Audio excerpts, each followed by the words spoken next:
Derek. The draft starts in just a minute Let's and a half. go. We are ready. Are we live? Let's go. We're live. We're simultaneously broadcasting to both the Football Card Quest and Mediocre Fantasy, my man Carter's newest YouTube channel. I hear it's one of the best fantasy football YouTube channels out there on the internet. And the point is it's not, because I am terrible at fantasy football. The point is, though, I'm kind of good at fantasy football, but I'm not bad. So I'm mediocre, right? I should have just went all in on the bad part of it. I should have just been, I'm terrible. I'm drafting Alexander Madison because I grew up on a street named Madison. I should have just went all in on the terrible thing. But yeah, let's go. Oh, look, you got it pulled up on yours, so I don't even have to worry about it. You don't even have to worry about it. Now, it seems like there's some kind of like strobing going on with what my is screen going there. on, man? I don't know what that is. Oh, I've been having. You get to be the one that starts the draft. Yeah, as soon as this clock turns 8. But what's up with that flashing? Is that it? Can you see that? Yeah, flashing? No, I could see it. It's crazy. It's that Tampa internet connection. Yeah, let's refresh. Refresh this before we get going. We say hi to Jeff, Anthony, Andrew, Ryan, William. Ryan, you are not a mediocre subscriber. Ryan tunes in every Tuesday at 1:30 when we do our live stream together. So really excited about this, Andy. Dipping my toe into the Superflex waters, and we are good to go. Let's go. We're off to the races, man. So we're co-managing this team for anybody out there that's interested. And this is a Superflex Dynasty league, and this is the startup draft. We got a third round reversal in this league as well, Carter. It's half point PPR, running backs, wide receivers, and then a full point PPR for tight ends with that Superflex. And there's no kickers, no defense. So it's, okay. One quarterback, 2 running back, 3 wide receivers. And right here, we're going to talk already. We're going to take Jalen, right? Yeah. It's we already discussed that earlier. If Jalen was out there, no, I thought we might fight on the first one. Yeah, I thought we might have fought on the first one. With Burrow and Jefferson, it does feel kind of weird taking an Alabama guy. If it was just me, I'm probably taking Justin Jefferson in that spot. But when you say third round reversal, that means what exactly? That the third round pick gets the 3.1. Oh, okay.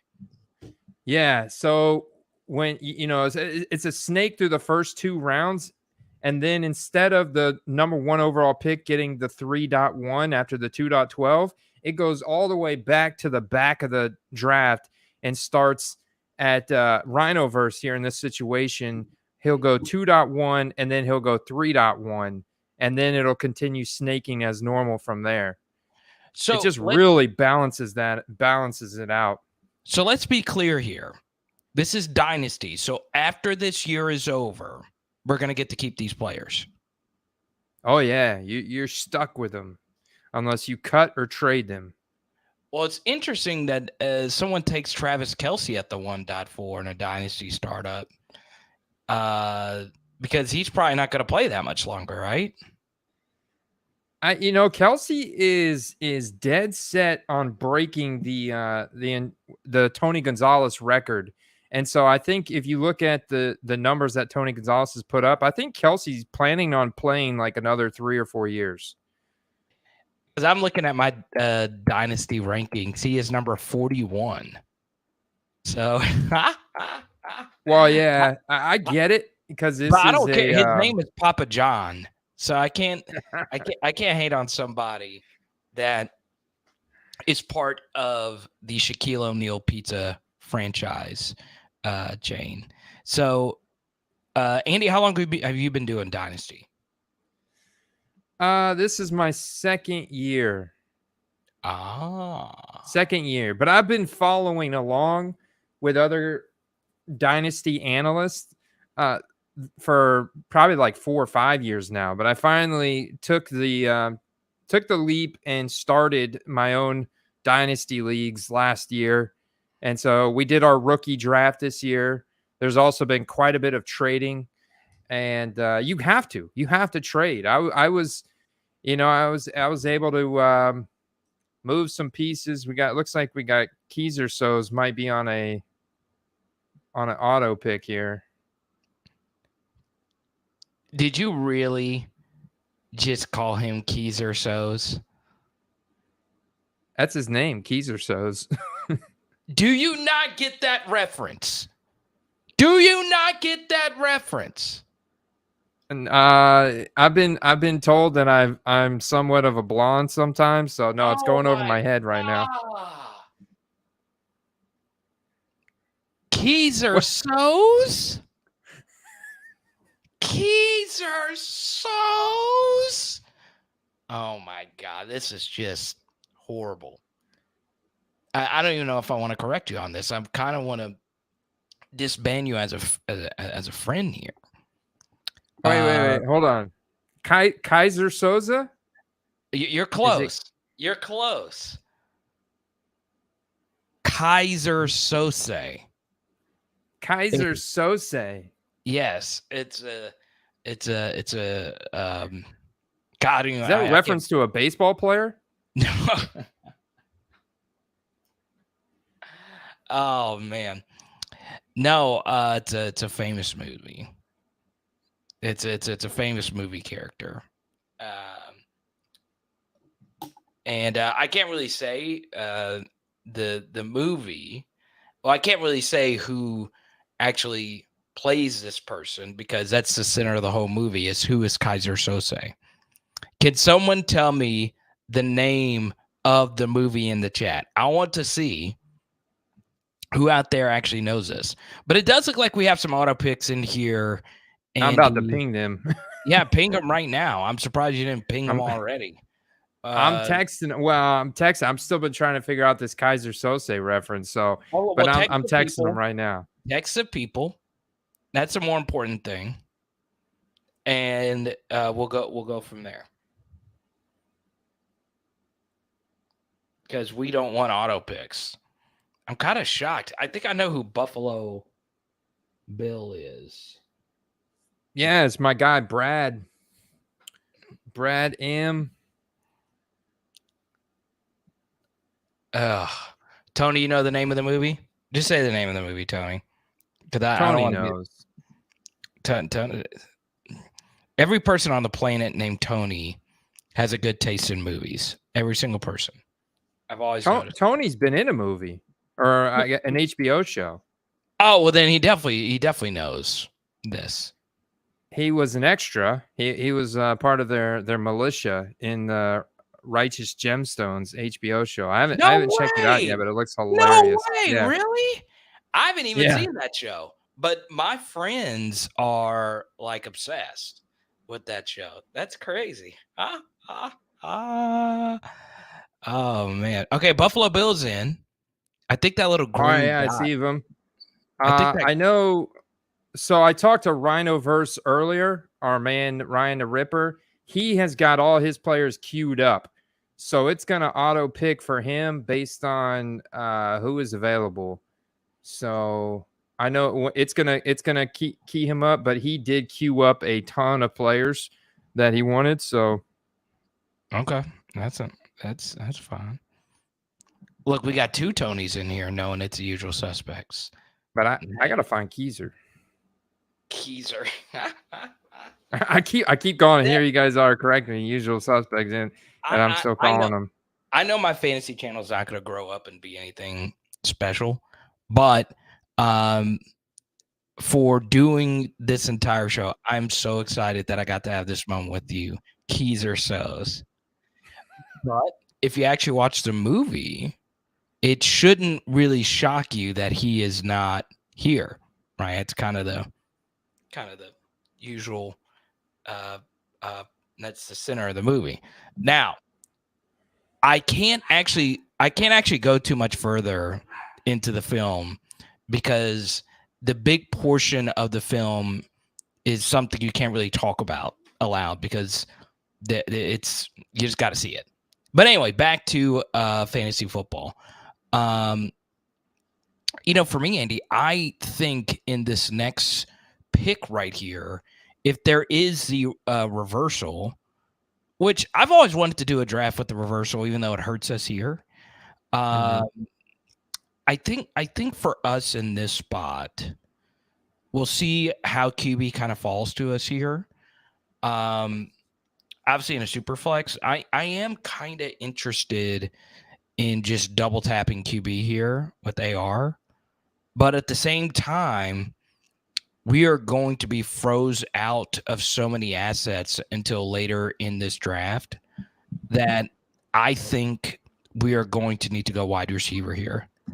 Let me see. Sorry, I dropped my earbud, but no, I'm with you because positional scarcity dictates that typically these stud alpha wide receivers should be a priority, especially you got Bijan Robinson drafted here at the 1.12. Christian McCaffrey was just taken as well from Lunar Mooner at 1.11. Yeah, I'm fine with that. Let me see. I kind of want. So are we gonna try and build or draft for a win now mode this year, or are we gonna, are we trying to build a 2 to 3 year out team? I like to kind of stay within 2 years if we can. Maybe win this year. It'd be nice. Yeah, no, I'm absolutely, especially if the board goes in our direction. So yeah, let's see who else is anyone else in the chat drafting with this right now? Yeah, I think so. Okay. Ryan is Lunar Mooner. Okay, good. You got Messiah MVP right there. Let's see. Okay. Tony's taps. Tony's taps. You probably got John out there. Papa John. Mad Card 72. That's Mark. He's probably out there. CNOS. That's my man Chris. Let me take a look. He's probably out there. I think Darth Penguin's out there. That's William. Okay.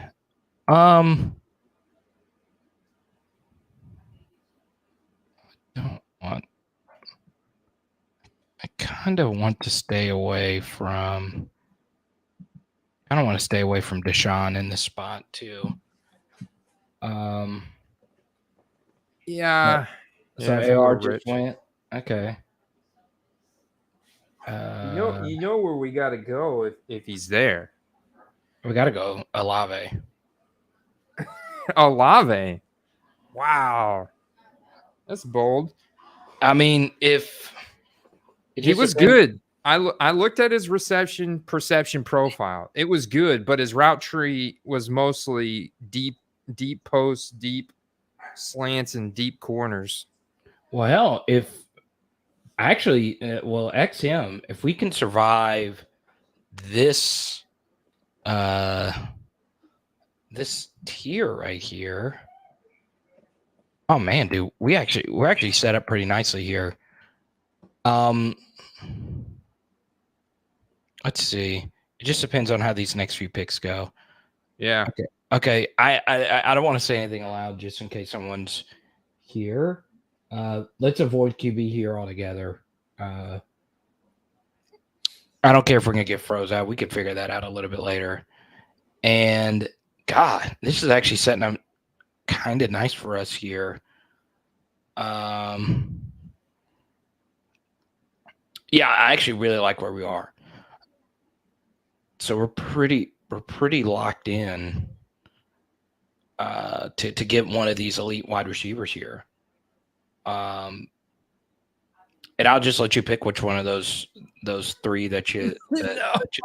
Oh man, yeah, the Sun God. Yeah, I didn't want to say it aloud. Huh? 2.8. Oh, well, we were on the same page. We were, communicating telepathically. Yeah. I was like, there's just no freaking way that that's going to happen. Man, it's unfortunate. Kaiser Sose is. I don't think he's gonna. I don't think he's tuning in, man. I can't find his tab at all. So click the all tab right here. For All right. me at this point, Andy, I think we can make up RB at this point, right? Let me see. So so this is, remember, it's not going to come back to us in 5 picks. It's going to come back to us again in like 15 picks. So I think in this spot, and correct me if I'm wrong, I would have slammed Waddle there. I do think we need to go Olave here. I do. I understand the benefit of going, or if you want to go somewhere else, I mean, you tell me. Are you fading Chris? Olave's good, man. Olave's good. I think he's gonna eat just fine. So yeah, let's do it. I don't know how much stacking matters in like Superflex or whatever, and I'm fine with just letting Diggs go by the wayside there. We got an anchor QB, we got an anchor wide receiver. I do think we needed to go in that direction. Now that it's going to go, the other way. I think we can get some value at RB.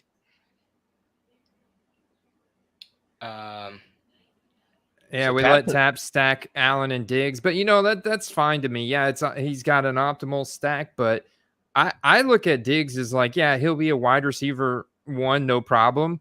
But I think they're going to spread the ball around too much there. And I don't think he's gonna finish like a number 1 overall. This is a lot of effing fun. This is I'm enjoying challenging ourselves here, doing something new. And then at this point it gets interesting. Like that was the other guy I was looking at there, Carter. Devonta Smith. I was. Because we had the Jalen Hurts, we could have gone with a Hurts, Devonta Smith stack. I was looking at him there, but I do like Olave because he's a true number 1. Michael Thomas is cooked in my opinion. So yeah. So here's the thing: Devonta Smith can fall back to us, right? Yeah, right. Well, if he does, then that's an easy smash. But you don't. I don't think that's. In this format, I don't think that's. It is possible because with Superflex, you have a lot of guys with just 1 QB that need a second one to be optimal. So I guarantee we're going to see some QBs flying off here, right? And that was it. I mean, I'll tell you this: Chris Olave would not have fell back in our direction. And look, with Smith, let me see. I mean, there's no TE premium here, huh? Well, there is a half a point, yeah. So tight ends get the full PPR, whereas wide receivers get the half. Oh, well, I should have looked at the scoring format first. Huh? Man, where is Kaiser Sose? He's the only one. Is he a pretty diehard? I thought he was.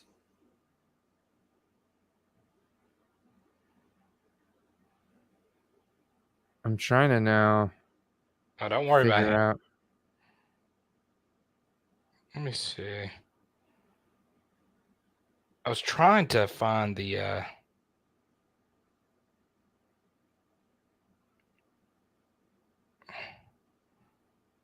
was trying to find the scoring format.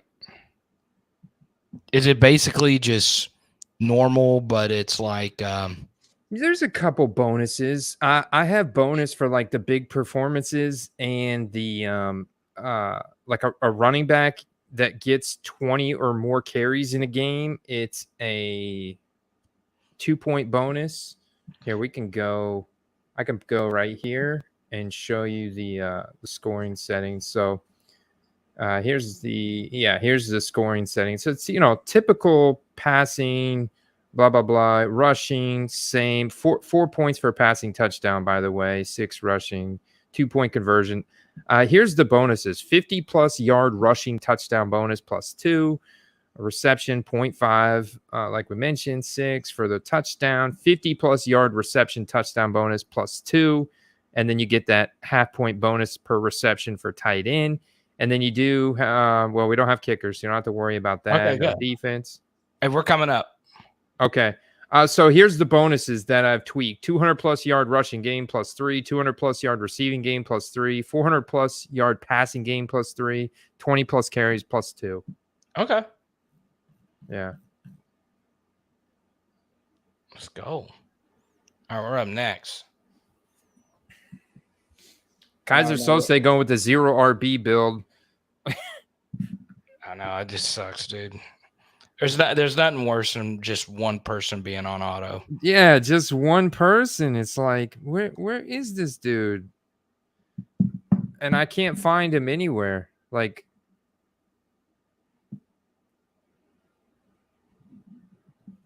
let's see. All right. It's all good.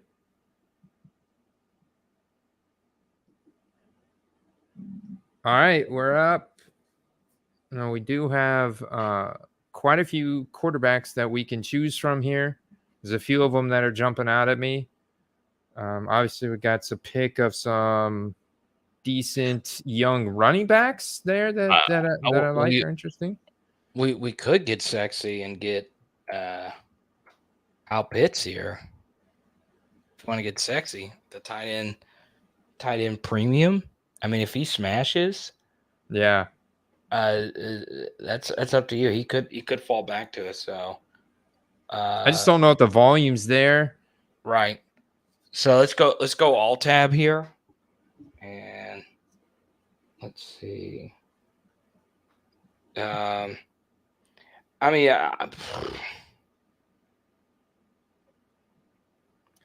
I think we continue to hammer the wide receiver position here, and we go DK Metcalf or Devontae Adams. Over Cup here? Yeah, Cup is healthy. He's running. I mean, if he's healthy all season, I mean, Cup is a smash. And Matt Stafford, I just feel like there's a pretty high fragility rating there. Yeah, you do have a higher ceiling, but you have a higher risk of ruin. We got 5 seconds though. Just take Cup. Take him. He's the highest upside play really on the board. If we're trying to win now, hell yeah. Yeah. I do think we should spend our next pick on a quarterback. On a QB? Yeah, you have to, man. They're your cornerstones in a Superflex Dynasty. And we still have our pick out there, and you see some guys have rolled the dice and waited, so we should punish them, because Penguin taps, they could double tap quarterbacks right here themselves, but you've got Papa John, Mad Cards, Chris, Kaiser Soze, Brad. Yeah, Brad's got 2. Yeah, no one's double tap QB, so we might have to just take a QB.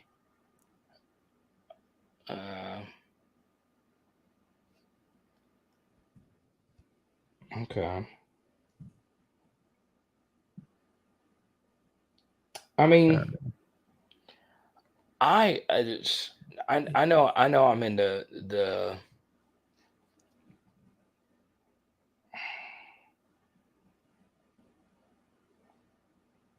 yeah, I guess so. Yeah, I guess we can go down and take another QB here.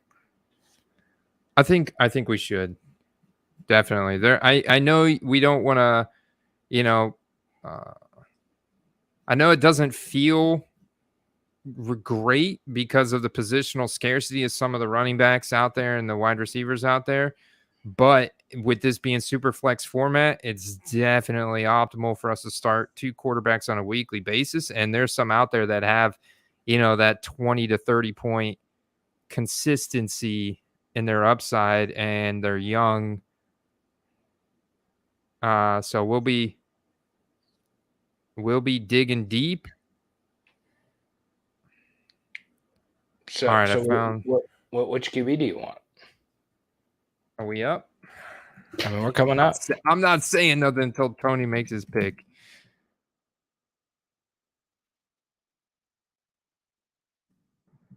The Dak, okay.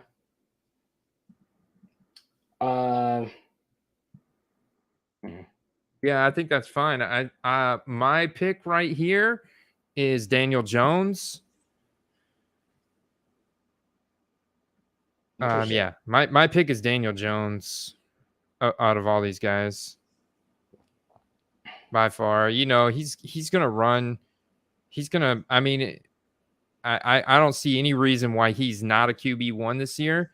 You know, especially last year when he was QB8 on a points per game basis.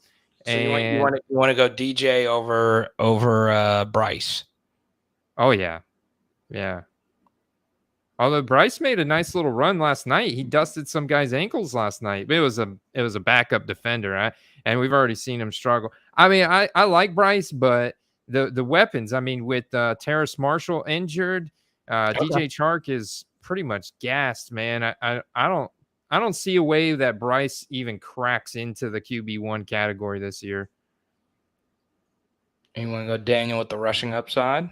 Yeah, and that Brian Dable offense with Darren Waller and let's dime up. Jalen Hyatt. Let's dime up. All right, there we go. All right, so I found Kaiser Sose, and I just pinged him. I'm pinging him everywhere.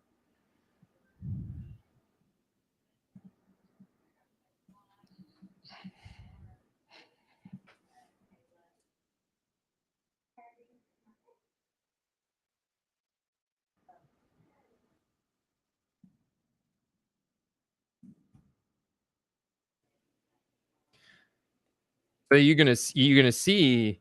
So Bryce just goes off as Papa John's first pick, his first quarterback that he's taken in the draft in the 4th round here. After going Kelsey, Waddle, Taylor, Young, he's kind of getting younger each time, except Jonathan Taylor sprinkled in, who looks like he's potentially going to Miami now. Carter, I don't know if you have a take on Jonathan Taylor where he's going to go, but it looks like he's headed to Miami.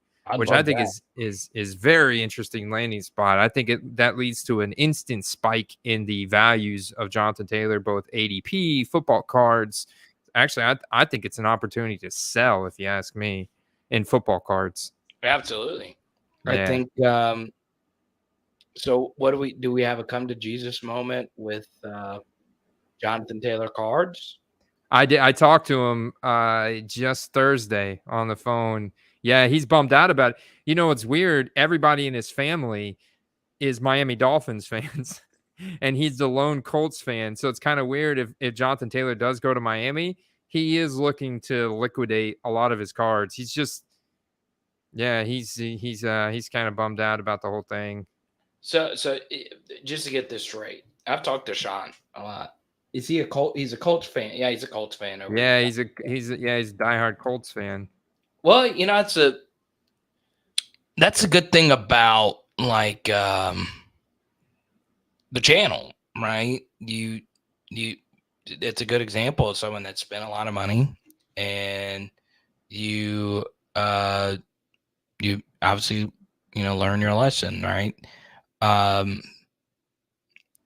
It's hard to collect in football when you're a fan of a team. It is, because you want to collect, that certain player, and players leave. It's tough. All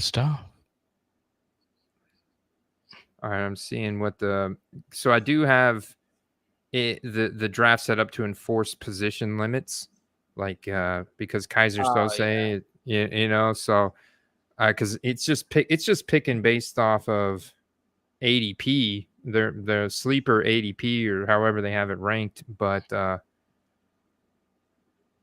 curious to see when it's going to stop drafting wide receivers for him. I'm pinging this guy everywhere. It should be a penalty for auto drafting. It should be. I don't know why more people don't. enforce that in their leagues. Like a penalty for auto drafting would be something, I don't know. Hell, you got to pay everyone in the league $5 or something like that. Honestly, that's not a bad one at all. Because, well, it's $55. Ain't nothing. That should be the penalty. Or, Andy, you should make the penalty for this draft be every single person receives a PSA 10 one of one of their favorite player as a penalty. Enforce that penalty right now. Text Kaiser Sose and tell him you got to send Carter a PSA 10 Joe Burrow one of one. Chris, isn't that a fair penalty? I think it's a fair penalty. I don't think that's too expensive. I think Kaiser Sose, knowing how that movie played out, has the money to pay everybody. Exactly. Chris wants a Stroud auto rookie one of one. I'm not even asking for an auto. I'm just asking for black finite Joe Burrow one of one. Not too much. We don't want to put him out any money. Rhinoverse is going running back heavy due to his queue. So I got his queue's probably like still done by like ADP. That's fine. You can jockey it around. Oh yeah, it's fine. I think this is obviously gonna leave opportunities. It's kind of fun. This is a little bit of a challenge. I did get a hold of Kaiser Sose in the Discord. I found him, and he's responding to me. So he just don't want to draft? No, he's asking me, how do I get to the draft room? I guess maybe he's brand new to Sleeper, and this is his first Sleeper draft, and he never set up notifications and never. I've had the draft date and time set for a little while. Well, he has an account too. So if he has got to have an account. Yeah, if you have an account, that's lunacy. Here, that's absolutely lunacy. Yeah, I don't understand it, but I'm trying to help him get in the. So I'm gonna message him again and send him a screenshot from my phone.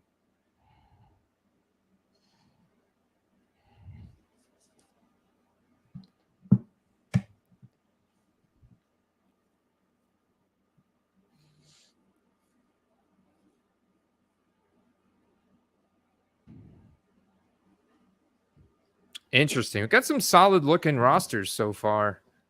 Lunar Mooner, Falcons Life, Messiah, Jordan Love in the 5.4. It might be a little bit of an ADP increase for Jordan Love.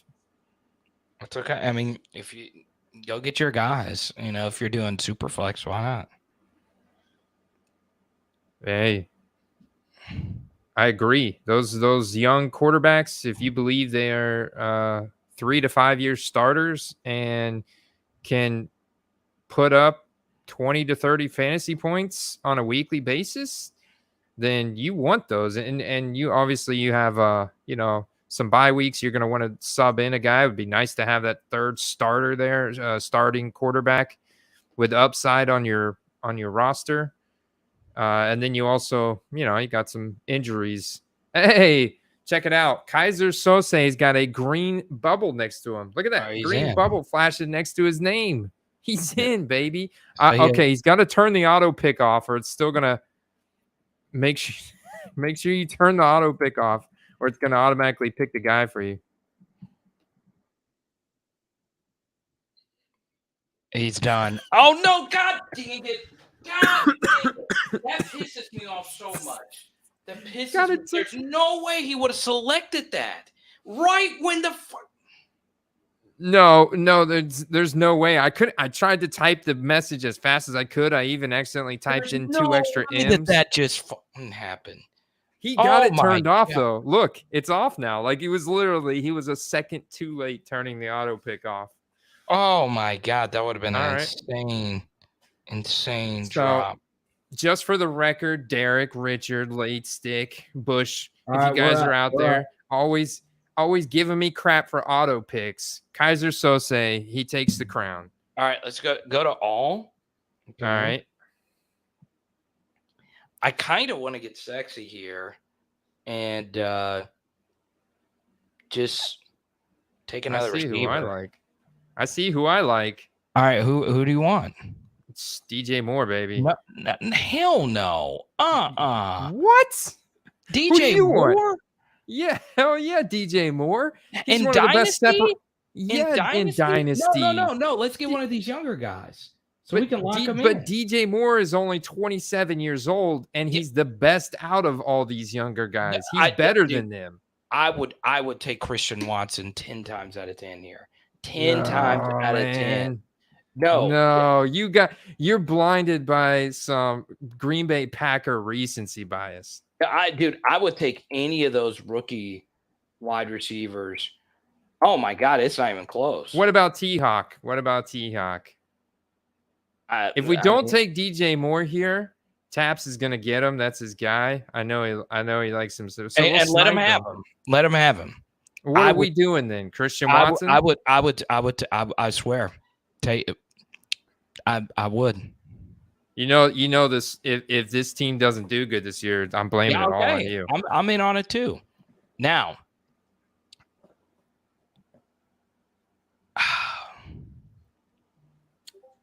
let him have him. Let him have him. We are in a great spot here.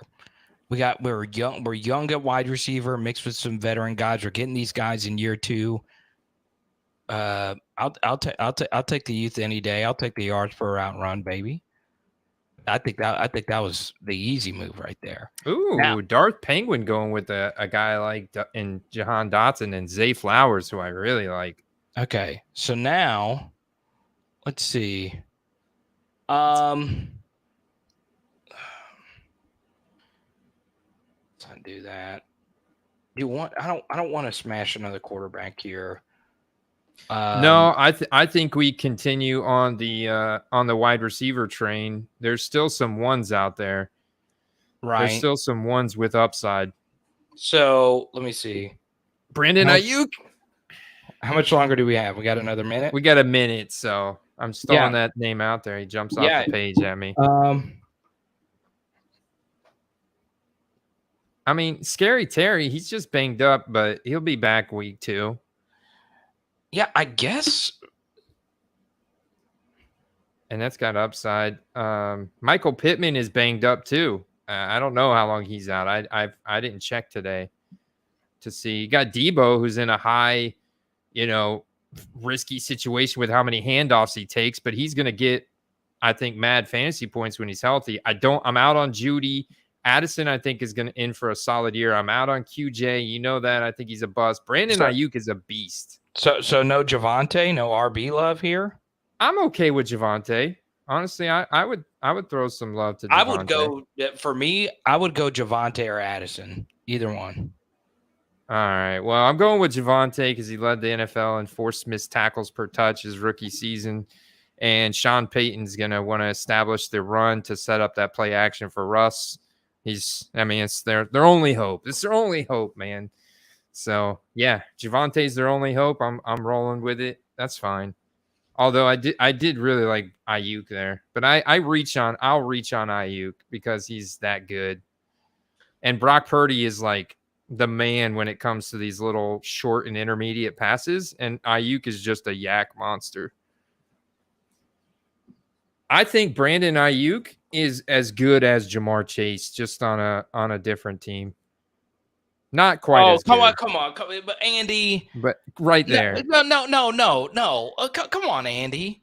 Pass that blunt. If you are going to say things like that, if you are going to publicly, you have a family, Andy. Do you think your family would be happy with you saying nonsense like that aloud? Nonsense. My wife questions my sanity all the time. I think our team is killer right now. I really love our team.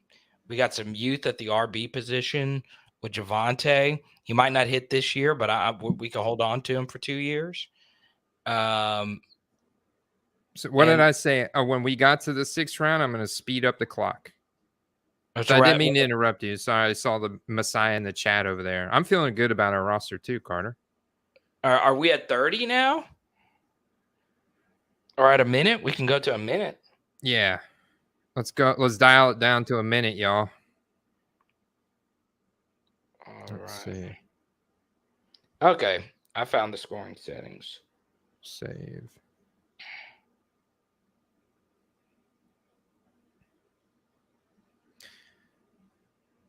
Yeah, Javonte has that all-purpose bell cow skill set.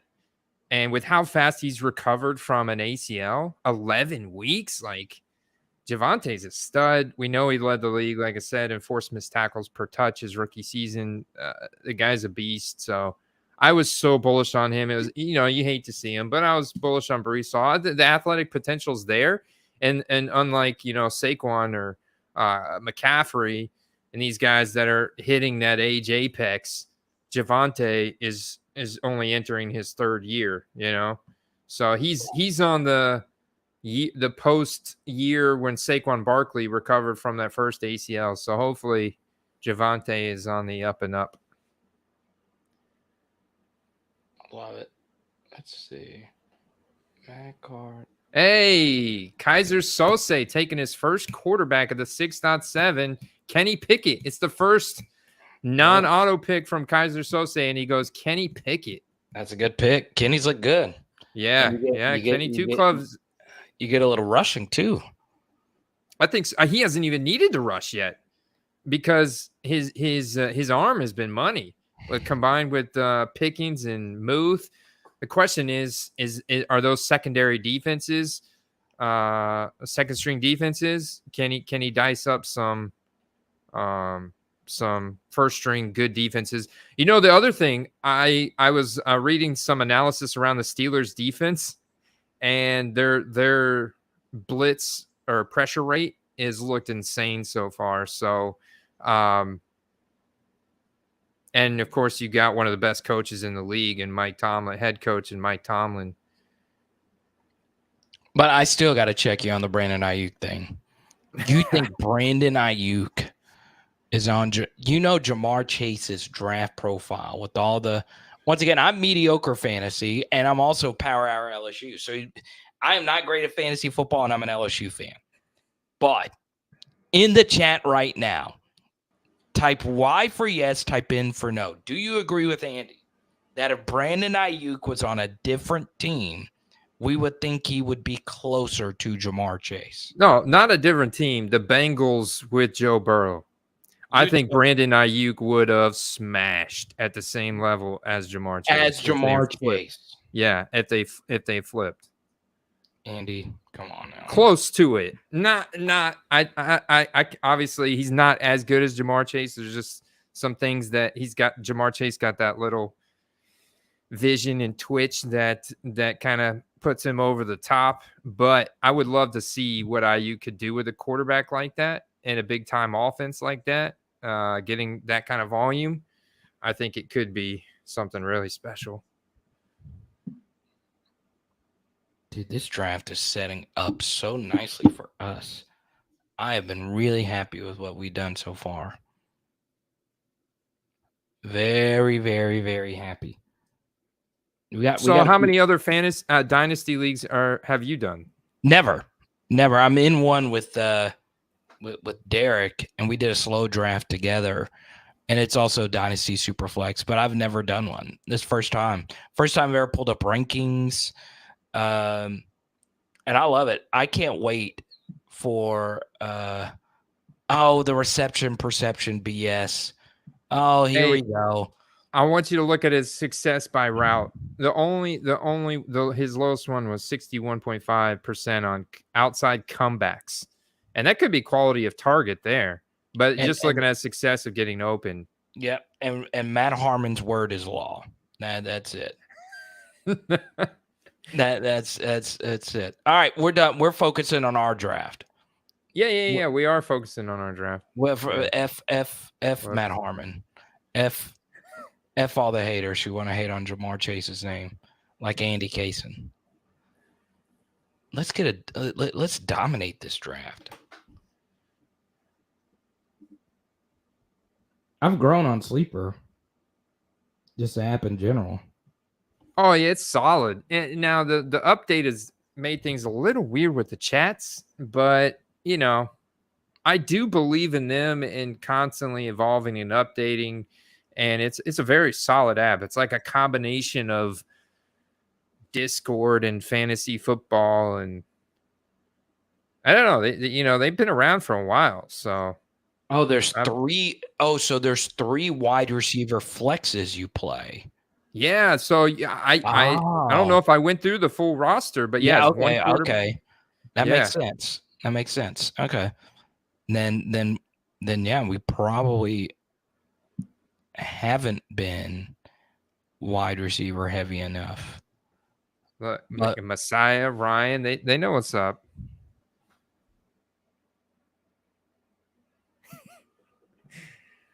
Only got 1 in, so I look at that as that's close, man. That's close.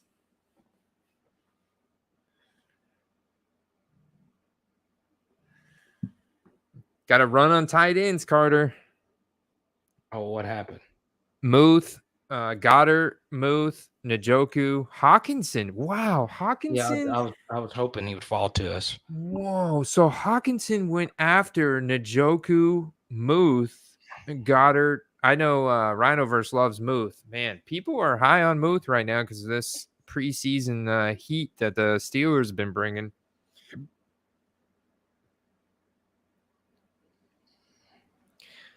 Ryan says you're just hating on the Pac-12. Well, here's the thing. All right. So our quarterback this year is Jaden Daniels. And Jaden Daniels' closest friend, or one of his closest friends, is Brandon Ayuk. Because they were Brandon Ayuk's quarterback was Jaden Daniels. And Jaden Daniels transferred to LSU. So I like Brandon Ayuk. I've taken him in a lot of underdog drafts. Oh, Matt Card's got timed out, and he got Kirk. Oh, he got Kirk. Well, Mike, I see a guy out there that I still really like if you want to take a third quarterback. All right. I mean, it's open season. We've got a few options, but if we want to go young, massive upside, it's Sam Howell, baby. I thought about it. Are we reaching this early? Well, the thing is, you got Darth Penguin there that's going to be able to double tap. I don't know. He needs a second quarterback. All right, F it. Let's go, Sam. Let's go, Sam. Let's go. And I'll tell you the other thing is we can sell him. Yeah, we can sell him for a serious profit. If he is him through the first week, they're playing the Cardinals at home week 1. So that's why I think there's a lot of upside in Commanders. And he drafted Dotson at the 5.12. So we probably just sniped Darth Penguin on his second quarterback. And we can then sell him to Darth Penguin for like potentially a first-round draft pick plus another piece. You see what I'm saying? Yeah, maybe no, you're right. You're right. We should have just grabbed him now.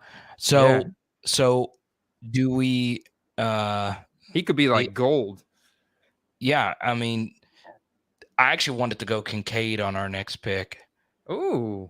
That's a sexy pick too. But what about, I mean, look, Evan Ingram's still out there. Yeah, we don't need to reach for that.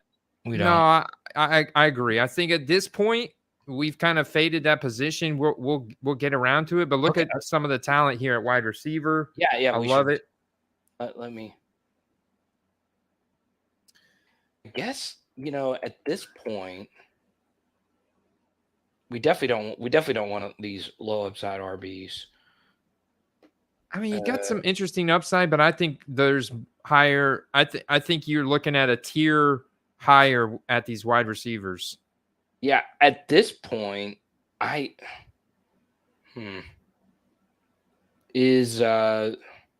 sure Damian Pierce has already been gone. Let me see. Yeah. All right. We're up. Yeah, I where I think we should go. Let me see. Chris Godwin. No, he's old, man. What? So No. we're playing. He's not old. He's 2017. Well, we got Cooper Kupp. Yeah, Kupp's but old. he's great. But these are wide receivers. We can't plan past 2 years. So if anything, we could sell Chris Godwin. We can still sell Chris Godwin for another year or two. But look at these young receivers. All right, with Treylon Burks, I mean, we go for the big man from Arkansas. That's your boy. We can do that, or we can just swing for the fences with QJ. Oh, dude, I know you're not a QJ guy. Jameson Williams is a swing for the fences. All right, do Burks or QJ, either one of those. All right. Burks is way better than QJ. You think so? I think Burks has just been unlucky. I think he's a guy that's going to be like an all-time rebounder. You know, he's going to be one of those guys that just like Debo, you know, doesn't break out till their third year. Just because of luck, combination of injuries and bad luck, man, and the offensive scheme and stuff, and finally find your place and get your footing and get some consistency going, and all of a sudden he's just a force that can't be stopped. Because I mean, how much longer can D-Hop? I mean, he's like on a 1-year deal, right? So, I mean, it's a 2-year max. I don't know that Zach D. I'm gonna have to go look up D-Hop's contract now because it's driving me crazy. But I think it's 2-year max, Carter. I just think your boy Godwin's dust. I do. No, you think so? He's hungry though, man. He's a competitor, dude. Guess who else is hungry? Me. I'm not eating dinner yet, and I'm here to tell you that Chris Godwin on the Buccaneers. We're talking about one of the worst rosters. So this lets you know. So William, I guess, is Papa John. No, William's not Papa John. William is Darth Penguin. Oh, okay. So we did snipe him. So that lets us know that we're doing something right. I'm serious. Sniped him 4 times in a row. 4 times.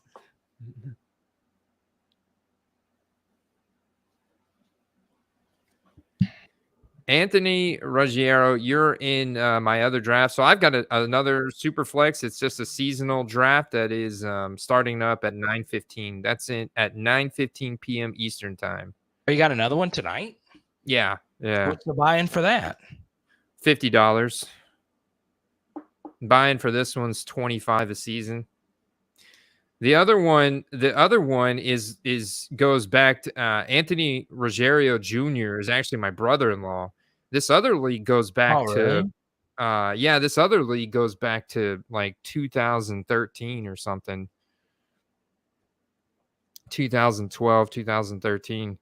And now it's comprised of a combination of friends, family, and some people on the quest. It's a fun league. It's I like seasonal leagues sprinkled in as well.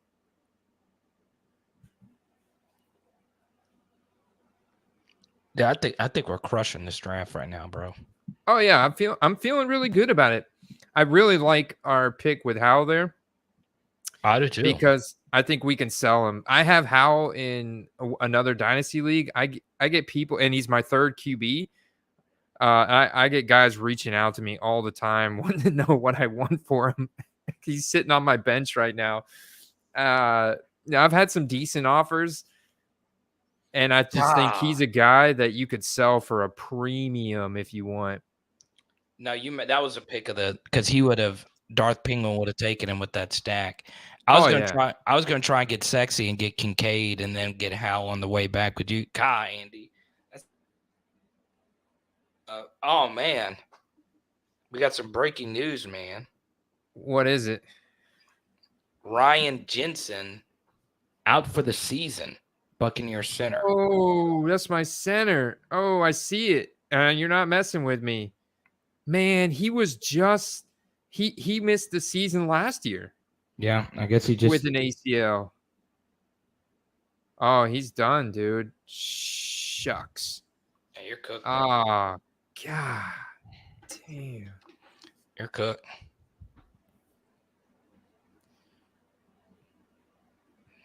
Well, this is gonna be a poop show, man. The Bucks this year.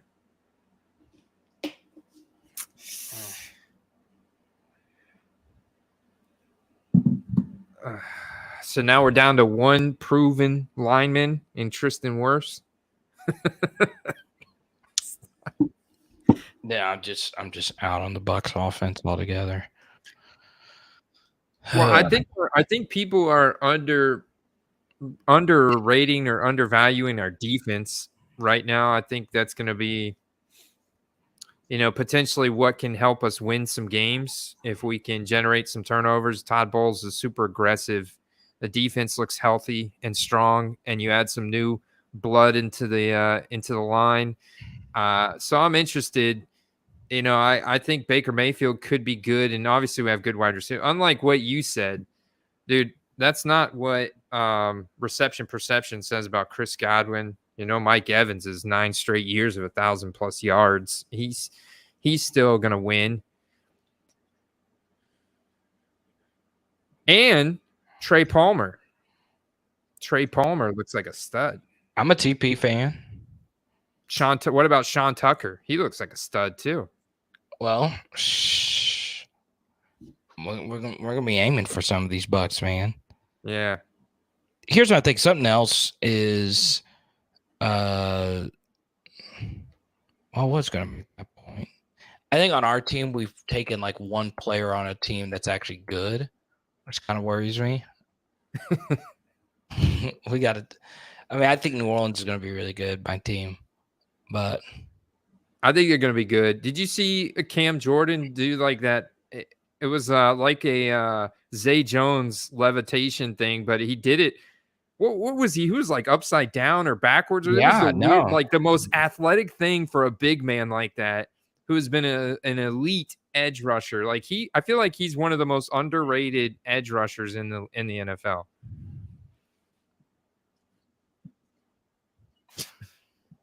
I think Madison, yeah, he can have him. Are you a Madison guy? Yeah. What was that ticking? Is that me? Yeah. Ticking. You hear that ticking? I don't hear it ticking. I feel like something's about to freaking blow up here. All right, we're up. Oh, look, and look. He's still there. We got to take. Let me take my boy now. What's the all? Let's see the all. That's not a good sign.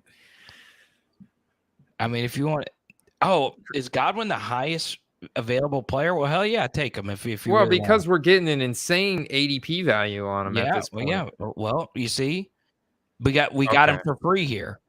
Got him for free. That's why you listen. That's why you listen to your boy. Yeah. He's gonna be a target monster because the routes he runs, they scheme him into a lot of plays. He's gonna be, the de facto wide receiver 1, unless Baker wants to try and throw up a rainbow ball to Mike.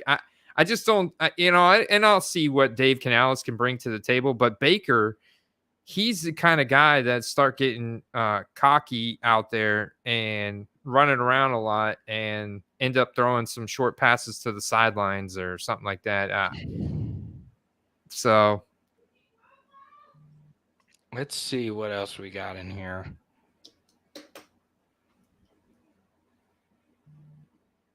But before Baker gets cocky, he's confident, right? And he's looked confident. He's locked up the starting job. So don't be surprised if he comes out week 1 and it's like, oh yeah, Baker Mayfield, he was a former number 1 overall pick. He threw 4 touchdowns today. 2 to Chris Godwin, 2 to Mike Evans, or maybe even 1 to Trey Palmer or something, or maybe 1 to Rashad White. He's a great receiver. I can't Kate believe Otten. I just can't believe we got Traylon Burks for free. Because you listen to your boy. I would never lead you astray. Now here's one for you, Carter. Ryan, yeah, I do only PC Bucks players. or old past Bucks players. Do you think the Cardinals are committed to Kyler Murray? Or do you No. think if they get the number 1 overall pick, they'll keep it and try and draft a Caleb Williams? Yeah, I think that's what they'll do. Let's Really? see. Do we wait for RB or do we get a second RB? We could. No, we gotta get we gotta get one here. It's too juicy. Okay. It's too juicy. We gotta have one here. There's an RB you love in this spot. Oh yeah. Yeah. All right, well, let's wait till Taps picks because he's got 2 RBs already picked. So I don't think he'd go RB here. I think I know which one he went with Filmora. Okay. Well, all right. I'm either on Dalvin Cook or David Montgomery. I like Monty too. Something else. What number pick is this? This is 103 or 10.3. So okay. You want to go Monty here? I think Monty is a good pick here. Yeah, I think he's yeah. I mean, how old is he? He's not that old. I'm pretty sure Monty was a early declare. He's only 26. Okay. Yeah.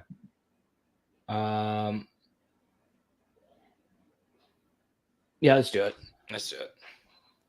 Done. I like it because he signed a 3-year contract with the Lions too, and they've got literally one of the best offensive lines in the league. So they're going to be a ton of red zone opportunities because you got Amon-Ra St. Brown, Jamison Williams, and now Sam Laporta and Jahmyr Gibbs. I mean, there's going to be so many red zone opportunities and just like high value opportunities for David Montgomery. All right. Well, let me because we're playing the Florida State game, I'm going to jump on this live stream. I trust your knowledge. I got to go on this this show for the college channel. Yeah, okay. But I'll keep an eye on this, and if I'm still on there, I'll text you my thoughts. Let me see. I might wait for another round because I'm having way more fun here than I would be over there. I do have a direction I think we could go.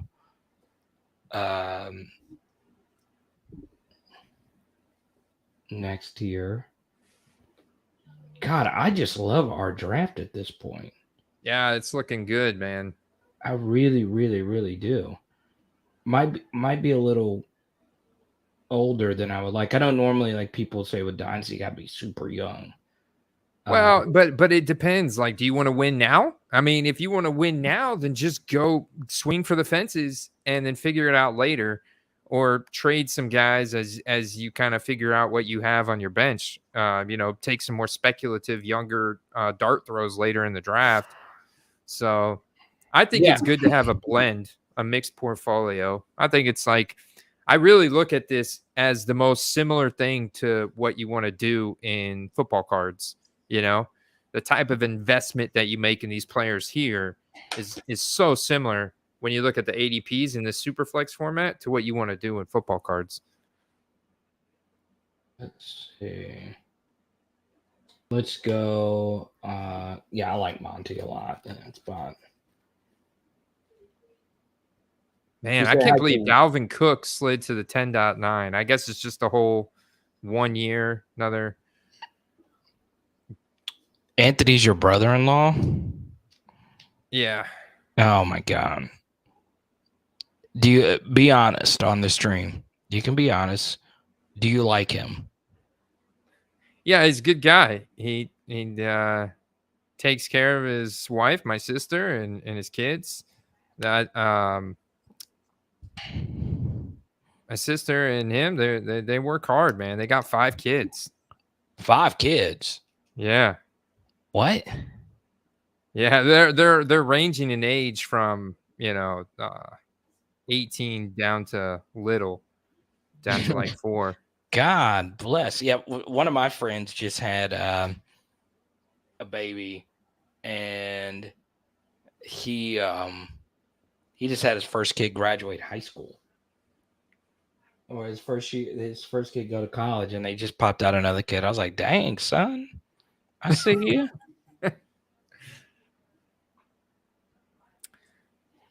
Yeah, once you surpass 2, you got to go get a minivan. You have to start thinking about those extra large, extra long vehicles. You know who I am sniping right now in football cards, Carter? Yeah, you got Who I wrote up yesterday in the auction sniper article? who's that? Darth Penguin sniped him at the 5.12. Jahan Dotson from Penn State.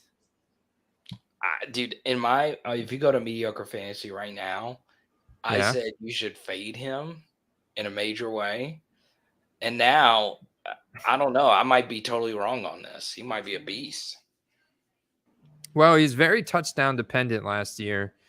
High touchdown efficiency. But if you look at his splits, whenever he was on the field with Terry, and it's hard to like say, well, okay, well, it's going to be the same this year. No, you got a new quarterback and a new offensive coordinator, and we like the offensive coordinator. I think Eric Bieniemy coming from Andy Reid coaching tree, and then you also consider the fact that once again, from a separation standpoint, Jahan Dotson's got moves. He's twitchy. He's got good hands for his size. Like he plays like a bigger guy than he is. And he can actually create separation and make tight catches when you're like, wow, I didn't think he could do that, kind of thing. So I think especially if Terry's out and with Sam Howell knowing he's on like a YOLO opportunity, like if he doesn't win games for Ron Rivera, they're pulling the plug on him quick. So I think he's going to be, he's going to be throwing it. You know what I'm saying? He's going to be playing aggressive because the Commanders secondary on paper is weak. Their D-line is strong. They got a good D-line, but their secondary is super weak. That's like the biggest weakness on their team. They have the least amount of money invested in. So I could see them getting into a lot of shootouts where Sam Howell is forced to either run or throw it. And I think there's going to be a lot of both. And Jahan Dotson's going to be a 1B combination to Terry McLaurin. Could be a lot of fun.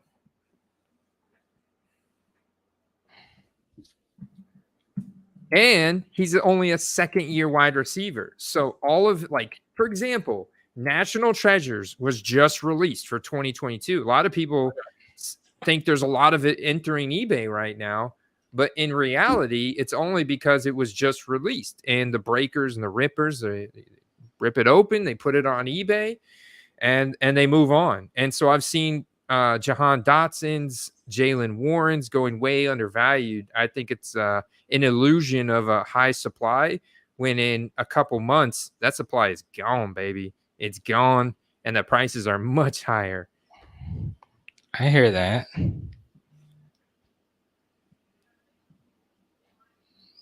Okay.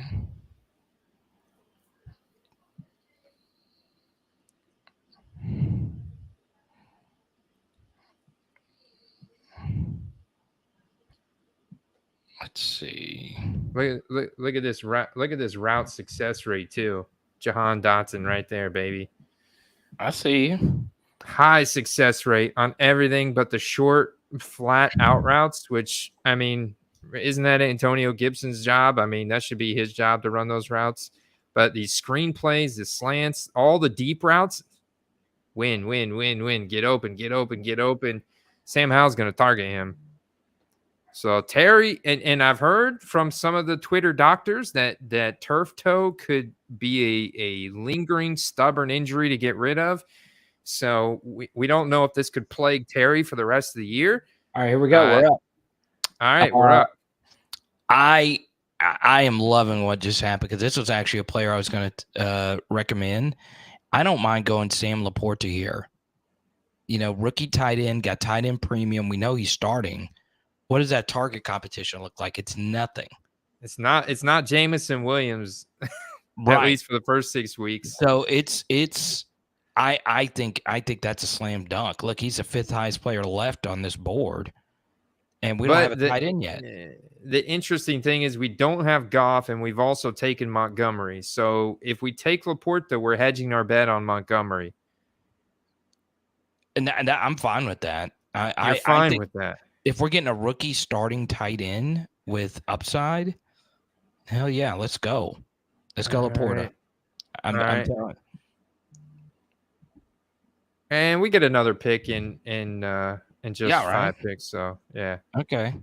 I don't know exactly what the upside looks like for Laporta. I have not seen or heard as much about him as I have from Kincaid and Musgrave, for that matter. No. I get that, but we needed a tight end, and there was a rookie right there with value, and I really liked him in that Monty slot. I didn't think he'd make it to us again with the tight end slot getting that reception. And if he's decent, let's just say like he's decent, they're going to feed him targets. Oh, and yeah. Ben Johnson loves using his tight ends. Now, there's a lot of different ways we can go on this next pick, Andy. We are very thin at RB. So if you want to... Oh, who did he just take? Roshan. Yeah, that's what I was looking at. Damn it. Nice little homer pick. Yeah.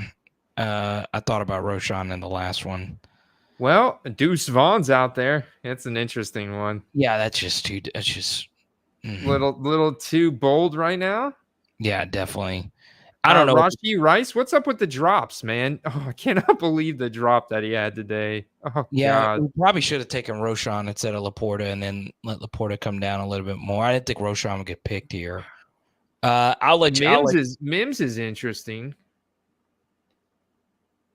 Okay. But we also have the ability to start multiple tight ends, and Evan Ingram is a massive upside. I know it's not best ball, but if we need a spot something, I like Ingram still. I mean, he's explosive. All right, you want to roll with that? Yeah, I'm down. I say we double tap tight end there. Okay. Because we waited so long. Because he's going to be gone. Ingram wouldn't have come back. There's no way.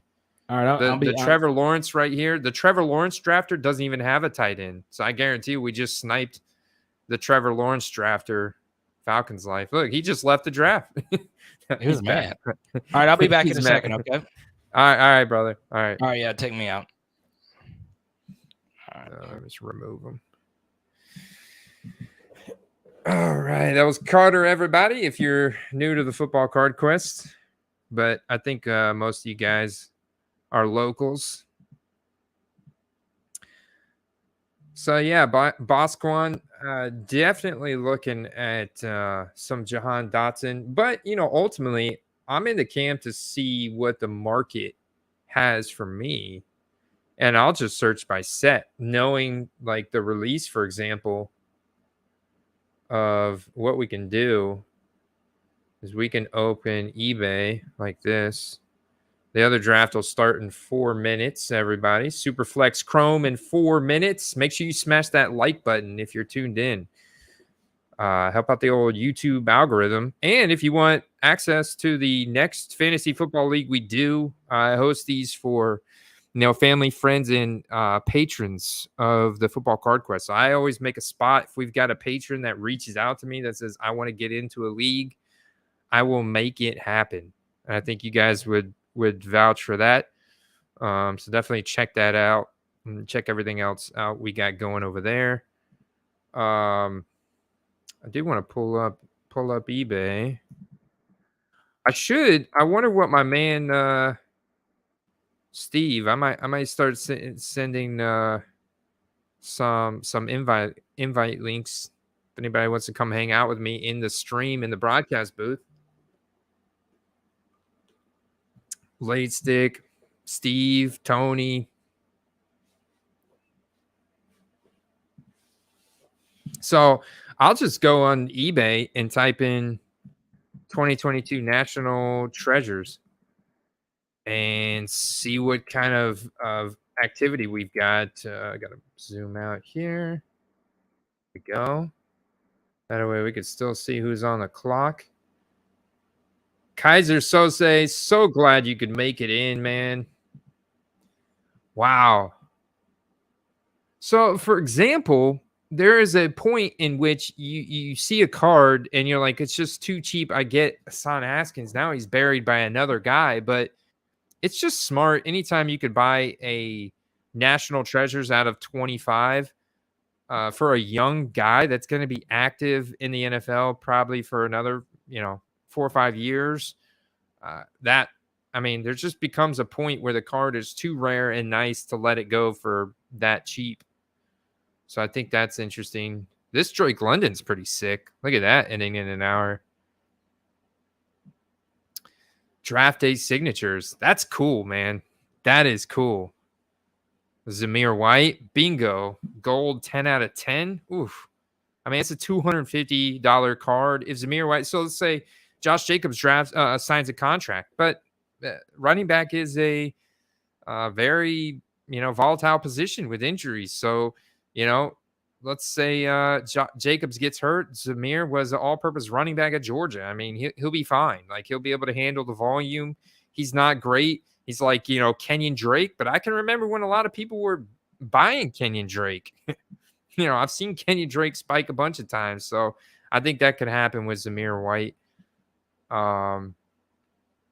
DeMarcus Ware, that's an interesting one. And it's like for the price. This one is another interesting one. The depth chart behind Austin Eckler is not good, and I don't think Isaiah Spiller's that good. I think he's a plotter, but at the same time, Chargers offense can be really good. He could have some decent touchdown efficiency, and he's a second-year rookie player. Really, nobody's seen him because he missed most of last season with injuries, and Austin Eckler is the man, and he's pretty durable. So, but a card this rare, numbered out of 10 with that kind of patch, like if you could snipe that for under $50, I mean, once again, we're talking about a National Treasures card that comes out of a $5,000 pack of 5 cards or whatever. This card should be worth at least $250, especially if the player is noteworthy at all. Jordan Davis, yeah, let's go. Big boy on a Super Bowl team. I'd be interested in that. So if I just had an endless budget, I'd just be on a lot of them. And then you can kind of see they get obscure after that. Things start getting obscure. This Jalen Tolbert's interesting. Look at that patch, man. Look at that patch. Christian Watson? Ooh. Is this Christian Watson potentially going undervalued? I'd be interested to see what this shoots up to. I think this shoots up to like 130, 135. I still think you have some upside there if he develops into the guy. Like he's got upside because you've seen passes to Dobbs. You've seen passes to Jaden Reed. So a lot of the focus is on the hyper relevancy, right? The guys that are actually been putting up highlights in the preseason. So I can definitely see the upside of what this auction may end at for Christian Watson. And we drafted him on our fantasy team. So that is an interesting card right there. Michael Pittman, veteran. All right, we are... Dude, Rhinoverse did not set his cue very good. He still hasn't taken a quarterback. Bro. Is he even going to get a starter? Oh, Rhino.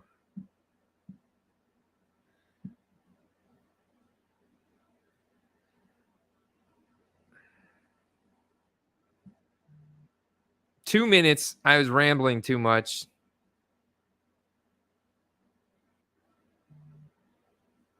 Two minutes late for the other draft. Joey collects, goes Mahomes. I am on the clock. Let's see. We'll bring this over so you guys get 2 drafts. Let's expand this a little bit. There you go. You see me take... I should have like 100% exposure to Jalen Hurts. I should do something different here, right? Should I just blow people away and reach for a player they never expect me to reach for? I'm gonna pivot. I'm pivoting, going with the 2019 NFL MVP, Lamar Jackson. So we'll simulcast these drafts here. Let's see how this fits your eye. There you go.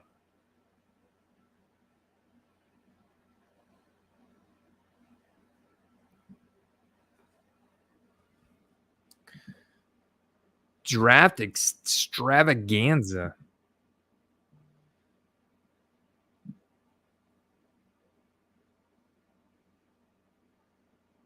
I'm on it. I'm on it, late stick. We got it, baby.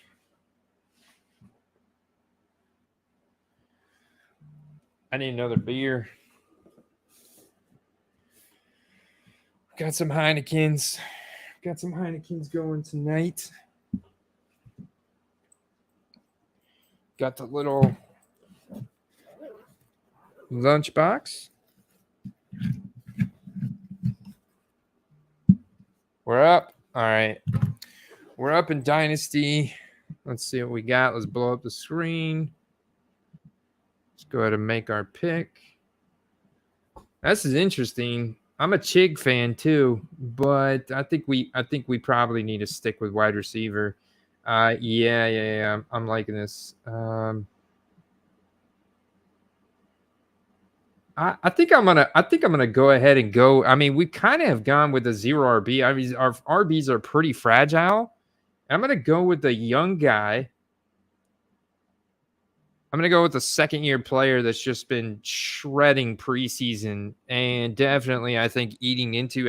If you saw the workload split between Najee Harris and Jaylen Warren throughout the preseason, I think we're definitely looking at a good solid 35 to 40% opportunity split, with Najee Harris getting 50 to 60. So I personally am projecting an upside in Jaylen Warren that is much higher than what he's being drafted at right now. And he's actually a guy that we've been talking a lot about on the Quest the past couple weeks as a snipe.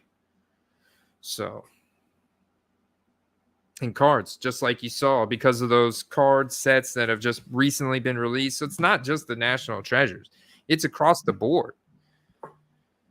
And if things go sideways here between Fanatics and Panini, what if that's the last, major releases? Because the one thing I noticed, one thing that, I've been talking to a couple people, Ryan from Rhinoverse, he got a box of Luminance from his card shop. We're back on the clock. Hold on one second. I got to pick quick here. Back on the clock. I'm tempted to go RB again here. Where are we at? Pick 143.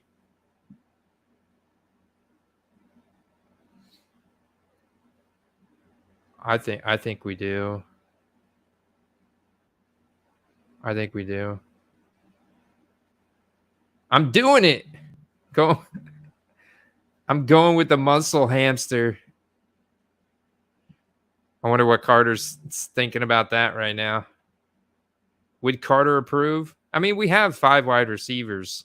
We'll back up to some wide receiver, but I think there could be, at this point, we're projecting a decent upside. And then if anything did happen to Tony Pollard, by golly, Deuce Vaughn, watch out. Watch out, man. He's just got such a low center of gravity. I think it's kind of like an Austin Eckler situation where he's going to be hard to take down. There you go. Grab you a beer, Ryan. Yeah, so got the cooler.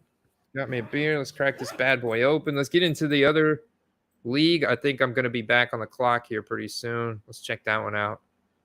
Nope, we got plenty of time left on that. Let's see what the guys are doing over there. Hitman went Herbert at the 1.8.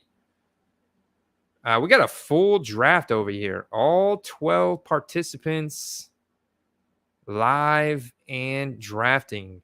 My man B-Goat, good friend here in Tampa for a long time, going Jamar Chase, Travis Kelce, skill position. Oh, actually, he traded his 2.2 to Brady over here. So in fact, Brady went Joe Burrow, Kelsey. B-Goat must have traded back for some future draft pick. We got B-Goat now at the 2.8, and then look, B-Goat again at the 7.5. So he moved up from the 8 to the 7, but he moved back from the 2.2 to the 2.8. I don't know if I like that.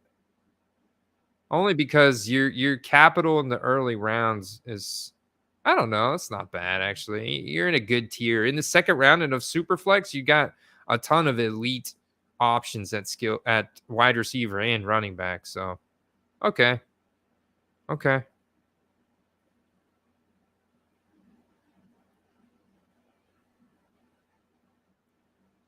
Kaiser Soze, Darnell Mooney.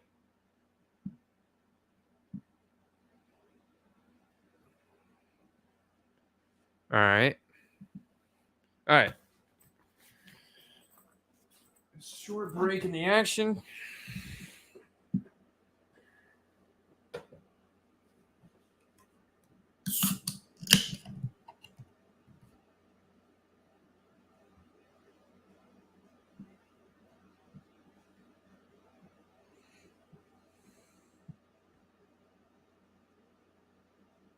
Hitman's up there.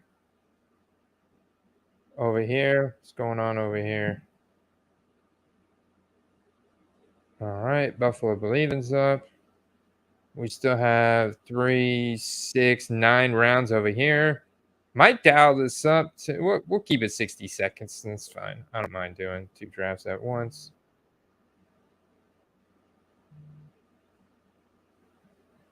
This is the maximum multitasking my brain can handle.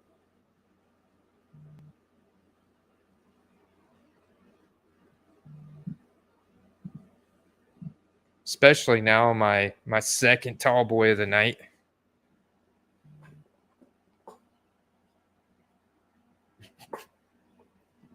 Thanks for the confidence boost, Laystick. Appreciate that, brother.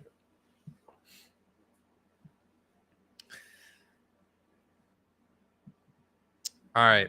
We're just going to keep it all out in front of us, man. We got this.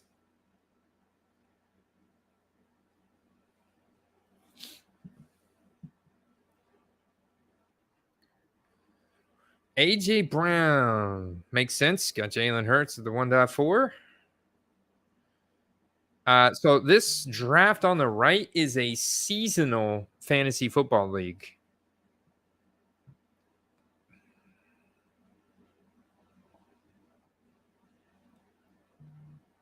And it is not a third round reversal because it's seasonal.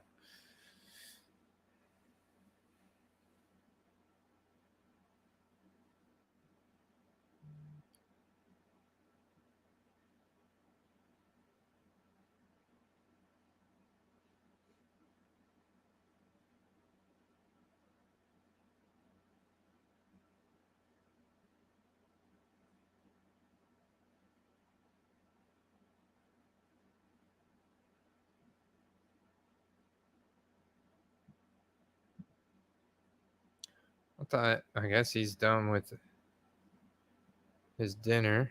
Got Rhinoverse in the house.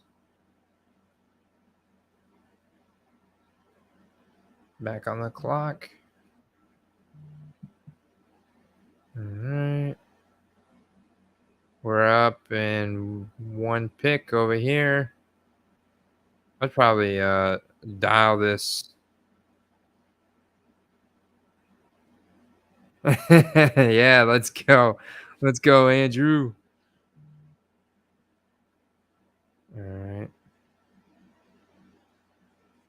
I don't know why I got these things highlighted, but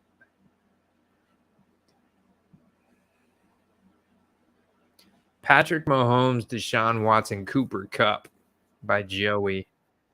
Devontae Adams, Garrett Wilson, Devontae Adams. Man, it's just been wide receiver heavy here. Man, we do have some wonderful wide receivers left on the clock. Got our pick of the litter. Also have some pretty sick running backs as well. Man, this is tough. Oh, man. This is a tough decision between running back and wide receiver here. I love Tony Pollard here. Okay with Henry Jacobs. Taylor's interesting going to Miami.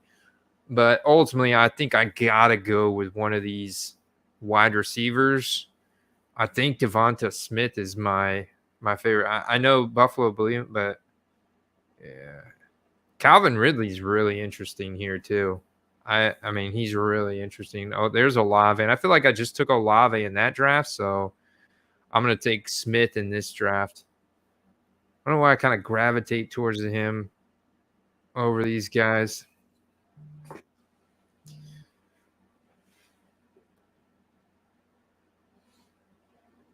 Kaiser Soze back on auto. I think we can go to 30 seconds per pick here in the Dynasty startup. If you guys are okay with it.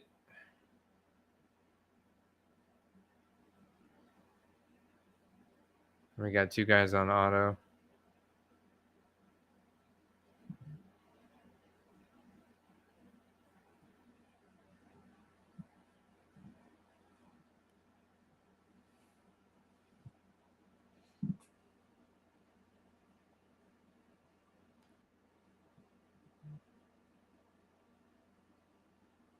Yeah, Buffalo believing. He went Tony Pollard right after me. Makes sense.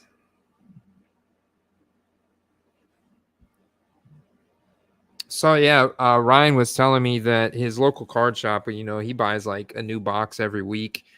They told him they are not allowed to pre-order any Panini product after Mosaic. They pre-ordered Mosaic. They're still the information they're getting is that they'll still get Mosaic, but after that, apparently it's done for Panini. So we'll see if that changes. Could potentially change. Litigation could change all of that. So just kind of have to stay tuned, unfortunately. All right, we're on the clock in the Dynasty. We got the 15.10. We just loaded up on a couple running backs now. So we're looking at a 3-5-4-2 build. Let's see who we want to get here. Could balance things out with Zeke this late. I do like DPJ. It's a nice pick. Musgrave. That's a young. I think we go deep. I think we go DPJ here. Make that pick.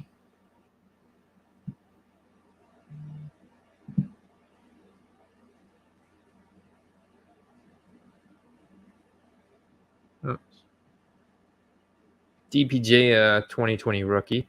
99th percentile burst.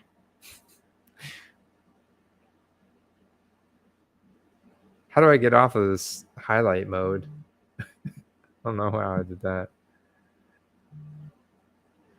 It's stuck in perpetual highlight mode. Let's see if I refresh it. There we go. Okay. Is any trash talk in the chat? Because I was running late. No, they're good. All right. Got a little ways before we're on the clock in that league. We're back on the clock in the Superflex Dynasty startup. Baker Mayfield was just taken by Taps as his 4th quarterback. Don't be trying to trade Baker to me now. All right.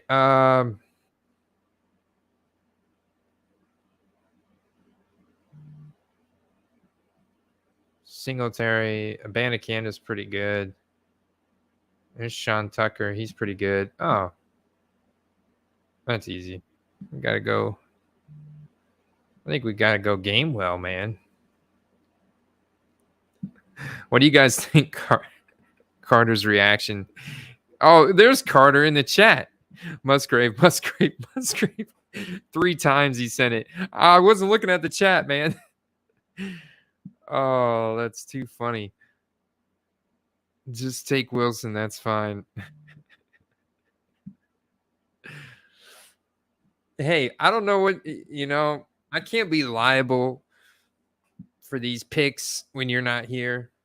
Wilson would have been a very mediocre fantasy pick. I mean, just the most. Or Michael Wilson? Yeah, no, that's a good pick. I like Michael Wilson. I guess if you're talking about Michael Wilson, I did queue him up, but I guess the cat's out of the bag now. But I was going to hopefully try and snipe him the next go around, but he might be gone, I guess. He'll be gone now, watch. Yeah, Musgrave's out there still. Oh, no, Musgrave got sniped right before we picked.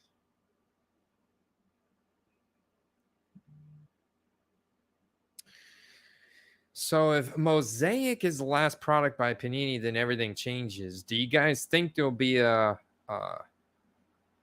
end of the line bonus to? I think there will temporarily, but I think it'll balance out because Topps makes good cards, and I think people will quickly go back to like, oh, that's okay. I'm good. I've got, Topps Chrome and Topps Finest and Bowman Chrome and Topps Platinum and Topps Prime and Topps Strata and Topps Supreme. I don't know how many brands, but Topps has quite a few brands like Panini. I just hope that if that happens, that Panini sells the rights. I'm sure they would, but they're going to charge them out the yin yang to the other brands like Contenders and National. I guess I don't know. I would hope some of those brands like the Rated Rookie and all that kind of stuff, they'll sell it if it push comes to shove. Panini can't print any more NFL product that's got. I don't know how they're expecting to do it. It doesn't fully make sense to me. It doesn't seem like they can. But I did notice that the back of the cards have what you'll see here. Here's Jalen Hurts. Look at the back of the card. Look what's right next to look at the 2 logos on the back of the card. This is why. You see what 2 logos are on the back of every Panini card that's printed for the NFL. There's an NFL logo and an NFLPA logo. So they cannot put that logo. Obviously, that's no number 1, right? NFLPA drops you. You got to get that logo off your card ASAP. So that's why they wanted the cease and desist immediately. Obviously, there's litigation around the product that's already printed and ready for distribution.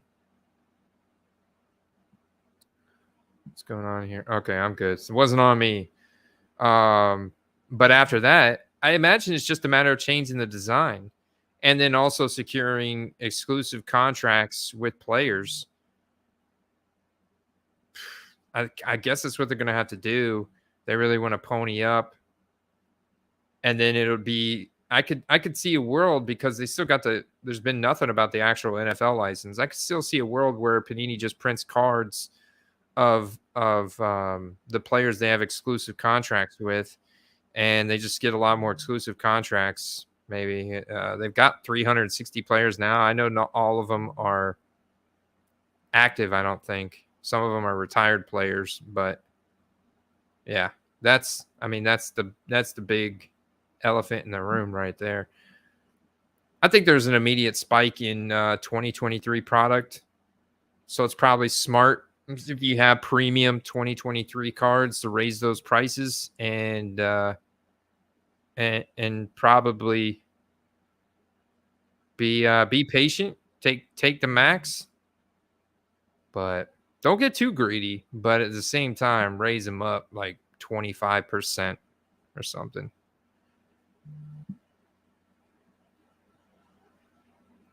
There you go. Like, I think that's a good idea, Ryan, because I think that's a good idea. Hey, welcome back to the stream, Carter. Yeah, I saw you didn't take any of my picks. You weren't even looking at the chat. I wasn't even looking at the chat, man. I hope I haven't totally derailed our dynasty squad. Well, you took the worst player ever in Donovan Peoples-Jones. I mean, what kind of pick was that? What? DPJ? You don't like DPJ? He is target number 4 in an offense we don't even know it's going to be No. good. Who's ahead of him? Okay. Target number 4. Amari, Njoku, and Elijah. I would have rathered Cedric Tillman than DPJ. DPJ is going to be the primary deep target, though. And you know Deshaun Watson can throw it deep. He likes to throw it deep. I think DPJ, and now the problem is he may have some 3 for 30, 3 for 22 type games. But we needed another receiver. So you're right. I mean, we are thin at wide receiver at this point. So yeah. Oh, Buffalo believins on auto, and he took Michael Wilson. Son of a beep. Who is Buffalo believing? That's Brad. That's Brad Moore. Oh, it's the most basic name ever. Yeah. Thank you, Ryan. DPJ was the primary target. There were games where he was on the field with Amari Cooper, and he was just outproducing him. You never trust Michigan players. You know this. Get out of here. So you're out on Nico Collins? I actually do like Nico a lot. Let's get out of here. I love Nico. But yeah, I actually do have a sexy pick I want to make here. It is a little reachy. I won't say who. Buffalo's in the other draft. He's killing me because now he's sitting on the clock in the other draft, and he's not picking, and he's going to put me on the clock in both drafts at the same time. Oh yeah. Well, no, he was probably focused on this draft, and he got autoed over here. That makes sense. I think that might be what happened. Because if he's on his phone, he's not going to be able to go back and forth and do 2 screens. Actually, I actually do have a pick here that I think, and I know it's a little rich. Oh no, he went. I was going to say we should take Stetson, but he's gone, so we don't have to make that mistake. Let's see. We do need wide receivers. I think what is up with these sleeper rankings? Kayshon Boutte, did he even make the team? I don't know, but we're not going to take him as much as I love him. So a couple guys I like here. Zay had some great consistency last year. Shakir's a short area. He's a second-year player. And he's developing in that Buffalo Bills offense as a slot wide receiver. So he's very interesting to me. A.T. Perry. I love me some A.T. Perry. Okay. Pick who you want. It's the world is your oyster here. Okay. I do think we need to go wide receiver here though. How many? We got Evan Ingram. Is that our only Jacksonville player? Yeah. Or Wednesday. Okay. Yeah, I mean, at this point, I'm drafting. God dog it! I knew it. We should have just taken Tucker. I knew it. Oh, you wanted Tucker to fall back to us? Yeah, oh God, and I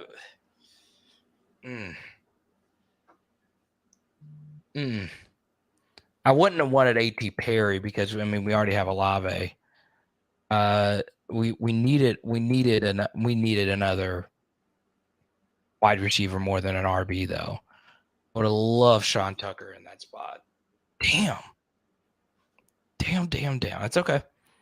I mean, there's a few different things we could do on this next pick. Let's see. You still there, Andy? Yeah. I was up taking my pick on the other. Oh yeah, over there. Oh well, hell, you got Ramadre, dude. Your draft is killing it over there. At the 5, look at that. Lamar Jackson, Amon-Ra St. Brown, Devonta Smith, DK Metcalf, or Madre. Okay. All right. We are up over here. Okay, we're up over here. I'm out on Izzy. I mean, honestly, at this point, think about it. If we have 4 wide receiver slots, essentially, and we only have 1 backup receiver, well, we have 2. So we could do either or, receiver or running back or tight end if you want to get Everett. Are there any running backs left that could potentially give us some volume on a weekly basis? I mean, not many. There is one I like a lot. I think he's going to make it back to us. Okay. So yeah, just pick whoever you want here. Hurry up. Then I'm Shakir. Right. Yeah. Okay, that's fine. Shakir. All right. Well, I'm gonna go eat some dinner, but I'm gonna text you the name that I want you to have ready the next time around. Okay. All right. Text me. I'll have my phone right here. All right. I'm texting you the name, and if he's available next time around, I doubt he's going to be. All right. Okay. All right. I might be back before that though. All right, bub. All right.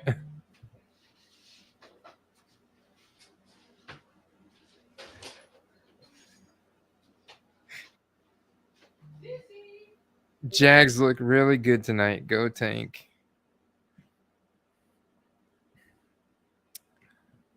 Nice. Loving some Tank. Just Ryan just sniped a Tua mythical for 150, going double in a month. Nice PSA 10 snipe. The mythical, is that a veteran card? You sniped a veteran mythical? I think we've got a minute here to look at eBay.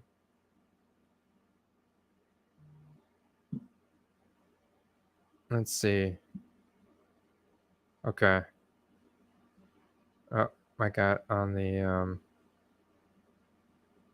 let's refresh that and pull up eBay. Let's see. Mythical Tua PSA 10. Let's see what Ryan just sniped. Go to the sold.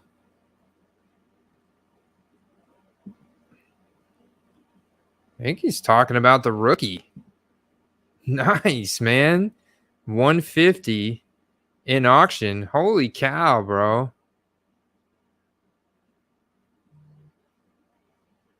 Nice snipe here by Ryan. Look at that. The PSA 10. Are those... Did they advertise this as a case hit? I don't know if mythical is just short print or is it a case hit. That is sharp looking though, man. That's nice. And that's from Optic. Yeah. For 150, I feel like that's definitely a snipe. Yeah. I think it's definitely a snipe. I don't know what the other guys' mythicals go for, but I would guess 300 to 500. What does let's see. 2020 Jordan Love mythical PSA 10.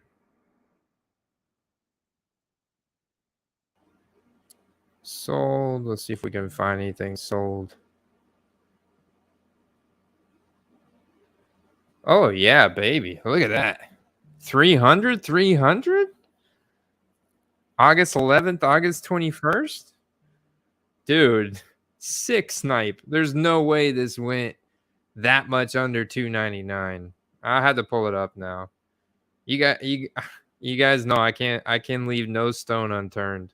I am on the clock though. Shoot. Okay. All right. Did we get our guy? Whoa.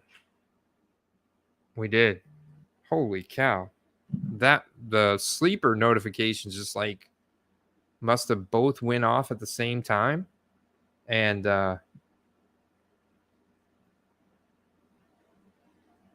Let me see something. He's on auto in both.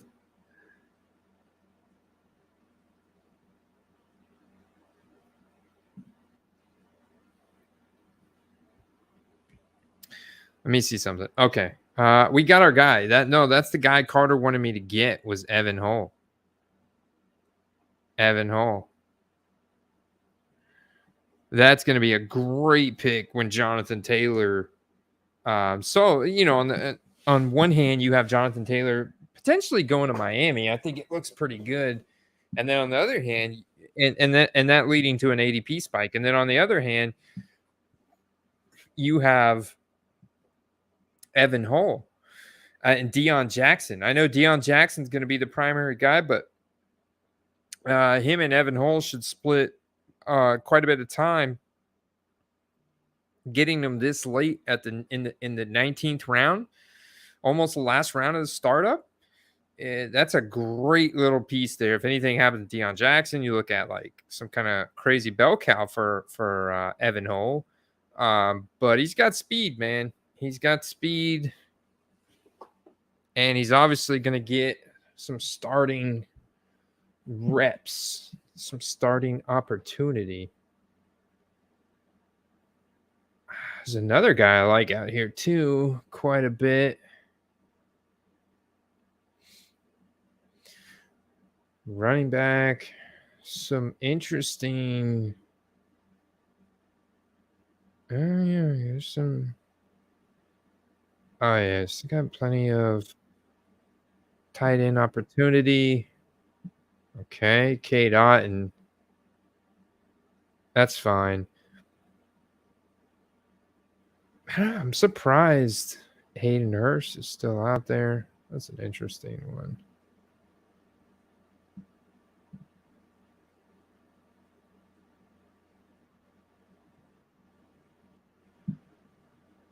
$255. Thank you, Ryan. I never did that. I got through my picks. Let's go to 130. I wanted to see what this PSA 10 2020 Donruss Optical Mythical Jordan Love. He's the love machine. Sells for and 130 point. Let's see.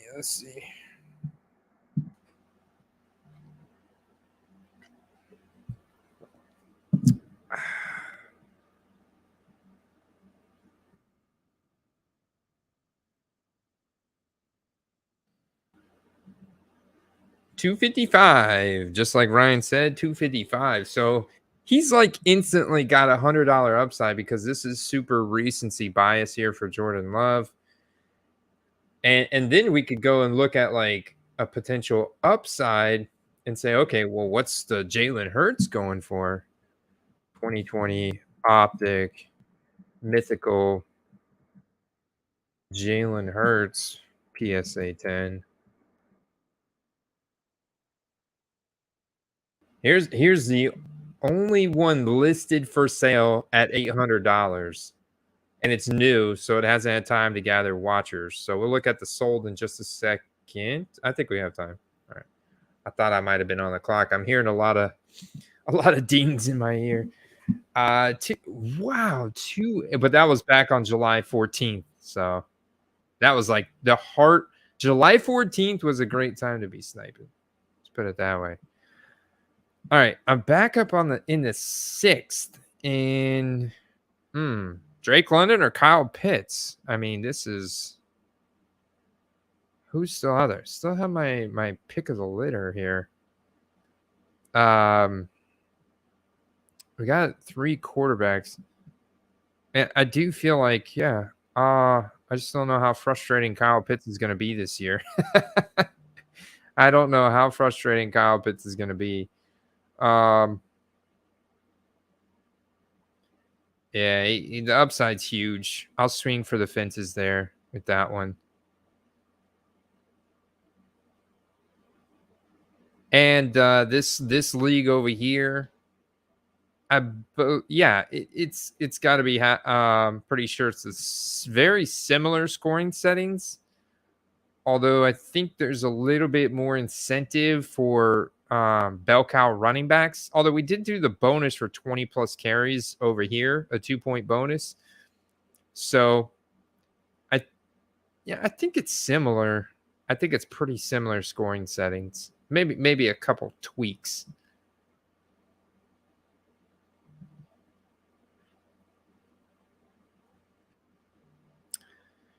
Yeah, so you can see there just has not been.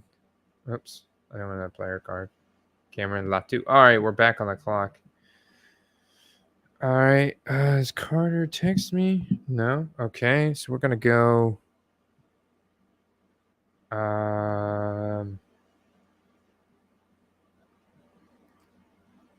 Yeah, A.T. Perry's gone. Let's go Richie James. All right. Late sticks up over here. We're in the 7th round of the seasonal league. I think we do either want to look at, man, it's close. Nah, I can't. Cannot look at running back at all when I've got this type of wide receiver talent sitting out here. And at this point, with having 3 other wide receiver, we are going to go ahead. Yeah, let's diversify. We got Brandon Ayuk in the Dynasty startup. Let's go Scary Terry over here. I mean, if there's one guy that'll bounce back quick, I mean, most people are expecting him to be back week 2. I mean, he could be back week 1. I just think he could be on a pitch count, could be lingering, bothering him. The technical timetable is week 1, but I think it could be bothering him. I think we go with this Chiefs running back here as well. Deneric Prince is actually Deneric Prince is a really interesting guy from college. And Chiefs know how to bring out the best in their late round running backs, if you know what I'm saying.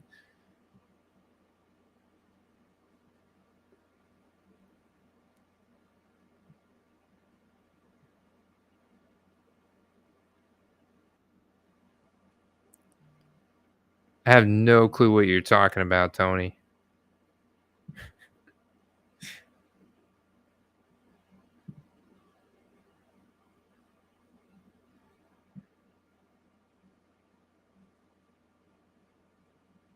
All right.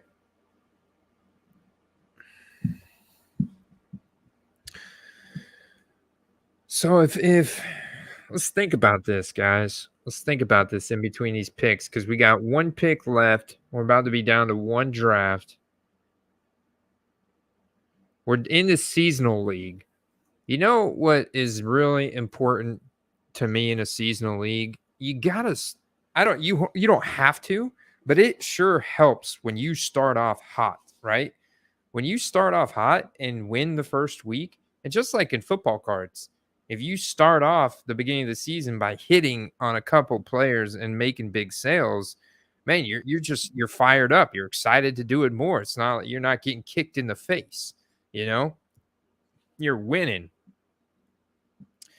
So, let me see something here.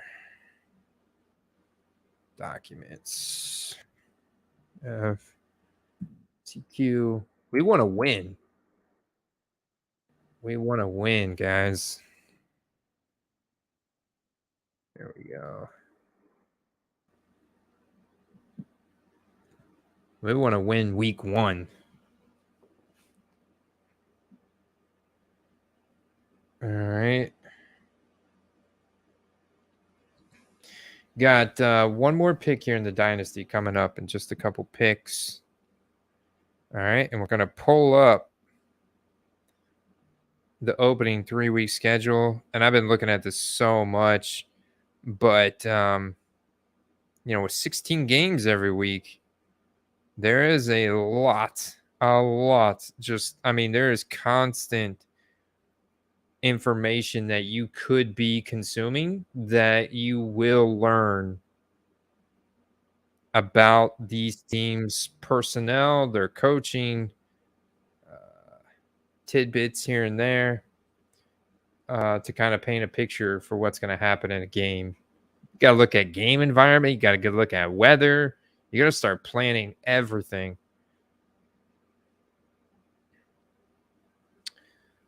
I don't really like any of these running backs left out here.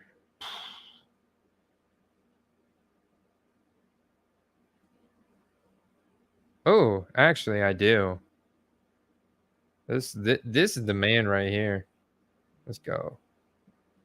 Dearness Johnson.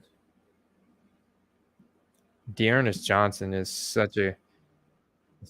There you go. Draft's over. Man, Taps. How many quarterbacks did Taps get? Brissett. I think that was a smart final round pickup. See, Taps is a dynasty guru. I know exactly what he's doing. He's loading up on a very valuable asset in this economy of Dynasty Superflex, and he's got some guys that he's gonna try and sell. You see how many quarterbacks he's got? He's gonna be doing some selling. That's smart. That's smart, man. I'm excited. I'm excited about the Mad Cards Dynasty over here. I know it may have been a little bit of a heavy lift for you, those of you that have overlapped drafts, but you got her done, man. All right. We're going to go ahead and exit out of that. Congratulations. Good luck to everybody. If you haven't got your league dues to me, make sure you do that. But I think everybody's good. I'm going to pull up the schedule. Let's figure out how we win week 1. Let's see what we got. Lamar Jackson and the Ravens hosting the Texans. Love it. My only regret here, or unfortunate thing, I got to figure out what other Ravens are out there, because I need Ravens. And that's not going to help me. And I'm on caps lock. And they won't let me filter by team. What's going on here? Maybe it's Baltimore. BLT. The bacon, lettuce, tomato team of the NFL. Nope. Okay. What about this? All right. What about Rashad Bateman? Rashad Bateman, my dog. Rashad Bateman. What about... What is going on? All right, get off the caps lock. Dobby. Oh, I'm on wide receiver. I guess I got to go to all. Dobby. I know. I'm sure Andrews is gone. Yep. Okay. Dobbins and Andrews is gone. Where are we at in terms of positional value here? Wow. Okay. Buffalo believing. Please tell me you've got guys queued up. Please. Brady.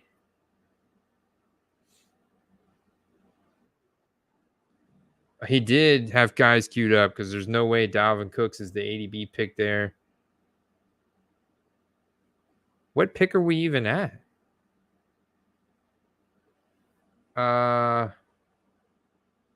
No, just go ahead and take him. I don't care. I'll reach for him. I mean, he's a value anywhere you get him. I don't know why Zay Flowers went so late in this draft. I guess his ADP pushed him down, but I know I'm 5 wide receivers and 1 QB, 1 running back, but we're gonna do something about that right here. We're in a good spot. Joey collects. Marquise Brown. Total fade for me unless I have Kyler Murray, but I could see a mid to late season push for him. Rashad White, another unfortunate fade for me. I hope I'm wrong though. I hope I'm wrong.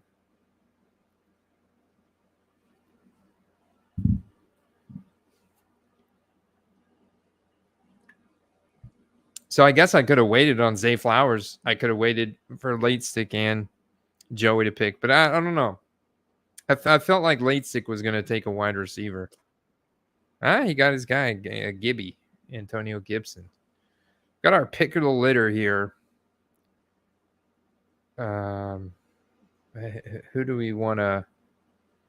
I think we got Gino. I think we got Howell. We got Gino or Gino's gone. No, let's go ahead and get Howell then. Looks like Gino. Yeah, Gino's gone. Yeah, let's go ahead and get Howell. All right, so what I'm going to do for this draft, now that we're in the 9th round, we're going to move. Got him. I'm texting Carter. We're going to move the draft speed down to 1 minute per pick. Sleeper.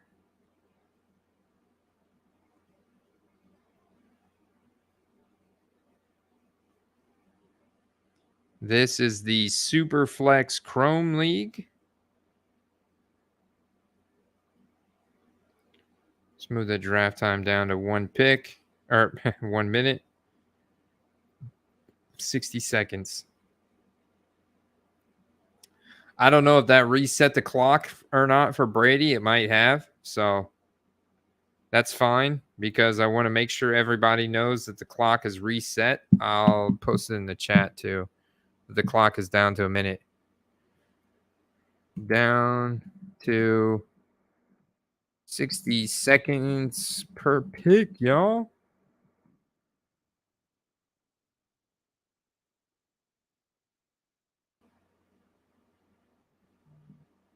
All right.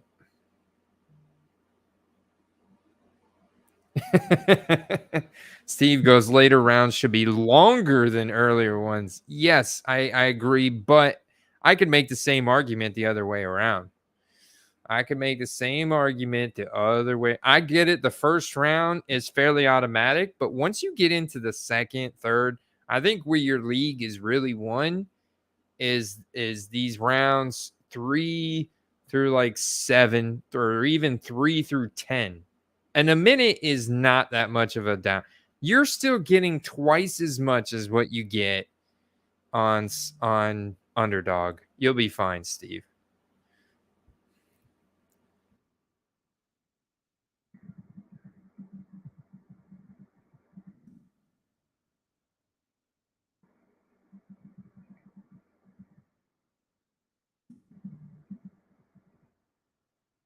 Back home, Hitman.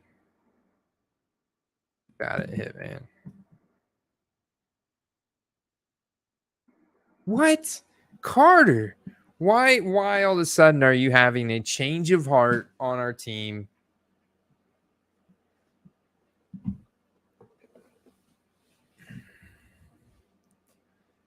I think the team is solid, man. I think the team is solid.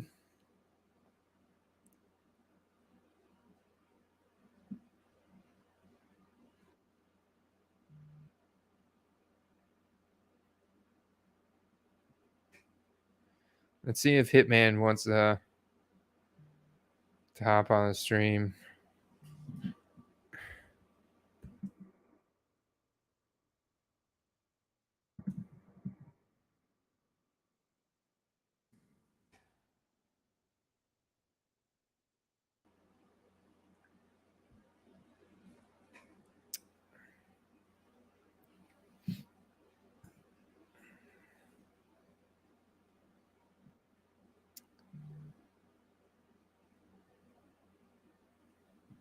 So once again, I am rolling the dice on Sam Howell in both leagues. I'm gonna have to buy some Sam Howell rookie card. I literally have no exposure to Sam Howell. Honestly, you guys know you guys that are premium members know that I just wrote up Jahan Dotson yesterday. There's a ton of and Jahan Dotson is such a juicy wide receiver prospect right now with upside. But honestly, it goes back to Sam Howell. Sam Howell's got to execute first before Jahan Dotson. Jahan Dotson's going to help him do his job. So they go hand in hand, and that's why stacking is such a critical, optimal strategy in fantasy football. Oh, his camera's down for the night. Is that what he said? Not tonight, brother. Allergies are getting me. I'm all stuffy running at the same time. Oh, no worries. No worries. No worries.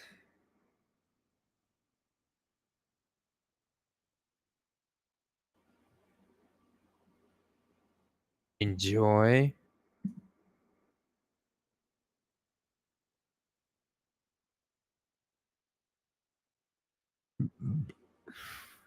Excuse me. Enjoy those nugs.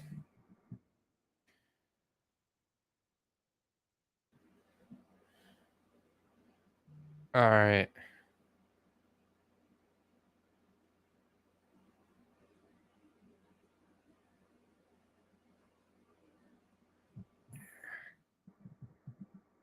I got a message from Ryan. I just popped over to Discord. I'm gonna invite my guy Ryan Childress from Lunar Mooner. Just did the Dynasty draft. I don't know if he still wants to hop in. Let's go. Somebody to all right, let me see. Come drink a beer. Sean keeps getting sniped. Love it.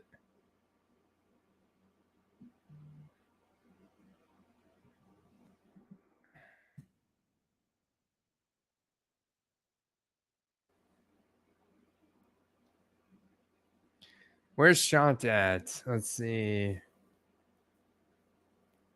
All the way to the back end. Trevor Lawrence, Bijan, ETN.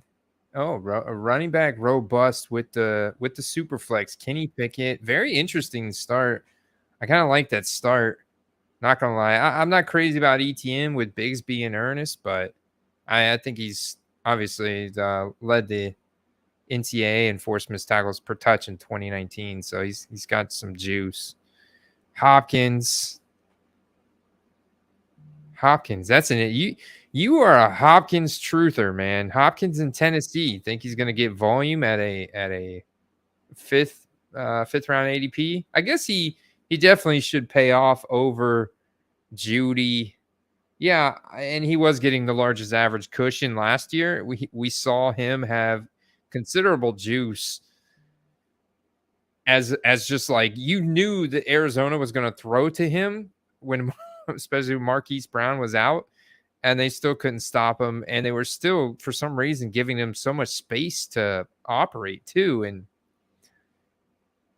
I don't know if that'll continue this year, but man. Ryan, welcome to the stream, man. What's up, buddy? How you doing? How you feeling about that Dynasty roster you just drafted? I mean, it was a little rough compared to my mocks for sure. My strategy was to get Kelsey in the second round because he was just falling there every time. I didn't even know it was tight end premium, but then he went off the board early.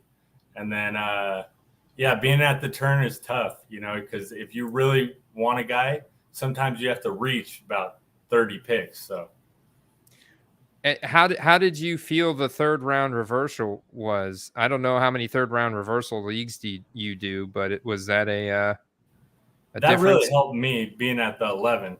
I haven't checked out your team. So is this a redraft that you're doing now? Yeah, this is a redraft Superflex league with similar scoring settings as the as the other draft we just did. I think this one may favor running backs a little bit more, like bell cow running backs. Yeah. Because I actually have it set up to where wide receivers get the 0.5 point per reception, but running backs, I think, get 0.1 per rushing attempt, as well as their normal points, 0.1 per yard. Well, dude, you got to be loving it because I see you're getting your guys, and that Lamar Zay Flowers stack is just going to be awesome, I think. It looks like you're up now. What are you thinking position-wise? I don't mind a third quarterback because I'm not sold on Sam Howell, but at the same time, I really do need running backs, and I'm looking at these guys. They're kind of stacked on running back. Yeah, what kind of running backs are available? Yeah, sure. Penny, A-Chain. How severe is A-Chain's injury? I don't know. I love this cat right here. I like this guy. Right. I mean, I feel like Charbonneau might have might be the best pick there, but it's tough. Yeah, I didn't get Walker. You're right, actually. That's actually not a bad play at all. Yeah, we know Walker's not going to get 100%. Plus, you have Charbonnet, who's featured as an all-purpose back like a receiving back as well, and he's got size and athleticism.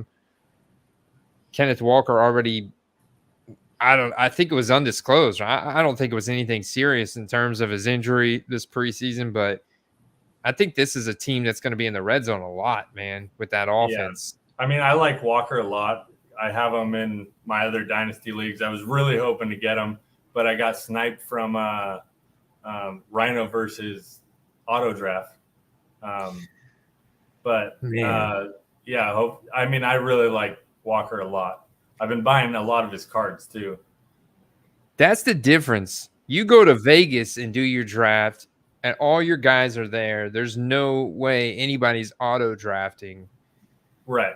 No, and I wouldn't even allow it. Like they would get kicked out of the league. Like one year, one of my best friends, he had like this camping trip because it's Labor Day weekend. And I don't know, I heard it through the grapevine that, he was going to skip the draft. So I booted him. There's guys in line. I have a 13th guy right now. He's just waiting for someone to slip up. So there you go. I like it. You got the positions in demand, and it's like we need you. We really do need you because it's not totally different like some of those picks, but looking at all those picks to auto draft, that it wouldn't have gone down that way had the person been there. Right. That changes things. Are you thinking about hitting running back again? Or, I mean, Quentin looks like a pretty good value there.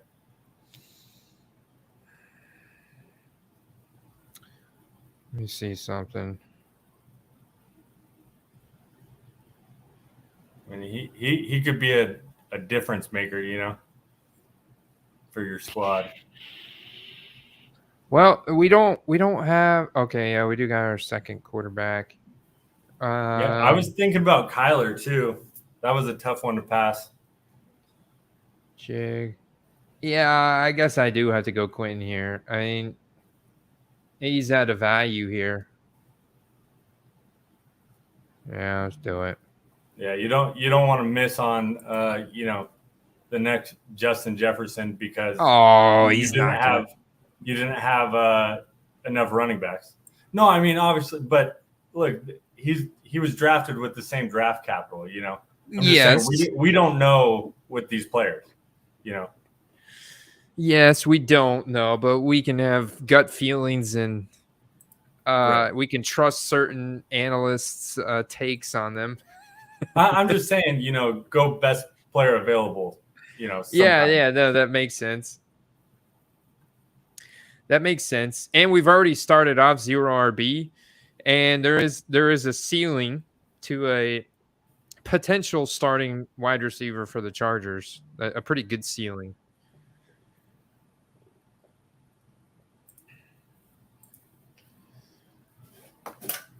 So you sniped at Tua earlier. Yeah, That was yeah, that was nice. a The good pickup. mythical. That was a I've been great pickup. looking to add some Tuas. Maybe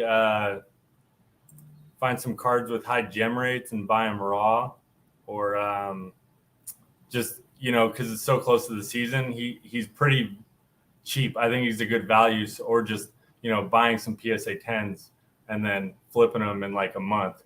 Because people are low on him because his injury risk, but unless he gets hurt the first few weeks, I think his cards are going to double. Yeah. So they play the Chargers week 1. Right. So I'm guessing At home. you're all over Miami. They cooked their opponents out early September in Miami. Remember what they did to the Bills last year? You had like offensive linemen passing out and stuff. Right. Yeah. That's. I don't know how the NFL lets certain things like that happen, but didn't they design the stadium that way? It sure seems like it. I think sure the sun seems hits like it. just the opponent's sideline or something like that. It's kind of like the Dallas Cowboys stadium where they designed it to the sun sets in like at the perfect angle into the stadium where but apparently in Dallas it's blinding their own players and the sun is hitting their own home side, Right. which is pretty wild. I think that just the fact that weather and outside factors like influence professional sports in this day and age is just ridiculous. Like everyone needs a dome. You can have grass, you can have turf, whatever you want, but there's just no reason for the game of football to completely change in December. And then the Super Bowl, they never play it in a cold weather town because they won't let that game get affected. And they want tourism, but it's just ridiculous. Like why are we playing in Buffalo in 2 feet of snow? Yeah. The snowballs last year. Did you think that was funny when the fans were throwing snowballs and stuff at the players? I think snowballs and they were throwing snowballs at each other. Yeah, I mean it's hilarious. I mean, I love like when Red Zone comes back. Like funny stuff happens in the NFL like every week. Just ridiculous stuff. I'm pretty excited. Yeah, it's pretty ridiculous. There is ridiculous stuff that happens every week. I'm pumped. So besides the Bucks, you said you PC. What other cards are you looking at right now? Right now, it's all super modern. So I'm really bullish on second-year wide receivers, and right now Dotson is the top of my list. Yeah, he's looking especially with that awesome. week 1 matchup. Yeah, because you have all this hype like building for Sam Howell, and the preseason's been fantastic, and now all of a sudden, Terry McLaurin's probably gonna miss week 1, but at least not be 100%. And Dotson is that guy that can get open. Like if you were watching earlier from reception, I mean, he gets open on almost all his routes. He's a good route runner. Right. So, and he's a good, like, hardworking team player. I think that's why he stayed his senior year back at Penn State. I think this guy is he's a great athlete. I think he's undersized, so people just tend to overlook him a little bit. But like Devonta Smith, even if you're undersized, you can become a household name. And I think this is, I think this guy's good. So Antonio Brown and it's funny because you like Zay Flowers, it looks like, and player profile. I love Zay Flowers. Best comp is Jahan Dotson. Get out of here. Yeah.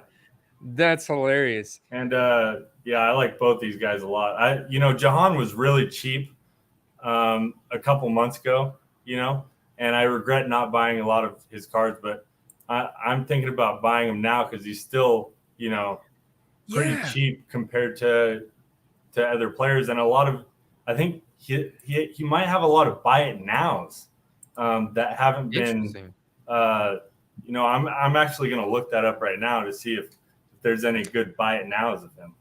Do you do anything on COMC? Comty, I bought like from Raven Invest. He's part of the Discord. I bought from him as part of a deal because I cleared out his whole star stock inventory. But and send it to COMC. Well, no, I had it sent to me, but as part of the deal, I had to buy some of his cards on ComC. So that kind of got me into it. But I'm really not very good at finding good deals on ComC. It seems like all the cards are listed above comps that I want. Yeah. So you just got to keep looking. I see what you're saying. It might be a good place to look. Oh, yeah. For a guy like this, it's a great place to look because I think what a lot of people do, and this may be the strategy for ComC, is like whatever doesn't sell in the first season that you hold it, you just send all that stuff to ComC. And that way it's a lot easier to manage your inventory and you can bulk update prices. You can do bulk sales and you get that API integration with eBay. So all those listings show up on eBay just automatically, as buy it nows. And so you can capture those impulse buyers too. So I always look here. Some markets are a lot juicier than others on COMC. So you never know. But like, there's some interesting scarcity. I mean, these aren't autoed. So this one's an interesting auction to watch out of 75.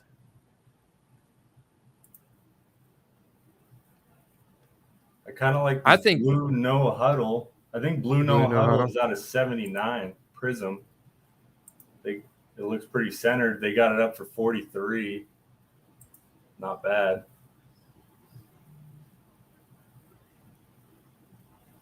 Ooh, a red wave of him, color match for $40. That's pretty good. Autoed or no? No, not autoed. What's it numbered out of?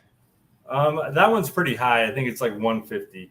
But yeah, so I could just get a silver auto. Yeah. No, that's a bad price on that card. You think so? Yeah. I don't think it's a bad price, but I don't think it's I don't think that's a snipe. Right. That's what I'm thinking about. ComC is like I just can't find, because that card 2 months ago probably would have been, $15-20 maybe.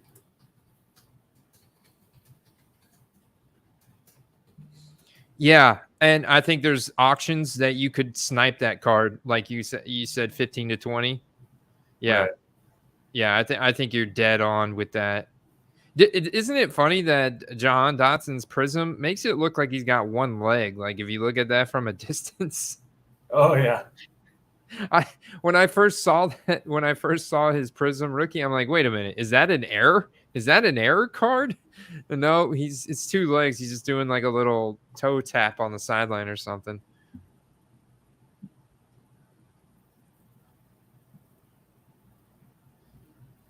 I mean, you can grab a silver for, under 10. Yeah. I don't think there's really any deals on here for him, unfortunately. But we have plenty of time. Like that's why right now is the best time to snipe him, because you've got 2 weeks before you need to worry about potentially capturing a hype spike, window of opportunity. In those 2 weeks, though, you might be able to, send it off to SGC. They got really quick turnarounds. Really? Oh, yeah. Like 5 days. 5 business days. Have you been submitting a lot to them? No, I haven't yet. But as the season is so near, I'm thinking about getting a submission ready, like, Monday. Interesting.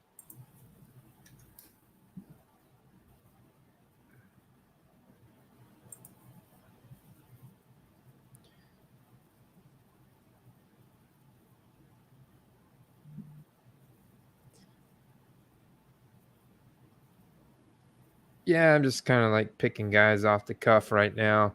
Who you pick? Oh, you got Hyatt? Yeah, I did. Yeah, I think he's gonna be great, man. Yeah, my buddy who's his brother's the OC for the Giants. He's really, I'm in a dynasty league with him, and his brother is the offensive coordinator for the Giants. Yeah, Mike Kafka. Yeah, and wow, he man, came over from Kansas City. He was as the quarterback's coach, right? Yeah, for Mahomes. Yeah, and he was drafted by Andy Reid to the Eagles. He was a quarterback at Northwestern. Yeah, such an interesting story. But my buddy, he's high on Hyatt, and he talks to his brother all the time. And, 1 year he drafted Kareem Hunt's rookie year when his brother was still on the Chiefs. And, Kareem Hunt exploded that year. So he gets some insider knowledge for sure. So if he's high on Hyatt, then I am feeling really good. And you can see it, like he's not a sleeper. But at the same time in fantasy, getting him in the 13th round, I took him ahead of Jameson Williams. I think I am actually out on Jameson Williams because his prices are the same as Amon-Ra St. Brown. And why would I not just buy Amon-Ra St. Brown? No, I'm selling Jameson. I mean, because he's going to be forgotten about by the time he comes back. So you can buy him week 5. And, buy back in. Yeah. Buy back in. The problem is the question I have, like, long term, Jameson Williams seems like he could be a guy that misses a bunch of time for a bunch of random weird things that he could probably prevent himself by making better life decisions. Yeah. I mean, I'm so out on him. I just posted a gem slab of him last night. Oh yeah. Yeah. Accept offers at. Are you pretty high above comps, or how'd you price it out? It's a pop 3. I couldn't find any sold. Someone else had the same one up for $250. So I just threw it. It's out of 25 honors gem bookend. So I just put it up for 99 auction. See if someone goes in on it. Is honors like, because I've never ripped honors. And is it hobby only or is it retail too? It's hobby. It's a weird product because it comes out every 2 years. And that's right. A box only comes with 4 cards, 2 encased autos, and one is an on-card auto, like a buyback program. So you can get like a rookie, Josh Allen, 1 of 1 out of honors. Wow. So that's really the draw of it. Yeah, the other one's going to be a rookie of this class auto, but they just don't resell very well. But I like buying them. I like the way they look. Yeah, so the cards, the normal base cards, or even like the autos and stuff, are they a thick chrome card or are they a thinner like cardstock card? They're a chrome card, but they come in a sealed mag. Really? Each one of the cards? The 2 encased autos.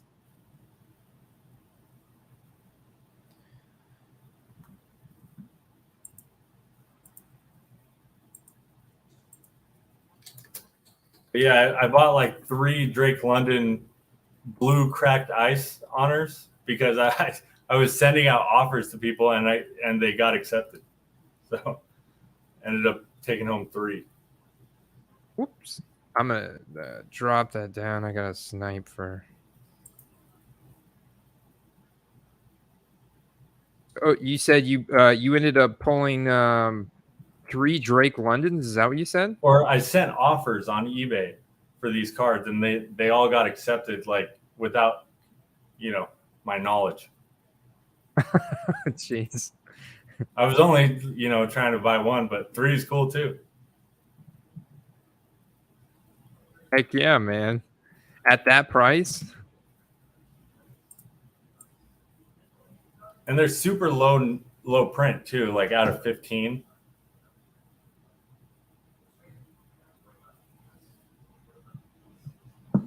I got a gold Olave out of 5 for like $70.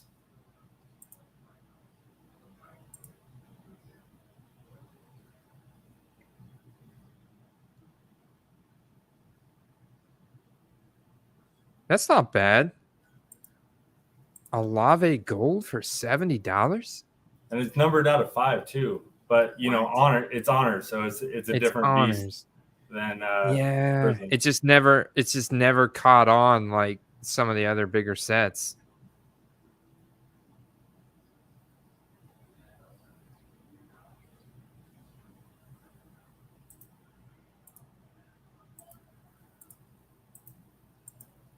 What kind of sleepers are you targeting to end your draft?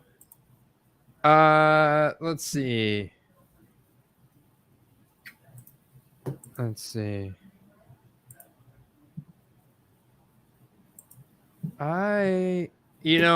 Man, I've been really bullish on Rashee Rice's, but the drops that he's been making, some of the drop today was brutal. Really? Yeah, the drop. I mean, it was a deep bomb, and he was wide open. He was wide open, and he just went right through his hands. That was kind of wild how he dropped it. I don't know how he dropped it, but I'm gonna have to pull this thing up on Twitter. You got to see this. This is what concerns me. I wanted to target him, but this does concern me, and I feel like they'll move on to Richie James or right. Yeah, I mean, it's just so hard to tell with, I think Andy Reid, first of all, hates rookies, and yeah, I mean, it's just hard to tell what they're going to do at wide receiver, or if they even care at all. Like, it seems like they're just running, rightfully so, the offense through Kelsey, but I'm not even sure a lot of these guys are going to get the snap rates you would assume starting wide receivers get, because they're all just subbing in all the time.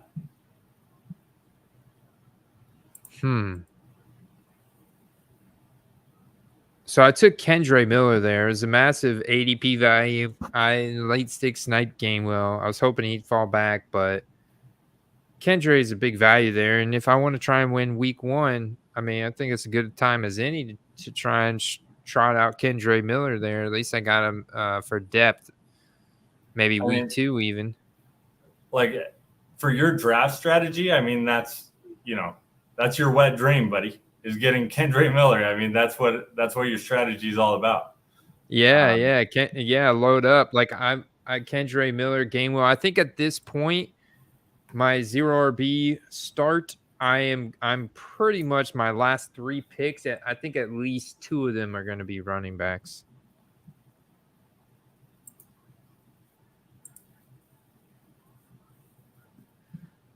Let's see if I can find this. Who I like in the later rounds. I think Gus Edwards could be a good value. He's usually there. Tyjae Spears might be good. I know you like Jerome Ford. He's interesting. Yeah, I love me some Jerome Ford, and he's questionable with a hamstring, so that's why his values have dropped so much. You also now have Deuce Vaughn, which I'm going to go with Jerome Ford. I'm going to show him some optimism, show him some faith. Right.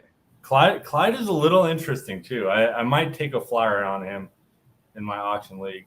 But you have a ton of good running back options there, like even Fournette, Kareem Hunt, because when these guys sign, their values, I mean, they're going to sign. They're not going to retire, I don't think.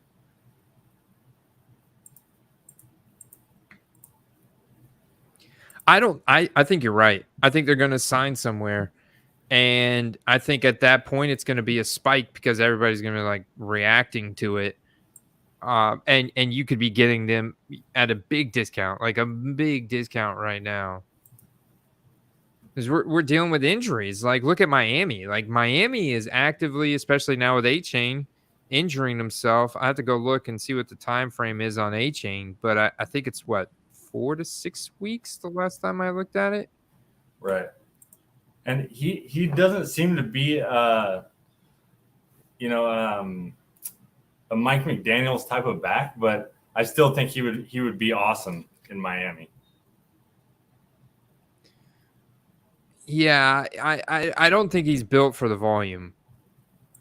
And this person is saying 7 days ago, sounds like this was A-Chain's last play. By video, it looks like it could be an AC joint sprain on left. That's a 2 to 3 week injury. That guy said if it was an AC sprain. I heard Jerome Ford got hurt too. I think he has like a hamstring maybe. Yeah, he does. Yeah.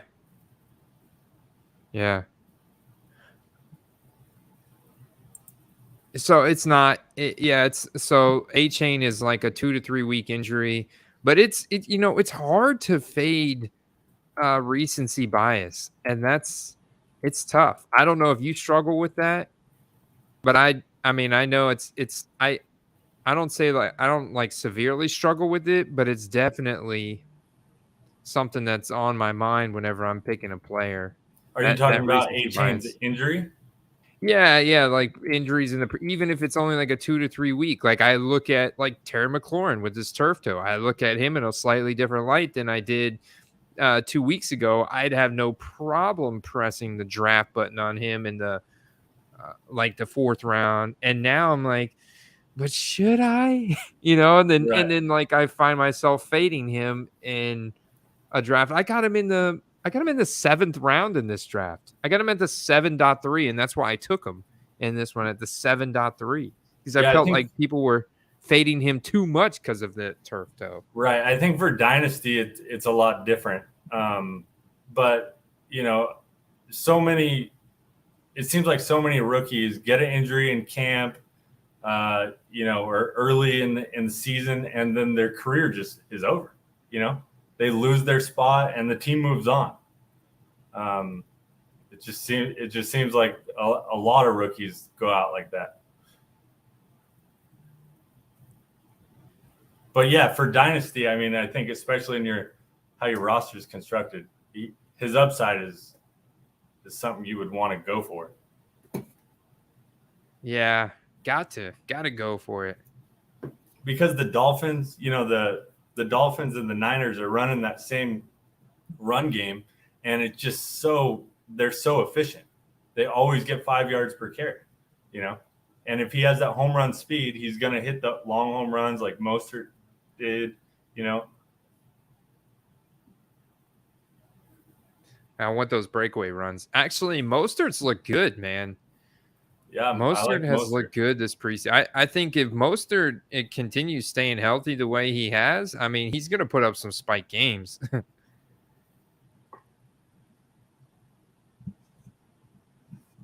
Well, I guess it's contingent upon them signing a Jonathan Taylor, right, or a Kareem Hunt, right, or like any other running back, Leonard Fournette. I don't know.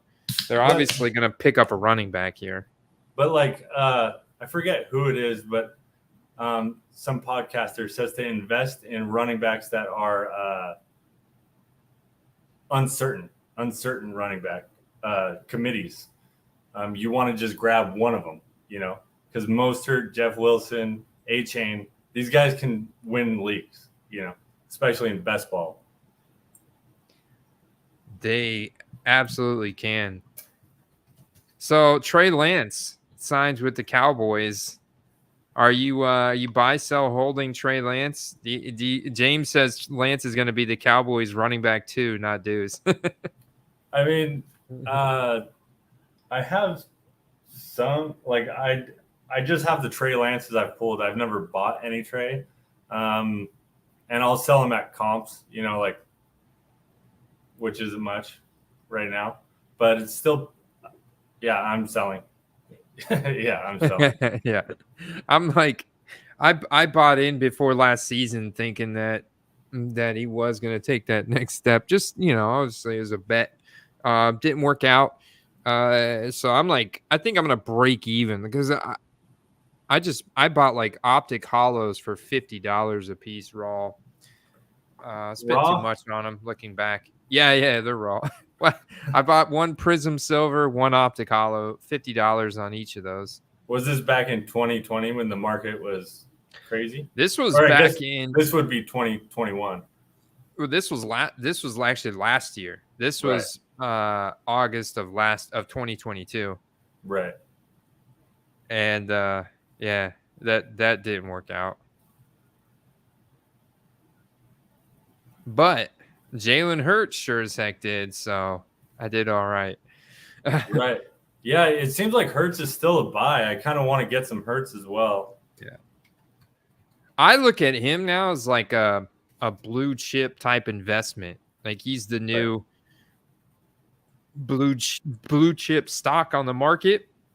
And if he has one more year like he did last year, Ryan, I think he jumps up to that Herbert and Burrow level and never looks back. Like I think he stays up there with them. Well, I think the difference between Hurts and so many other quarterbacks is he already signed his deal. He's there. Yeah. The dead cap is they're too invested. He's the quarterback, and the team is going to be so good. How they constructed that contract is a cheat code. It shouldn't be legal in the NFL. His cap hits are like under 20 mil for the next 3 years.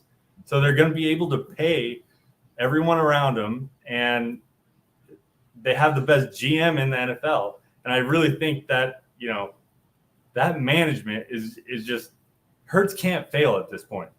He can't fail, even if not he with gets those injured. weapons. Even if he tears his ACL week 1, he can't fail in his career because for the next 5 years, he's going to be there around a really strong roster,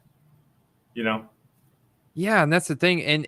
And you look at how good A.J. Brown and Devonta Smith is from a singular level, reception perception, baby. They can't be covered.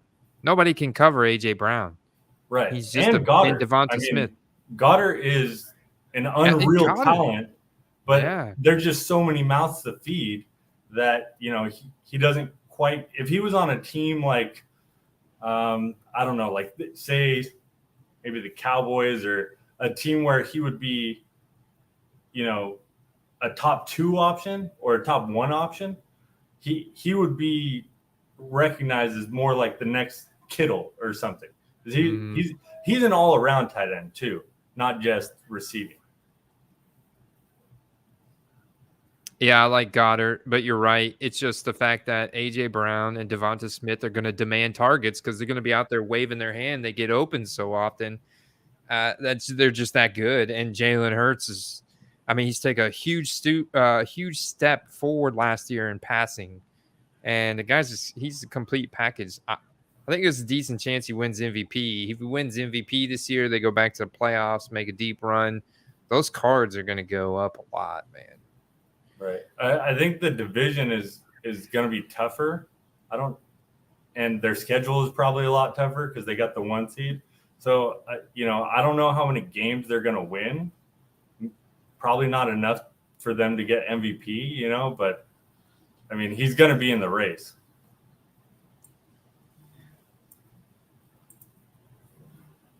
I don't know what his odds are. I'm curious to find out what his odds are on. You ready for your last pick? Yeah, I'm looking. Todd Gurley. Todd Gurley's in the sleeper database. Keontae is my dude. I've been buying some of his cards for like $2. Really? Well, James Conner's not exactly a spring chicken. All right, I'll go with the. Let's do it, man. You know what? If somebody doesn't, and this is what you got to do if you go 0 RB, you got to load up on the back. and then rotate through them. Got the studded wide receiver trio in the beginning. So and then 2 guys that could easily catapult up into that range, and then another Quentin Johnson, Jalen Hyatt. Oof. I'm liking this roster. I think I could potentially be weak at quarterback if Howell doesn't pan out, but on the track we're at right now, this roster could be nasty. Is it 2 quarterback? Yeah, it is. Yeah, it is. I only got 1 tight end. I'm actually hanging quite a bit on Kyle Pitt's shoulders there, but he can shoulder the load. Yeah, I don't know. I don't know if he can. I mean, because like I feel like I would want a second tight end if I had Pitts. You know, I think you need like a safe, pair him with a safe tight end, kind of like I like to do with my quarterbacks. Like a Cousins and a Fields or something like that, where if you get Pitts, you might want to pair him with at least Zach Ertz or someone you can play if need be. Yeah, that is a concern I have. But you can always trade someone, to grab or. That's a good point. Now I'm loaded up with potential RB1s if injuries happen or roles grow, that kind of thing. Or did Taysom Hill get drafted? That's a good question. He's a cheat code too. I mean, people think it's not going to happen every year, but I mean, he has some unreal performances. I wonder what his best ball ADP is, because probably almost free. I've gotten him in a couple. I'm trying to find him. Oh, we're under QB running back. Taysom Hill, yeah, he's actually ADP of 186.4 in here. Not sure how often this is updated, but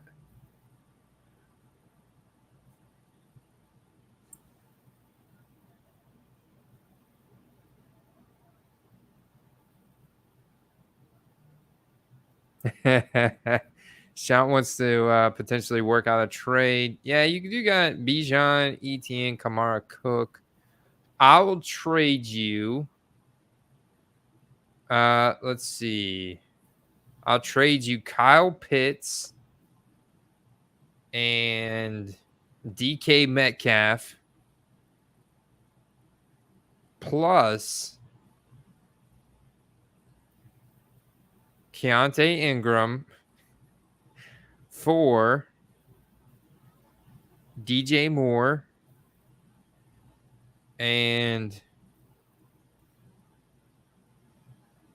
James Cook.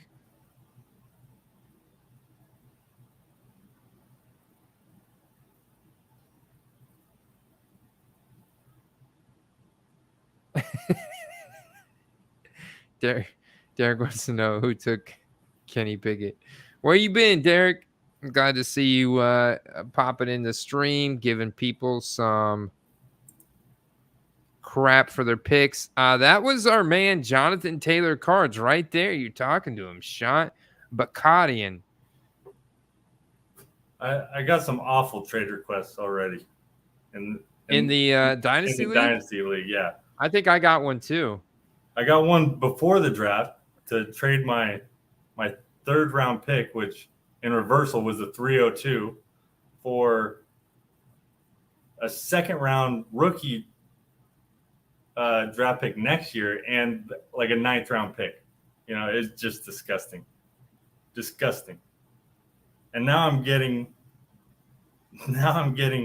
Dalvin Cook and some next year draft picks, not even a first, a second and a third for Christian McCaffrey, who had took in the first round. So it's like, I mean, what is that? That's how you just ruin relationships, Not for sale. Not for sale. Come on, man. Right? Come on, man. The disrespect. Hey, I guess they're seeing if they could throw some low ball offers your way. I mean, who wants to win like that? You know, who wants to win by taking advantage of people like that? Well, there's some sharks that'll do whatever necessary. Right. For $50 buy-in league. Yeah. They're out for blood. I do like when they put this big rookie text all over the back of it. Instead of honors, they should do this on every one of them. So that's an honors throwback, but I don't like those as much. Really? Are you looking at some honors right now? I sent you a couple of cards in the Discord that I bought. Okay, let's see. Here's the Olave you were talking about. Yeah, and it's the color match out of 5, you know, and he's my biggest buy like all off season. Yeah. He's been steadily climbing. Yeah. I think that's a deal, man, because you got rookies all over the side. You got the rookie guard shield, and it's gold. And if these cards are a chrome card, I mean, that looks sharp. The condition on this looks sublime. I'm digging this, man. And it's out of 5. It's not even a little bit of off centering there on the back. Well, actually, it's not a little. I mean, it looks like quite a bit. I actually didn't notice that. On the back from left to right. I know the back centering is more forgiving from PSA. You may not. Are you planning to grade this, or you just examine it and based on condition? But a card like out of 5, I might be okay. You know, I'm okay with a 9. You know. Yeah, it's gold. It's like it's gold. Right. And I got it for $75, so I worked a deal with them. I will say too, I mean, these lines that are kind of engraved, it looks like they're actually engraved in the card. It looks like you could have a lot of dimples. Yeah. You know? So I've heard that honors is a hard grade, but I sent quite a bit in just because I had a lot, and they got really good grades, like 9 or 10s on all of them. But I've seen some horror stories, like sometimes you'll get like a 5, you know, or something like that. But maybe PSA, you know, just kind of like the Donruss optics centering. Maybe they're just like these. That's how these cards are made. Maybe they made a change on how they grade them, because I got good grades on my honors. Interesting. How long ago is this that you sent them in? I sent them in May 31st. Got them back a couple weeks ago. But yeah, I don't see how I lose on this card. You know, it's just no. I don't think you do. And gold is matched up, color matched with the Saints. It's matched up almost better than any other team in the NFL. I've seen some crazy gold transactions on Alvin Kamara. I can picture some crazy gold transactions on Chris Olave this year. Another step forward with Derek Carr. I mean, it could be great. This dots in here is close, but I find Panini Black it's devalued a little bit. I feel like much like Panini Honors, Panini Black is not too far ahead of them in terms of. I think that's how you know they have way too many sets, is when they have one called Black and one called Obsidian. It's like, you know, like obviously they're running out of ideas. They have a release. They have 5 releases a week, you know. I'm a little scared. All of these cards tank because, you know, the second Junk Wax era, some people are saying, but I don't think so, especially if you're targeting rare cards, because I think people they like what they like, and there's a variety of different collectors for each set, and they ultimately want the good cards, you know. So I could see a lot of the base cards and the base silvers, even the base uncommon cards. So, you know, you're your red cracked ice or your and a non-serial numbered from Prism today is not what it was worth in even 2020 or 2019, especially, and so forth and so on. I think it all goes back to scarcity.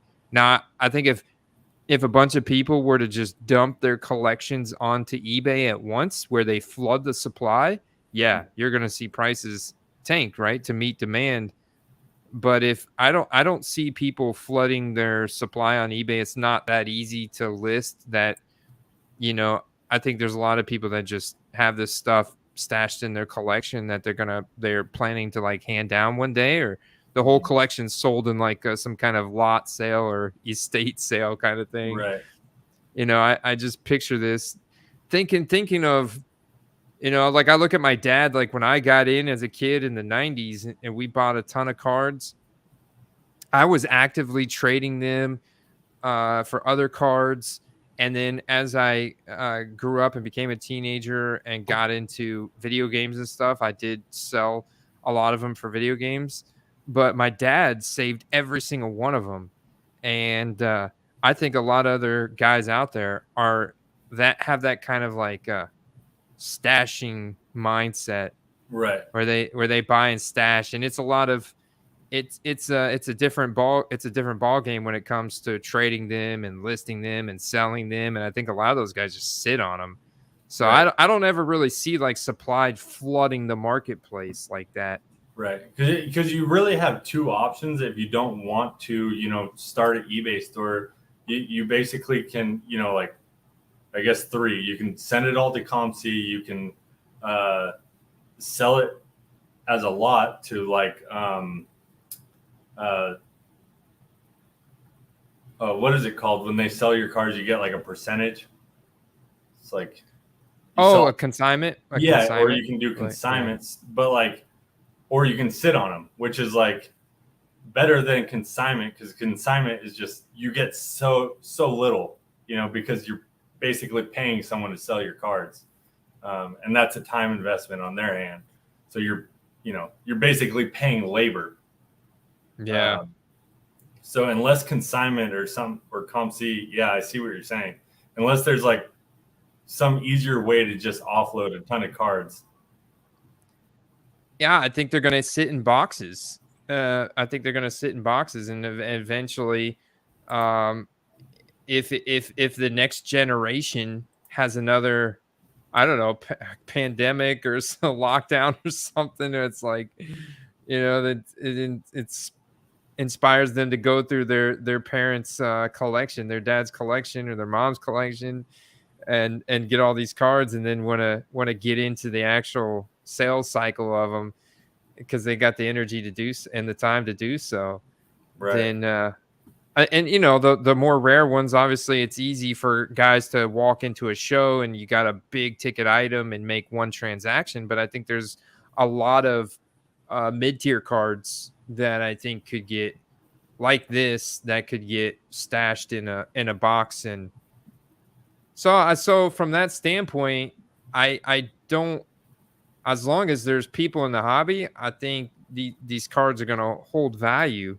But a lot of the base ones and the stuff, the ones that are like easy for the supply to exceed the demand, I think you could have quite a few base, and even like the base parallels, like even the shock parallels, the prism, silver prism parallels from 2021, 2022. They printed too much when Jamar Chase's silver prism is a $25 card. Right. Yeah. Whereas Optic Hollow is a $25 card. No, I have one up at $21 shipping, like you suggested, and no one bought it. No one's buying it. So I might as well keep it because I like Chase. You might as well keep it. Put it on the wall. Right. But that's a lesson I've had to learn about 2021. And it even looks to me like they even reeled it in a little bit in 2022, but with the print run still being pretty high and all those variety, like they added extra inserts, they added extra parallels. They did. Right. I'm looking at Yeah, I just because every year for like every set that comes out, I'm not hyper aware of whether this came out retail or it didn't, and that changes the prices a lot and the availability. Yeah, it really does. It really does. And then if you have a general acceptance around the scarcity of a card, so if it doesn't have a serial number, a general acceptance around scarcity could be like your stained glass, your kabooms, your downtowns, your rookie kings from optics. I think about those case hits and those super short print cards where you look at it, you instantly know, yeah, that's a hit. Right. That's like, Yeah. that's a case hit. And so it doesn't need that serial number. But like all this stuff, like they printed so much of these rise above even the select phenomenons, I would say. The shock parallels from optic being widespread in retail, Yeah. like all of this stuff, I don't really ever see it getting. I could see it fluctuating between like $5 and $10, or $5, $10 and $15. But for that card to get to $30 to $50, like even some like Optic Hollow Justin Jefferson, that's a $50 card now. I But sold mine at like $60. I for don't see that happening for for these cards, 2021. I like to look up the gem rates because that's how you can really, because a lot of people, like I have a Jamar Chase red cracked ice gem, and that one's going for about 125, but it's a $25 card raw. And so I feel like if you find these certain cards with high gem rates, buy them raw, send them in, you can still make quite a bit of money. How carefully do you feel? So you've done quite a few submissions. We're getting our first group submission back here, hopefully pretty soon. We're probably about due. How closely do you feel like you had to look at it? Like, I don't know if you watched my pre-grading video from yesterday, I but do you watched some of think it. do you think that some of those little scratches, dings, edge abrasions, those little minor imperfections really cost you with PSA nowadays? Or do you think you can let's get some of that stuff to slide by? I mean, I'm not sure. I haven't done that many submissions. I've done one big submission, and it was 86 cards. Because I'm new to this, but I want to, get good at grading cards. So I feel like that's where you can get the biggest margins. And so I think for certain dimples, I feel like they're lenient on, but really the same submission. If you get them back, crack them, send them to PSA, you're gonna get different grades from a different grader. Yeah, It's just really tough. It's kind of, you gotta, because the difference between a 9 or 10 is the crucial part here, with these modern cards. And so it's tough. But, and, yeah, I only watched some of that video, so I feel like I heard dimples, they're, not super strict on. Like if the card's a 10 and it has like maybe one tiny dimple, I don't think it would get a 9 usually. But they also are big on eye appeal. So if the dimple is in a certain spot, a very like noticeable spot, compared to if it's in the background and you can only see it if the light hits it perfectly, I really think that does change the graders, the grade and how they grade the card. But that's just my theory, Yeah, it makes sense. It makes sense. So when you're looking at a card, right, it does make sense. Yeah, it makes sense. If it's something that jumps off at you, and it's in a spot. Yeah, what card is that? It's a Jahan Dotson Optic Right. Contenders So- Silver Prism rookie ticket So auto. actually, this is the example I was going to give. You see how there's like 2 panes on that card, and in the middle, I had a Kyle Hamilton that had a dimple right in between the 2 panes, and it was very apparent. You know, so I feel like if something like that, as opposed to just maybe in the background of the picture or something like that, it's gonna ding you. Thank God that was in the top loader. I'm trying to find some Jahan Late Dotson stick. right now. I appreciate you, brother. Late stick, you are the man. Yeah, late stick has an eye for this stuff. Like, he can see print lines from 15 yards away. He has submitted hundreds of cards, and I've watched a few of his PSA reveals. He's got a pretty good 10 rate.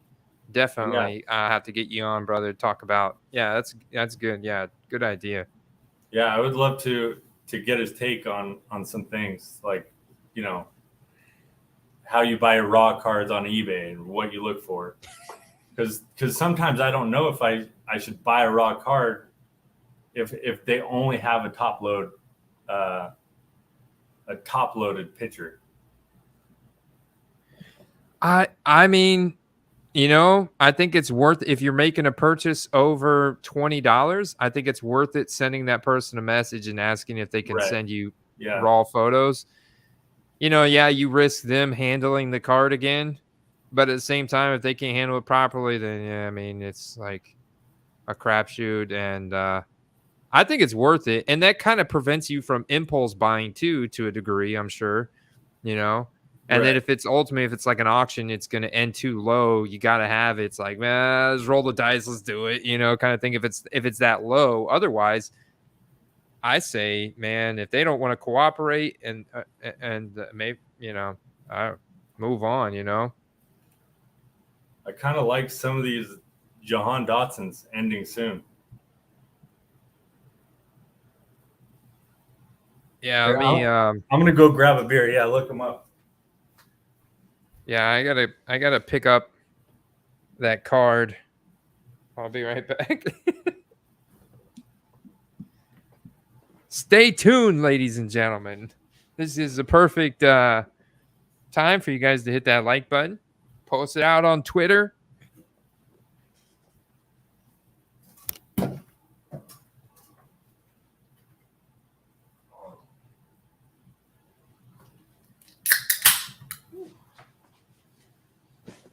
All right, we're good. We're good. We're good.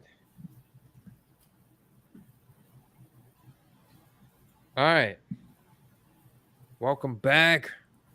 Right. Yeah. So there's an auction out of respect for all the premium members of the Quest.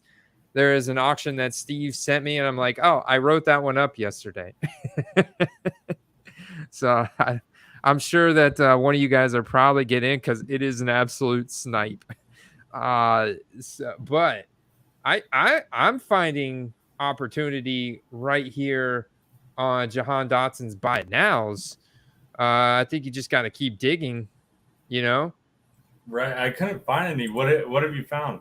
I did find a red laser Phoenix I kind of like. Yeah, that wild card mania. It's pretty, but I would, if it was $10 on it. You found a Phoenix laser.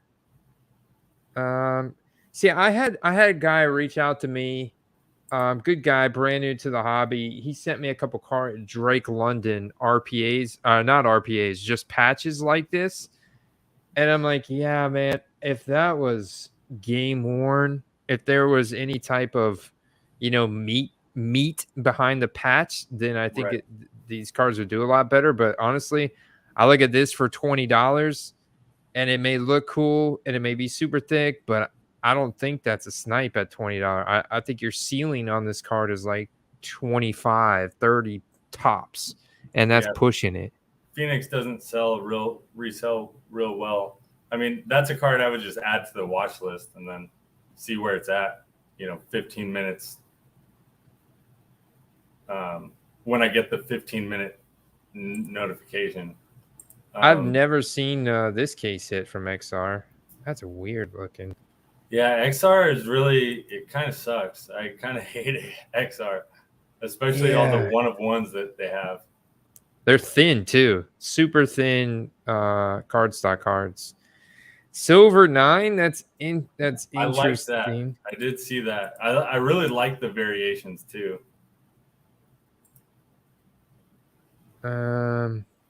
If you were entry level, I would say that's interesting, especially if like you could grab these because these press proof premiums are pretty cards. I've got some here. Yeah, I just They bought a couple actually, gemmed up. nice, and it's a great color match with the Commanders. I got So a they got a K9 pretty and a Olave from the same guy to save on shipping. I just shot an offer for this John Dotson Immaculate RPA. Ooh. It ends What about in 20 minutes, but it's at a good price already. Yeah, that's like a retail case hit, I think. Yeah. What about this? It's only $35. That seems low for a and you can make an offer here. This actually seems interesting. So what I like to do, Ryan, whenever I'm searching buy it nows, I like to go new listing to try and see if I can find anything that's been just recently listed and the save searchers haven't had Right. time to To be the go first through one and there type of thing. yeah, get lucky, you be the first one there. I don't know if anybody hasn't looked at this, but I'm actually okay. 6 watched within the last 24 hours. That's how you know this card is going to move at this price. So even I'm looking at a Davis Mills of that card went for $10. A Mariota went for $13. So I mean, a rookie Dotson. It's fairly priced then. It must have room. I mean, so I guess our guys to compare them to would be Treylon Burks, but then I'd like to look at Drake London, and I think we've got upside here for. Let's see, what's Drake London? What is this? The checkerboard? Yeah, checkerboard. Checkerboard Prism. Yeah, the last Dotson sold on the 22nd for 35, then at 30. So somewhere around 36. I mean, this card was selling for 35 in June, so yeah. I really think now with Dotson's upside. Yeah, look at the London sold June 60, 50, 42 plus 5 is 47. Yeah. I guess that's a reasonable target for Dotson is to get up to London prices. Yeah, I think so. Yeah, I think so. I think if you want to just compare equal to equal value, you can look at Treylon Burks. Treylon Burks, I think, is probably going to be just as cheap, maybe a little bit cheaper. A Treylon, that was back in June, so I mean, we just don't have enough data. I don't know if it's because they're not popular or if they're just that rare. I'd have to look into the available listings and see, like, well, you got all these out there, like they're not selling. So then I'd come to the determination that they're just not popular, and I wouldn't buy it. Well, but so they're retail case hits, and so I could see a lot of people pulling that card, and they don't even know it's a hit. They don't know what to do with it. They're probably stashed. Yeah, there you go. Card probably doesn't hit eBay as often as because collectors are buying hobby. Yeah, that's a great point. So I think that becomes a snipe, man. Honestly, you look at that and you compare it to the London, and you have the make offer. Now it looks like 6 watts in the last 24 hours. I wouldn't be surprised if that thing goes. It's definitely going to go week 1, but I think it would also go for like 50, and then we'll see what happens. But is upside there. It looks centered too. I got this. Optic Contenders Silver Prism Rookie Ticket Auto at the National at Trade Night for $30 Really? cash. Yeah, Oh, here's some information you want to know. $30 Okay. cash. What Jahan happened? Dotson, black and white checker, 6 submitted to PSA, 6 gems. Wow, So they're cutting that card right, and it looks centered. this one looks perfect. You're right. So what? Okay, now I got to see if there's any have sold here on the Keep 'em app. I mean, you All could right, get let's greedy see. and send an offer, or you could just buy it and shoot it to SGC and get it back by week 1 when he pops. You know, card has a lot of upside if it gems and he plays the way, you know, I think he will.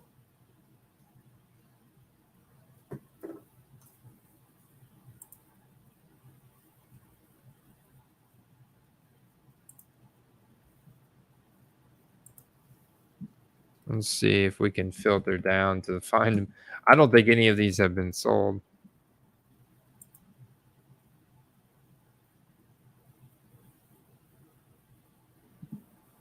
Yeah, I like the keep them a lot, but for these more obscure cards, it's you know it's hard to find.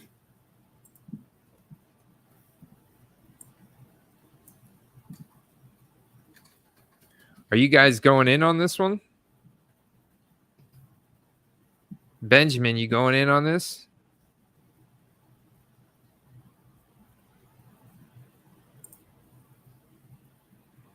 Oh, I just figured out how I can read the chat now.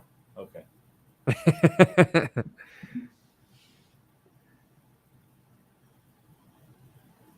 Interesting. We have a Genesis for 65.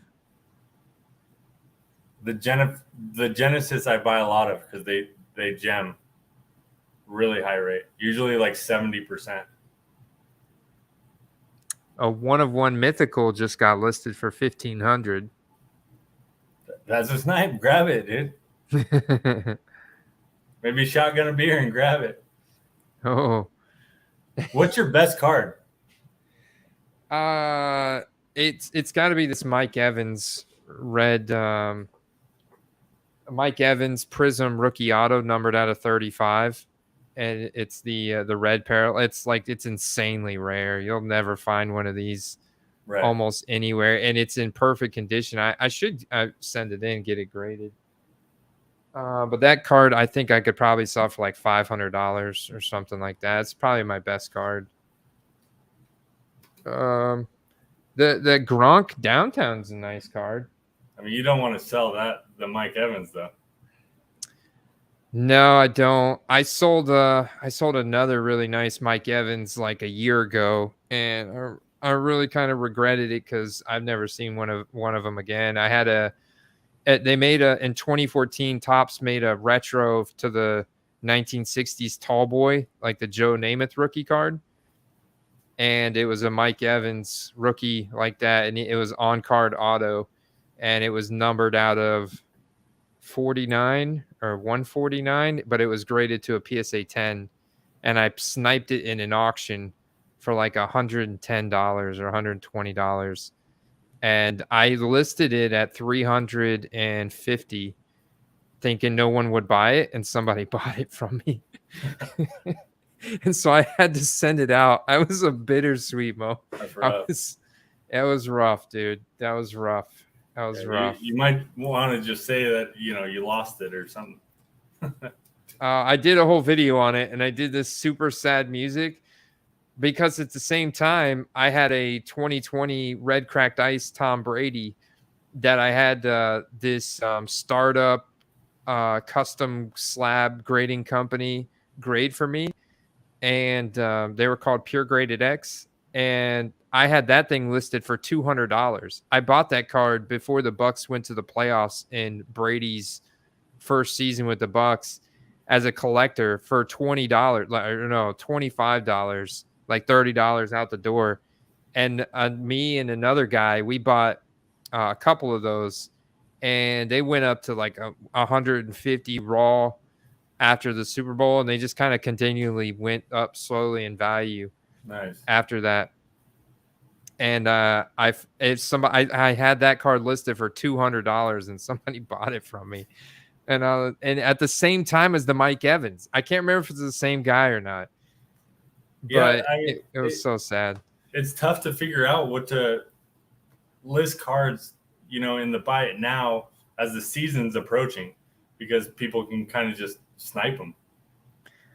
Yeah, that is absolute risk that you run. But if you don't know what to price them at, like my Premier Hollows that I sold, I just look at it this way, like, what if Bijan were to go out last night and get hurt? I know he's going to be back and stuff, but I'm not convinced that Panini's just going to stop being able to print cards. I'm not sold. I don't know, man. I'm just not sold on it.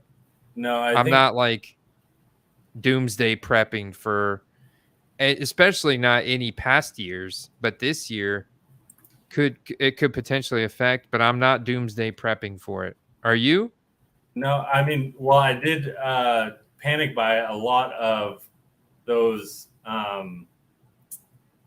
They weren't the nice national hollows, but I think they were just they're super thin paper cards of, here, I have them somewhere.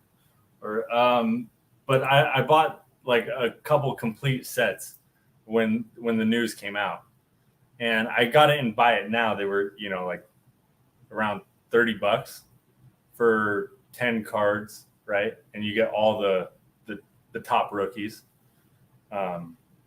So I bought those, but yeah, as far like, I think Darren Ravel just really kind of put everyone in panic mode, because he was under the assumption that NFLPA had to have something, concrete or something like that. But it seems like, it was more of a strategic move by Fanatics just to, I don't know, drag this out into the mud. They want to make sure they take over everything by 2026, and I think this was the only way that they saw that they could do it, because Panini's got like a death grip on football.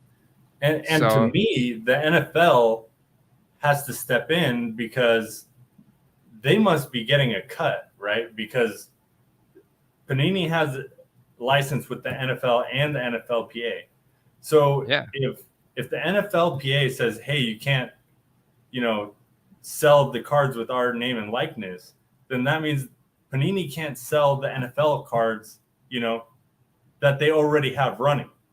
So that's almost like, how is the NFL just going to be like, okay with that? The NFL has never let the players run shit, That's it, man. I don't understand how the NFL would be okay with the NFLPA shutting down all this product coming out, and no new product for, whatever, 2 to 3 years that people actually want.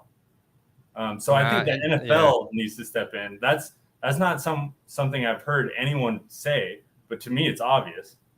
And, it seems like the NFLPA's reasoning is bogus when Darren Ravel's said that he just assumed they must have something concrete, but I don't think they do. No, concrete. I mean, when shoot, I can't even think of the girl's name anymore. But when Johnny Depp went to court, what's her name? It just got drug out of the mud. Their whole divorce. There was nothing concrete there, In that case, there was nothing concrete there, and that's like these big mega cases. There's nothing concrete. Right. There's nothing concrete, and they can't shut down. That's where I've been at the whole long. They can't. There's billions of dollars on the line. They're not going to shut. He was on a podcast with the sports card investor guy that, I think is kind of whack. And, like, that guy is obviously in Fanatics' hand. He's always talking to Fanatics. How are they going to 10x the hobby, whatever. which would 10x his YouTube account and 10x his profits. So Michael I think, Rubin? Is that who you're talking about? yeah, I think that's his name. So I think, yeah, the Chicken Little, the sky is falling. I think it's all bullshit. I think Panini will, and the NFL will still want to print these. It's a ploy. And, it's a ploy by fanatics to get to plant seeds and to get things stirred up to hopefully swing things their way down the road. But what's funny though is it might just boost Panini sales for their products right now, which is kind of funny. That is kind of funny. Yeah, because they're gonna sell out of all this stuff. Although I can't believe I missed the Elite Dutch auction first off the line. I was so mad at myself for missing that. Right. But I learned a lesson there too, because I wasn't refreshing the app. Like because I thought I just missed it by like maybe one teardrop. And I don't know if you've ever done have you done a Panini Dutch? When I first got in back in 2020, I did one for Prism. And I didn't get it.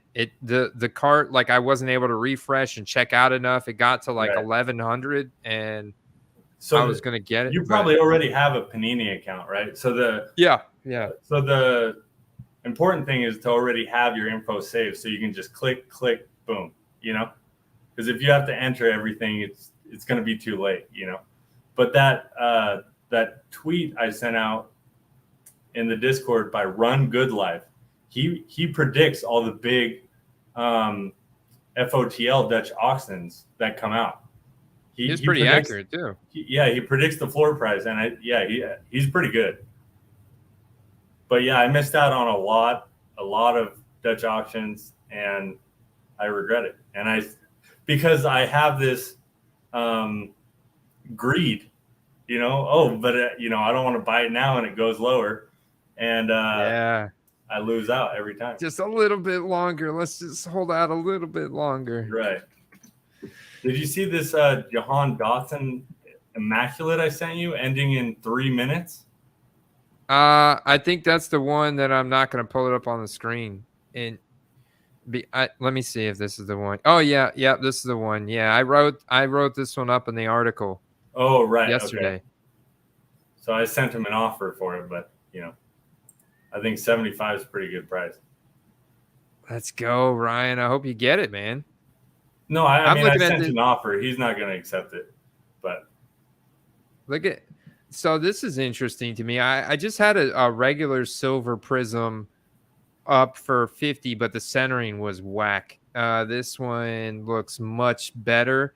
And if I'm thinking about it, like the checkerboard, that looks really good condition. And we got a top loader here. What is that on the bottom right? That's got to be something on the top loader. Oh, it's okay. Like I guess I could message this guy. But I think this card has got, I think it's got decent upside. I think it looks pretty good. But 50, but you have make offer. So yeah, I'd love to get that for 30. The Prism Blacks look pretty good, I think. And they come out of a cheaper box, so usually they have a little bit of a discount. Yeah. Yeah, that's a good way of putting it. Yeah.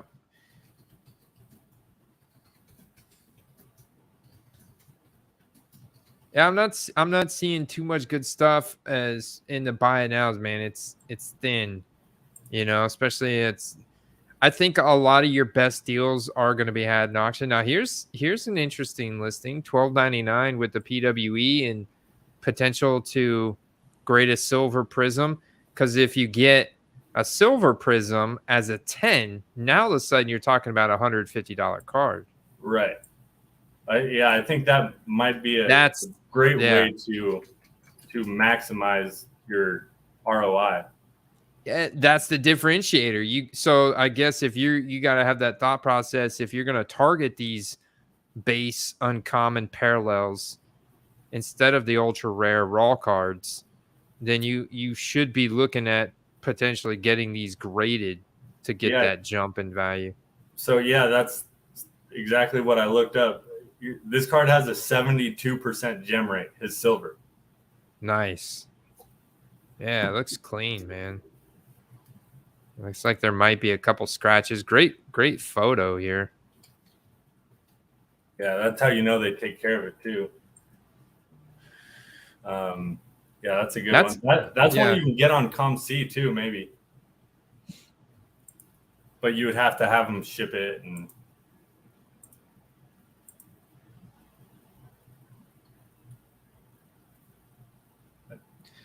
Is the auction over? Yeah, no bids. No. What did it end at? No one bid. What? So it ended at 75? Man. Yeah, well, so they're probably going to relist it. I might send them a little message. It's a bookend. So here it is. It's an immaculate rookie auto, on-card rookie auto. Nice penmanship with the number and everything. Bookend, 99 out of 99. He has a good auto. Yeah, and look at the patches. You got double 3 colors in 2 patches. I think those are nice patches there. You got a bunch of gold trim. Immaculate is going to be a super premium brand, chunky card. I don't really see why. I'm surprised this card didn't get any bids. I thought it was a good deal at 75. I would buy this at 75. Yeah, I think that it was definitely a card, you don't need to get greedy on, but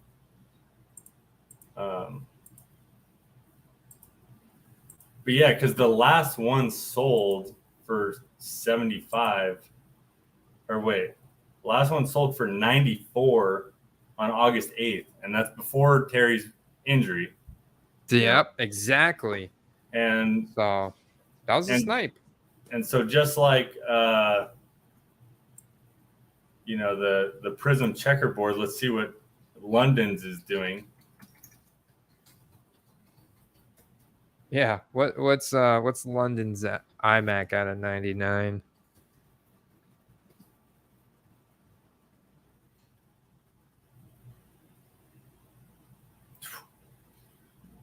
I don't know. How much do you want for your Howell checkerboard, Ryan? Let's talk, brother. I mean, the checkerboard is gone. Someone bought the Dotson checkerboard. Sometimes looking up comps just make you sick to your stomach, doesn't it? Like I remember you were looking up those variation mojo comps for my Kenny Pickett, and that Bailey Zappi went for like $13 or something like that. And so, boy, what did we find for the Drake London? Someone posted it for 75 OBO on the 20th, and he accepted an offer for $45. Oh, buddy, this is on the Dotson? No, on a Drake London dual patch. Man, where which did you I think the find dual patch might not be considered true RPA. So his immaculate true went for 150. The last dual went for 100. Oh my God! Sold on August 20th. This thing was probably listed not long at all. Oh my God! This thing sold for 45. Oh, that makes you sick to your stomach. And just the fact that he had the balls to go in and shoot an offer like that, and it gets accepted is just crazy. Hey, my man Tony out there, he'll shoot some offers like that, and you never know. You never know. He's got some crazy offers accepted before. And yeah, I would love to hear more about that, or like how you would, or what sellers to target. But if you look at this picture, people who are holding the card in their hand, I think that's a good idea. You might want to shoot an offer. Yeah, he's got a look at this. Look at this case in the background. It looks like he took this photo at the National. I can't believe he took this offer at 45 on this, and the seller's name is Falcoholic 808. Like, what? That's wild, bro. But yeah, even Drake London's immaculate RPA. I mean, Drake London's super cheap right now, but yeah. it's So weird. see that Jahan Dotson's got $130 upside. Is where I'm looking at. So yeah, it's a little bit higher dollar card upfront investment, but I think it's worth it because that's the kind of card I could see a high-end collector for Dotson when he breaks out reacting to wanting to Right. collect, buying it for 150, and so now for the legwork on one card, I just made 70 or $60 instead of buying the Prism Solar. Now, if you're going the grading route, I love like that grading route. Or if you just want to build up a bankroll by getting those common cards, I think the best way to get those common cards is get them in value bins at a card shop or a card show. Right. I've heard that at like local card shows, you can get a lot of that stuff for like $1 a piece, and then you can make a volume cash deal with them and get it for even 30% off of that. Right. So I'm going to the Dallas card show, which is, I think it starts on opening weekend for the NFL. And I'm even trying to get a table. So that would be cool. Yeah, at the Dallas card. What's the dates on it? So that would be like September.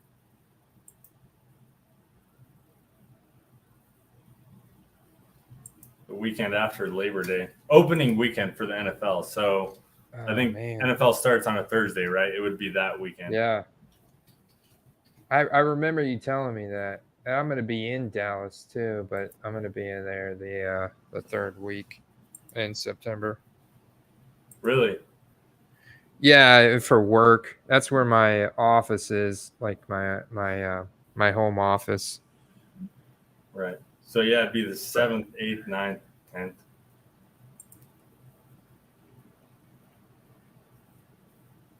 Interesting. Well, I hope that you clean up, man. You're gonna have a table.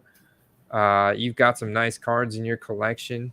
Ryan, this is Mooner Lunar. This is Mooner Lunar right here. Which one's Ryan? Is that Rhinoverse? That's Rhinoverse that didn't get a quarterback forever because he queued his guys up and didn't organize the queue to kind of plan for getting a quarterback. I don't know. Maybe he did that intentionally. He wanted to load up on all those RBs and wide receivers early. But it was a Superflex league. Should we review his team right now? Yeah, let's review his team. Why not? See if there's anybody worth investing it on Rhino's team. I went through already added a lot of people to my watch list for trades and stuff. Because I need a trade. I need to grab Geno Smith bad. I need Geno Smith bad. Yeah. I have DK and Lockett, and I don't have really a second quarterback. Papa John's already dropped 3. He's already dropped Ertz. He's cleaning house. Well, yeah. So I didn't understand. I didn't notice that it was a taxi squad. So after the draft, it said, you're 3 players over the limit. But I only had 2 rookies, so I could only taxi 2 guys.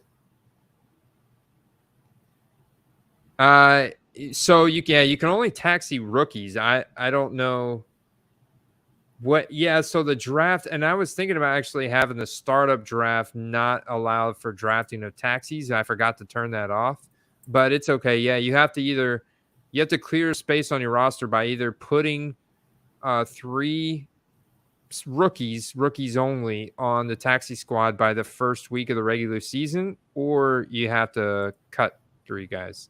Right. Yeah, So, I like the idea of a taxi squad for sure, but I might have drafted more than 2 rookies if I knew that. Let's I check got out you. his I got team. you. All right, yeah, he's in the he's in the 12th hole. So he did get Bijan at the 1.12, and then Garrett Wilson at the 2.1, and then Brees Hall at the 3.1, Kenneth Walker, Najee Harris. So he's got a robust running back squad. Yeah. Terry McLaurin at wide receiver. So Garrett Wilson, Terry McLaurin, and then Pat Fryermuth, Kadarius Toney, Mike Williams, Juju Smith-Schuster. That's so the Tony Williams Smith-Schuster is where the draft, I feel, kind of went off the rails, where it would have really been beneficial if he was in there. He could have he would have got a quarterback by that at the latest, you know. Probably would have wanted to get his guy Ritter. His guy Ritter is right there in the 6th round. So right. I wonder if he queued up so many guys like sleepers and that it started taking him way ahead of ADP. That's possible because when you queue people, like it's gonna pick from your queue, and then you can organize your queue. But the way you pick them, it's just gonna pick like you pick a guy, it'll put him in the queue. You can scroll down and pick another guy. It's gonna put him in the queue right behind him. So it's gonna pick from your queue before it picks from ADP on the pool. Yeah, I mean, I think the bench is absolute trash. Tony shouldn't be starting, but he obviously needs to trade for a quarterback. But other than that, like Brees Hall and Walker in your flex, I mean, that's beautiful right there.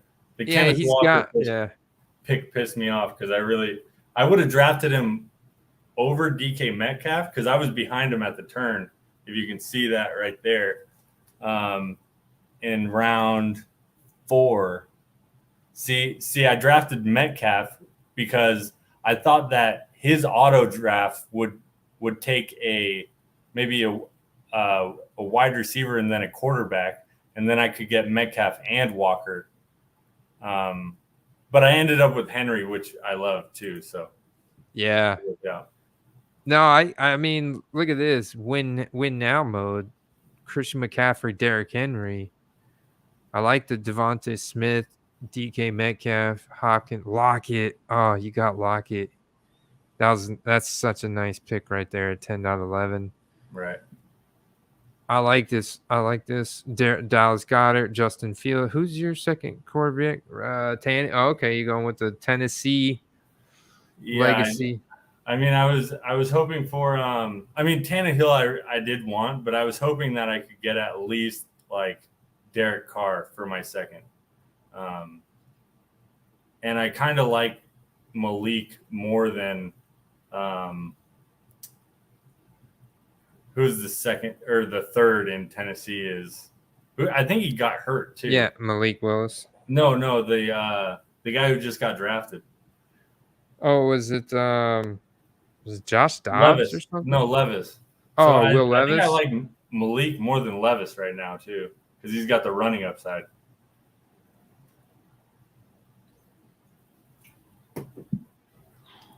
But yeah, Garrett Wilson, I think he's a superstar. So Garrett Wilson, Bijan, Rhinoverse got a solid squad. They got some managing to do though. Yeah, you got to clean up. But you're right. You've got pieces that you can sell throughout the season. You can acquire a quarterback, whether it's later this season or through the draft next year. You'll be all right. Trade up, get to where you need to be. The most quarterback heavy. I went fairly quarterback heavy. That's the nature. Like Rhinoverse there's a good chance he's going to reach out to me, especially with a guy like Terry McLaurin for Sam Howell. I'll sell Sam Howell to you, Rhino, but it's not going to come free. And it'll get more expensive, the better he plays. The better he plays, man. That checkerboard prism Sam Howell you have will definitely help coerce me. Wait, is that considered taking a bribe? Yeah, you can't do that, dude. That's collusion at its max.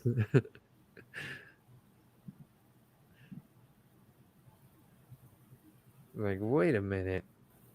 He traded Tyler Algier for Sam Howell. Falcons' life is going heavy Jags. T-Law, ETN, and Ridley.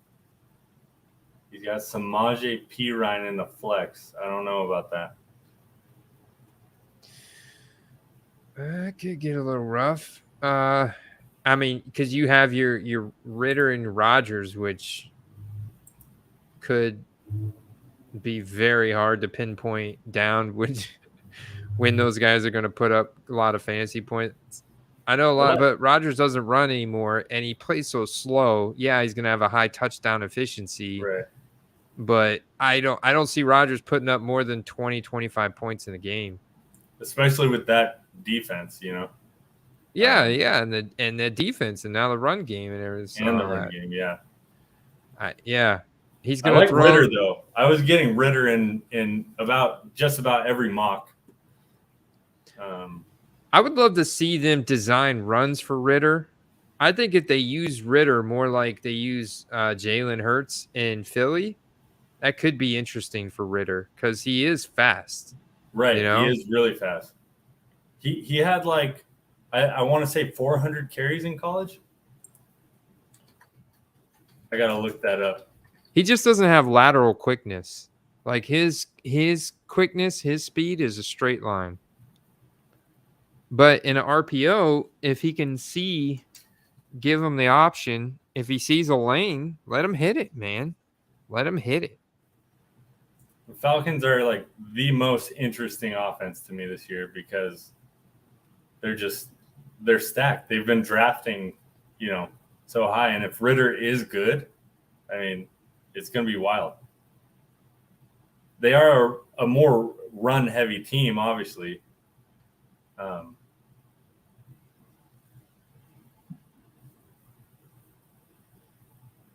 Yeah, Ritter had 500 rushing attempts in 4 years. 2,200 yards in college. Pretty wild. All right. Let's see, Superflex Chrome. Late Stick wants me to pull up his roster here on Super. Let's see what Late Stick did. He was at the 1.2. This is a seasonal Superflex league, Ryan. He went Josh Allen out the gate to 1.2. I went Lamar Jackson. He went Garrett Wilson. So another Garrett Wilson drafter here. 2.11. Devontae Adams. I love T. that Higgins. Oh, yeah, that's a pretty solid wide receiver core right there, dude. I like Gibson with the quarterback. Too. I think Connor and Gibson, like if you're going to draft like this, you got to take the right running backs. And I think Connor, Gibson, Pacheco, Elliott, Gainwell, I mean, that's pretty sick right there. Yeah, it's pretty sick. Yeah, you're right. I know. I felt like he sniped me a couple times. There was nothing I could do about it because I liked the picks I was getting on the way down. But as soon as I let him slide, there's Late Stick, man. He was just like, pop, pop. So who did he snipe you on? Pacheco. Zeke, Kenneth Gainwell for sure. I mean, but you got Zay Flowers, right? Yeah, so that's what I'm saying. Oh, okay. So are you saying in the 9th you would have taken Pacheco? I would have, yeah, absolutely. Okay. Yeah, after that, I felt like we dropped a running back tier. Actually, that's brutal for you because Pacheco, Rashad, and Gibson. I know, man. There. I was going to get Rashad White, too. Once I saw Pacheco go, I was like, I was going to get Rashad White. But the next running back off the board was Khalil Herbert. So I don't know. I think I would have went Khalil. Yeah, but I also needed a second quarterback. Right. And I knew that Howell's got some sweet upside. And I already drafted McLaurin, so it's kind of like one of those things where you pick your poison. So instead of, my running, actually Jalen Warren could end up with quite good. And Charbonnet could too. I mean, hey, running back position is volatile. I love Charbonnet's profile. If I were to rank those 4 running backs, I would probably have it Rashad White, Antonio Gibson, Khalil Herbert, and then James Conner. And then Pacheco. The volume concerns me with Gibson, but he's so explosive with the volume he does get that he can, big upside. So I think Gibson's still in his prime too. Like, yeah. And it's just, he's more of a pass catcher. I don't think they have that other guy who was a thorn in his side for years. Who's the McKissick? JD McKissick? Yeah, right. So and Gibson's talented. He's really talented. So and I don't think Brian Robinson's shit, really. I'm selling him. Yeah. Oh, and notice this, Ryan. This Drexler right here has got a Commanders. He's got Terry McLaurin as his profile pick, and I must have sniped Terry McLaurin from. There's no way Sam Howell was getting past this Commanders fan right here when he did not have a second quarterback either. There's no way Howell was making its way back because look at the quarterbacks that were taken in that time: Love, Young, Stafford, Tannehill. You're telling me there's any one of these 4 guys would have taken Howell. Is he or is this format the same or this is redraft? This is redraft. Yeah. Okay. Yeah. I love the Peoples Jones. This was another snipe actually. Peoples Jones in the last round. Yeah, let's see his bench. Let's see. Another snipe. I love Peoples Jones. He went with Rashee Rice. I don't remember. Now I was looking for that drop from Rashee Rice. Now I'm starting to question myself if it was Rashee Rice that made that drop. I can't find the tweet anymore, man. I swear. I don't know if you saw this highlight or not. I gotta go. I gotta find it.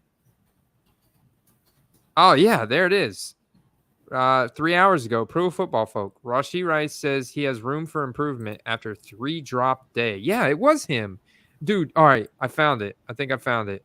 Yeah, here it is. Oh my God, dude. Wait till you see this. Are you sitting down? You may never buy a Rashee Rice card again after you watching this. I never have. That, right? I never have. Oh, all right. Are you ready? Yeah. Watch this. This guy, I think that's Henny. He's wide open. Oh my God, man. What? It's a touchdown. Dude, what is that? Dude, I'm telling you right now, that's the hardest catch in football. It is. I mean, it's a hard catch, but No, I mean, I'm just saying when they're that open, I feel like, you're a rookie, you fucked up. He's going to move on. I wouldn't judge him. Remember Christian Watson last year? That egregious week 1 drop. You remember that? Yeah, I do. Yeah, that was from Aaron Rodgers, and I thought for sure that was going to tank Christian Watson's season-long value. Right. I mean, but I just Googled it, and it says he has a problem with drops, and Andy Reid's not going to put up with this shit. That's for sure. He has 5 other guys. I feel like he can play. But yeah, dude. They're trying to get this. I mean, he's a good athlete. I'm gonna pull up his player profiler. Yeah, I saw. Carter forced me to draft Christian Watson earlier in our Dynasty league. Let's see. This is me. Hold on, let me mute this. Apparently, this was earlier. This is a Jordan Love. Oh, little back shoulder fade action from J Love. Was that today? Yeah, that was today to Christian Watson. Let me see it again. Sorry. Yeah, it's a little. Hold on, let me start over. We got a goal line play here. Apparently, yeah, J Love led another touchdown drive. I wonder who that cornerback on him is. 2-step drop. I tried to pause it. Let me see. Yeah, that's not. I mean, that's not Woolen or Spoon, but really, if you get that timing right, it doesn't matter who it is, kind of, you know? Yeah, that back shoulder fade is so lethal if you get the placement and the timing right.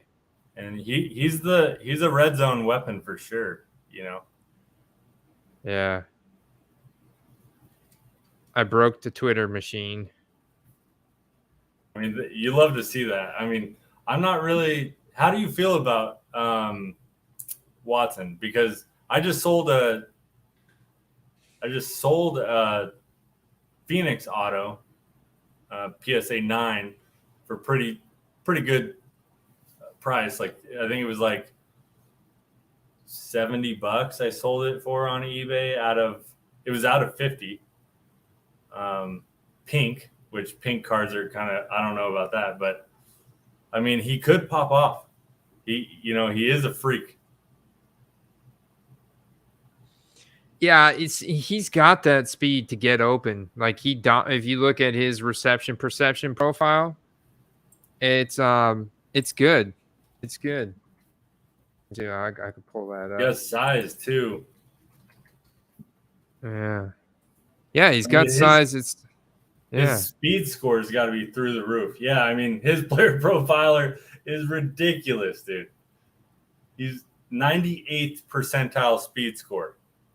I mean, and the speed score I love because it's the 40 divided by how tall you are, basically. Yeah. It takes height into consideration. So 98th percentile is absurd.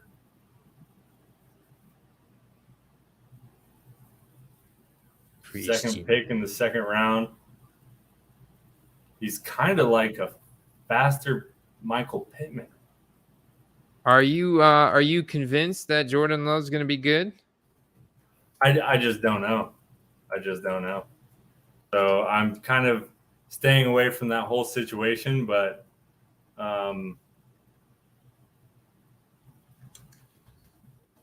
mean, I could see it.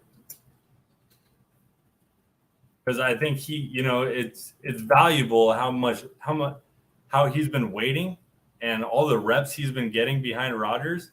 That is valuable, as opposed to a guy like Trey Lance, who just gets no reps, and he's injured, and and he's probably down on himself. His mentals are screwed, So a guy like Jordan Love, where it's just kind of he's been nourished, right? He's been nourished. He's been cared for. He seems like he's ready.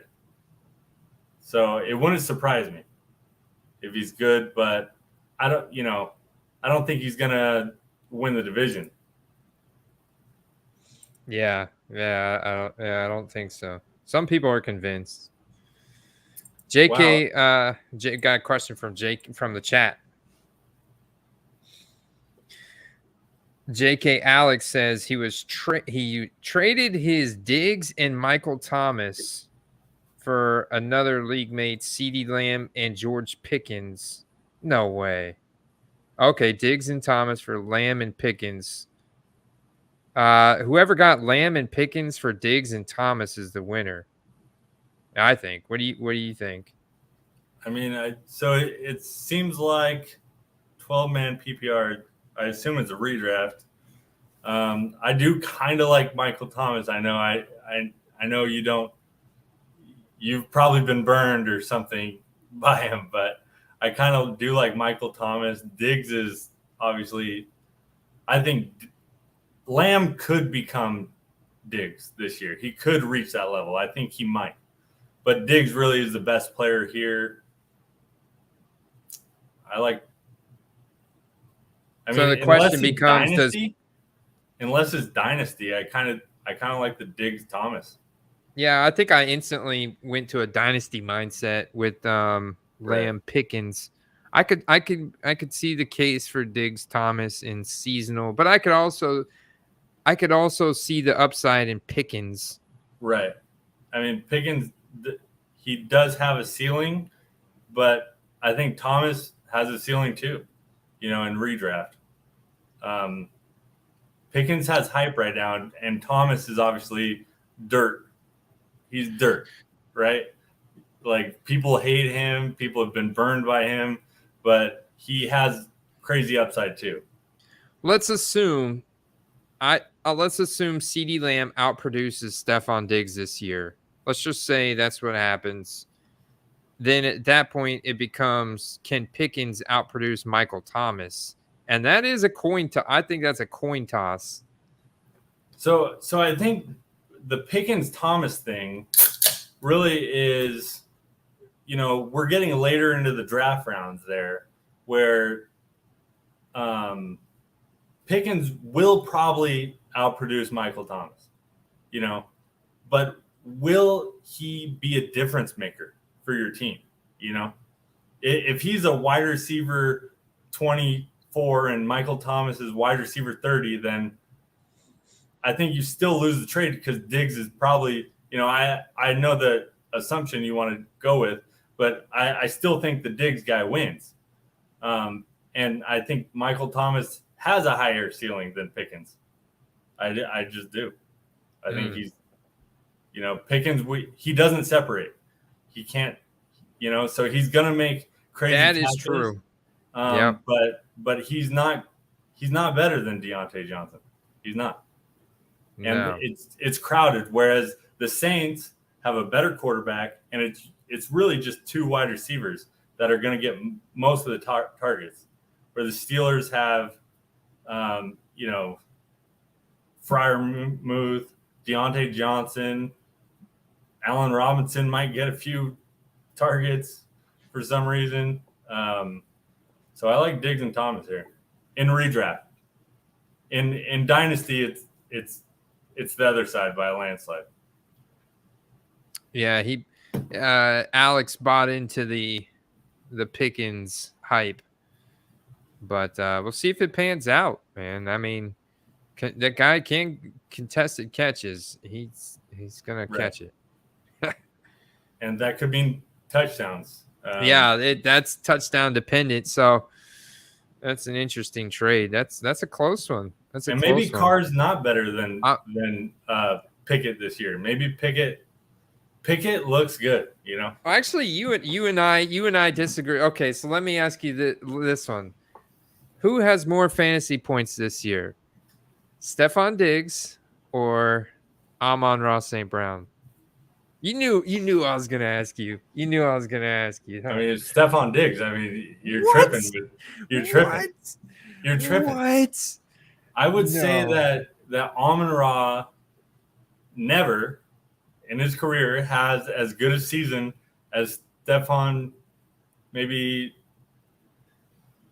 Diggs' top 3 seasons.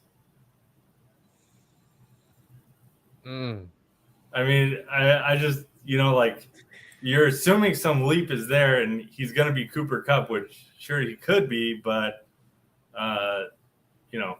I like Amon-Ra. I'm coming around, but Diggs is come on, man. It's Stephon Diggs. Yes, but Amon-Ra. I think we're gonna be looking at like between 150, 200 targets. Could be 200 targets. 200 targets. No. It's not 200 targets, dude. I mean, I think I don't know what the Lions are doing. I hate the hype. The one thing I believe in about the Lions is Amon-Ra, Okay. Because getting rid of Swift and Hawkinson, replacing him with high draft picks and Gibbs and Laporta is so stupid. I think their coach is really bad. I hate Dan Campbell. I think he's a gimmick. And he does seem a little gimmicky, doesn't he? The fact that they're favored to win the division when they haven't done shit in forever and they missed the playoffs last year, like they didn't get better in the offseason. They didn't. Okay. Getting rid of Swift. They got better in the offseason. Swift and Hawkinson for Gibbs and Laporta doesn't make any sense. It doesn't. Swift is probably a better player than Gibbs. And Hawkinson is for sure a better player than Laporta. No. Swift is not a better player than Gibbs. Gibbs wants to succeed. Swift doesn't have any kind of work ethic. I think that's clear. This No, guy is a bust. I would say that whatever reason Swift didn't work out, we don't know. We don't know because there was nothing on the field that he did. Him getting out, like losing snaps to just fringe NFL players, practice squad players, doesn't make sense. Okay, it doesn't. So I think we don't know what happened or why he got in the doghouse, or he probably and they sold him for a 4th-round pick. I think we got to read between the lines there. Well, Dan Campbell probably asked him, "Do you want this? Do you want to bite people's knees off?" And he was like, "What the hell are you talking about? No." And then he was like, "Okay, you're benched, son." Dude, why are we? If it was something dirty, like why are we assuming that it's something wrong with Swift and not something wrong with the Lions?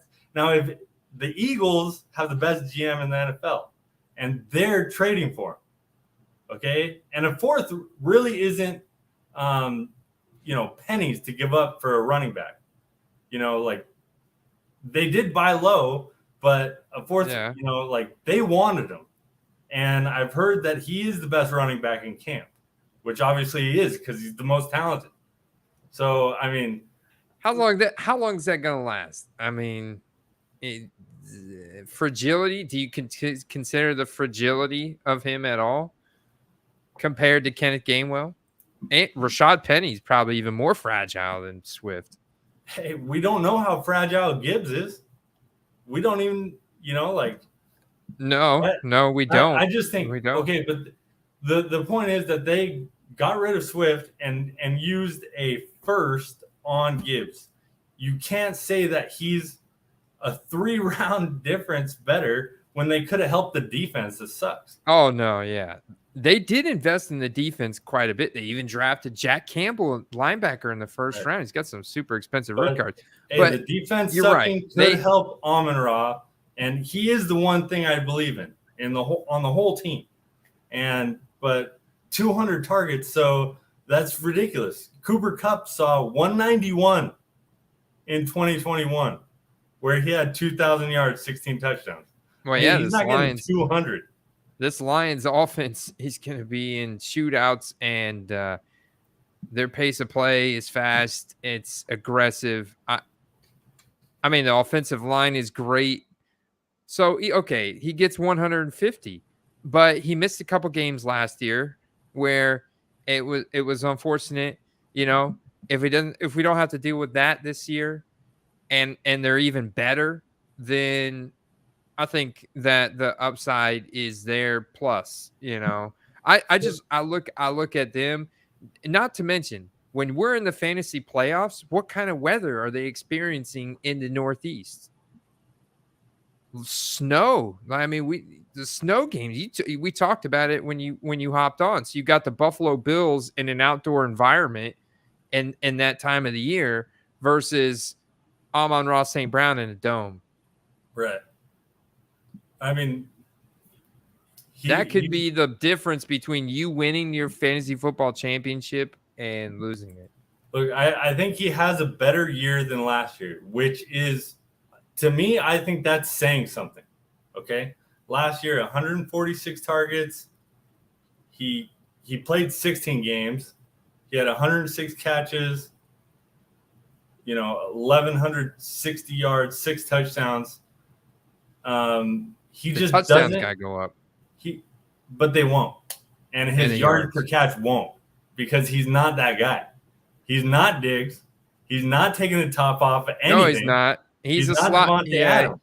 He's a glorified slot receiver. He's a glorified slot receiver. He's a jack juiced up, sun god, can catch everything slot receiver. But I think this is where you're tripping, is where you're like, your tiers are off, where it's like he might sniff that tier, but he's not that tier. He's not Adams.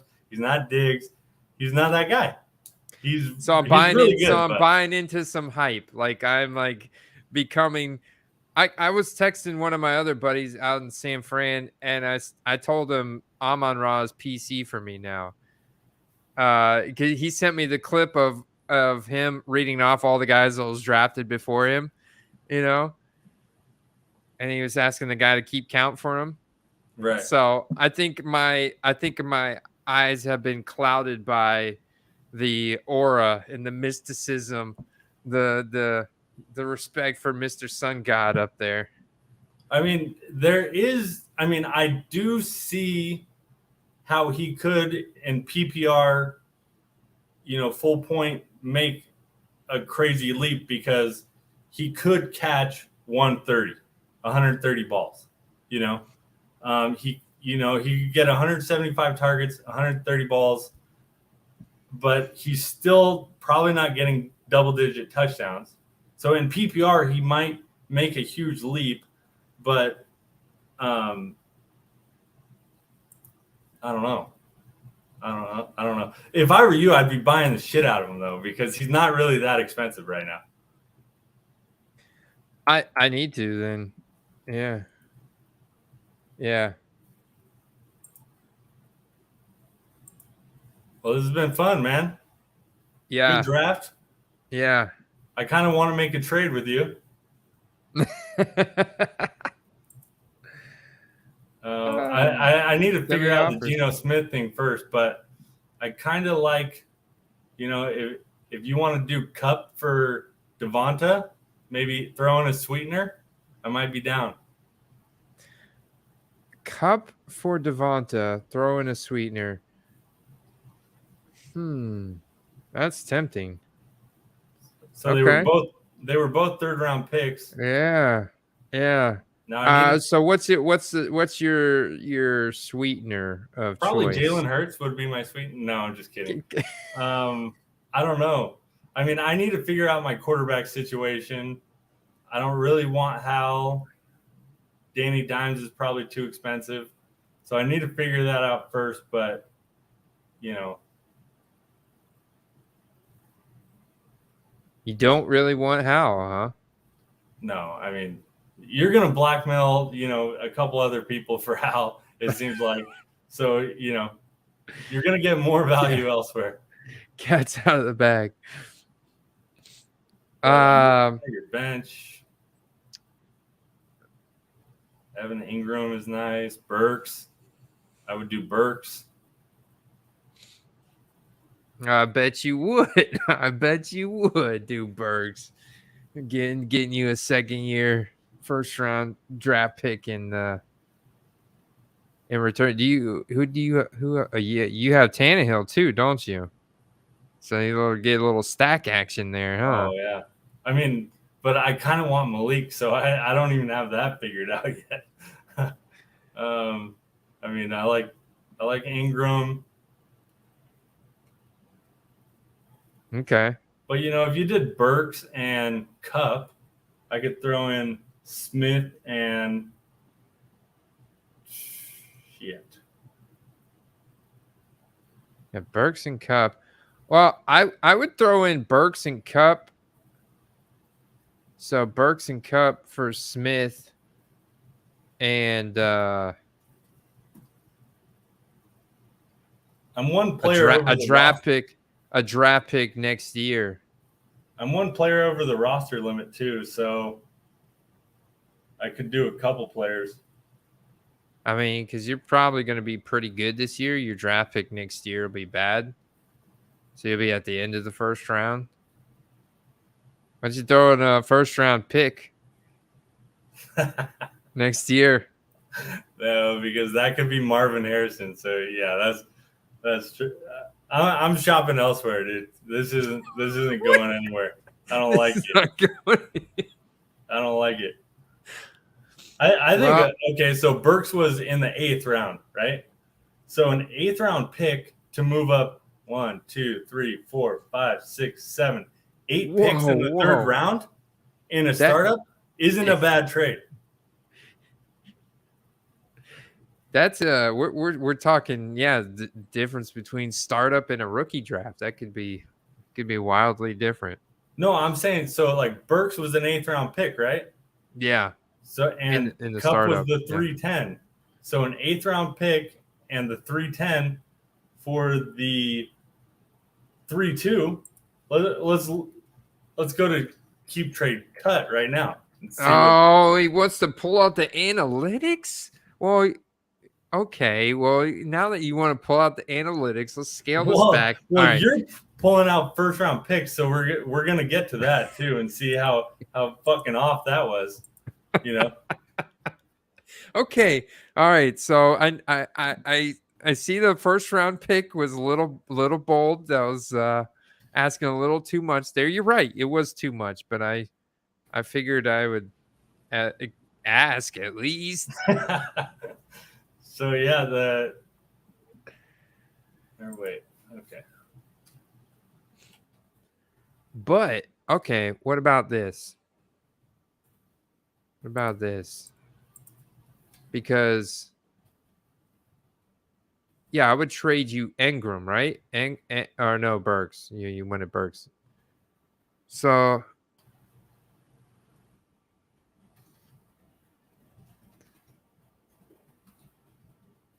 I would do Engram and Cup straight up. I mean, I do like Ingram, but I think I'm set at tight end. Okay. So if we did Burks and Cup for Smith, well, why don't you plug in a second round pick next year? What do you think about that?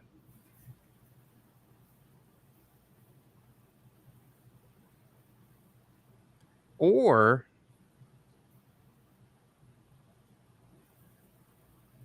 what is happening right now?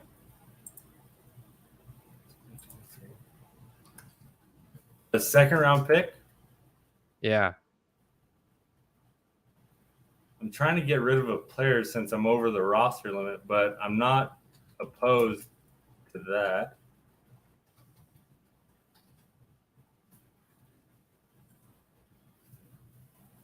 Because it says the 302 is about 25% more valuable than the 310. Yeah, but you're trying to enter a win now mode.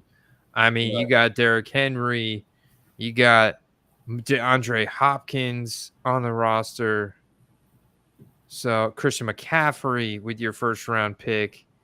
The Cooper Kupp would put you over the top, and that's what you're paying for. Right. Yeah, so Olave and Devonta are my two biggest PC like cards that I've been buying, like downtowns, golds, all this shit, dude. Nice. So and I buy Cup too, but because I'm from Eastern Washington and stuff, we're all big fans. But yeah, I see what you're saying. Where like, but I knew you and Carter, maybe talk to Carter. See, Yeah, Carter that's right. like I can't make a trade without my co-manager. Carter probably doesn't like. Yeah, that would be funny, actually. What the hell did you do? But I think Carter might like that trade, honestly. Andy, what the? Yeah, he might. That's what I'm saying. I'm trying to figure. I'm thinking about what would Carter do. I think, but although he's very adamant about having Cup, and I think he would be upset if we traded Treylon Burks. I know he loves him. So. Oh, okay, yeah. And I think one thing is I'm over the roster limit. You could probably use some running backs, and I got Shuba Hubbard, Jeff Wilson, Kareem Hunt, Leonard Fournette just chilling in the back of, Is Rachaad White really that good? Is Rachaad White good? I don't think he's that good. You want to see something cool? Yeah. Rachaad White is him. Really? Yeah. And he's a receiver too. I know he's a receiver. I like him as a receiver.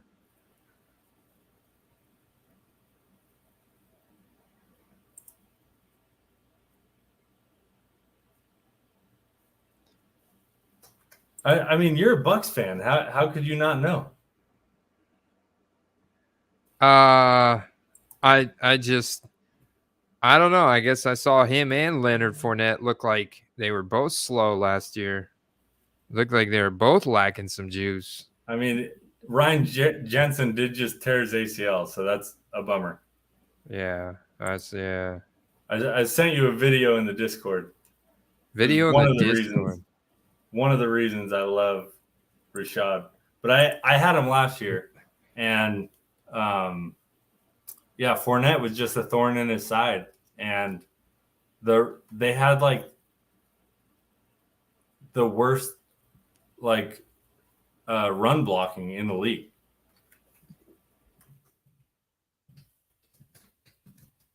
Yeah, they did. They had terrible run blocking, but I mean, yeah. And you could say, so are you bullish on Najee Harris?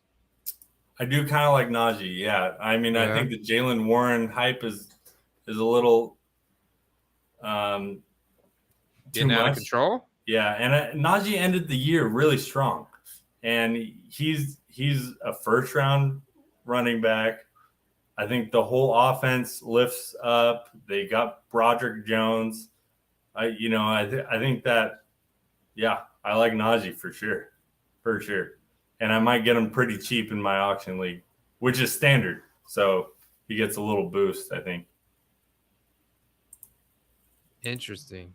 I sent you pull up that Discord thing I sent you. Check that out. Bucks makes amazing catch at practice. So click it has a video in the Twitter.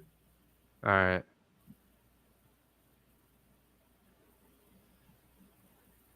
But yeah, the Bucks were 31st in run block win rate last year. Awful. That's not good. It's not good. It might not be better this year either. Yeah.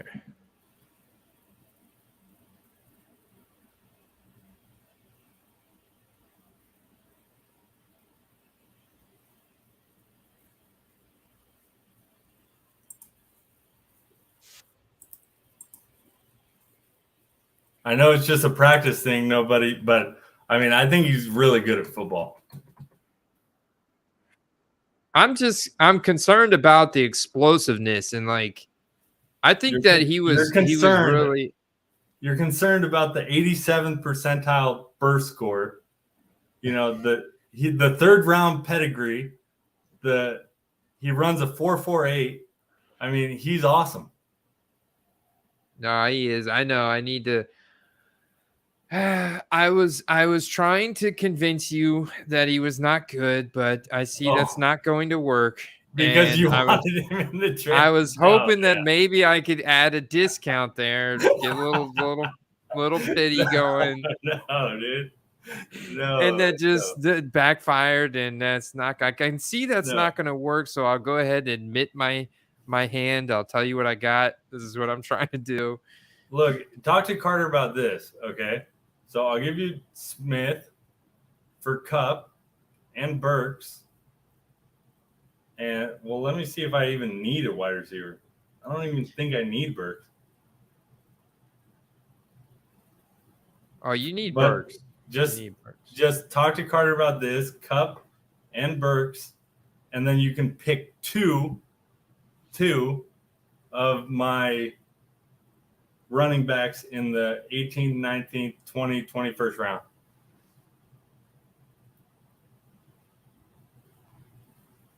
Because I need a roster spot anyway, so that's just basically like you come up on that value. I'm out on those guys you got in the. You're out on those guys. Like, they won't score points. You got Javonte Williams. Not as good as my guys. I got Deuce Vaughn, baby. I got Jalen Warren, Deuce Vaughn, Kenneth Gainwell, Evan Hull. Oh my god, dude. See, these are the guys that are gonna become third, fourth string when Fournette and Hunt signs with these teams. You know? Yeah, he should sign somewhere, right? What's going on with that? Yeah, they'll sign. But yeah, just talk to Carter. But yeah, I had fun drafting. I might need to run. I gotta go to bed, brother. Yeah, good. That was fun though. Yeah, man, I had a blast drafting. I'll talk to you later. Yeah, man. You too. I appreciate you guys. I had a blast tonight, man. I appreciate you joining me too, Ryan. That was fun. All right. Peace, everybody. We's out.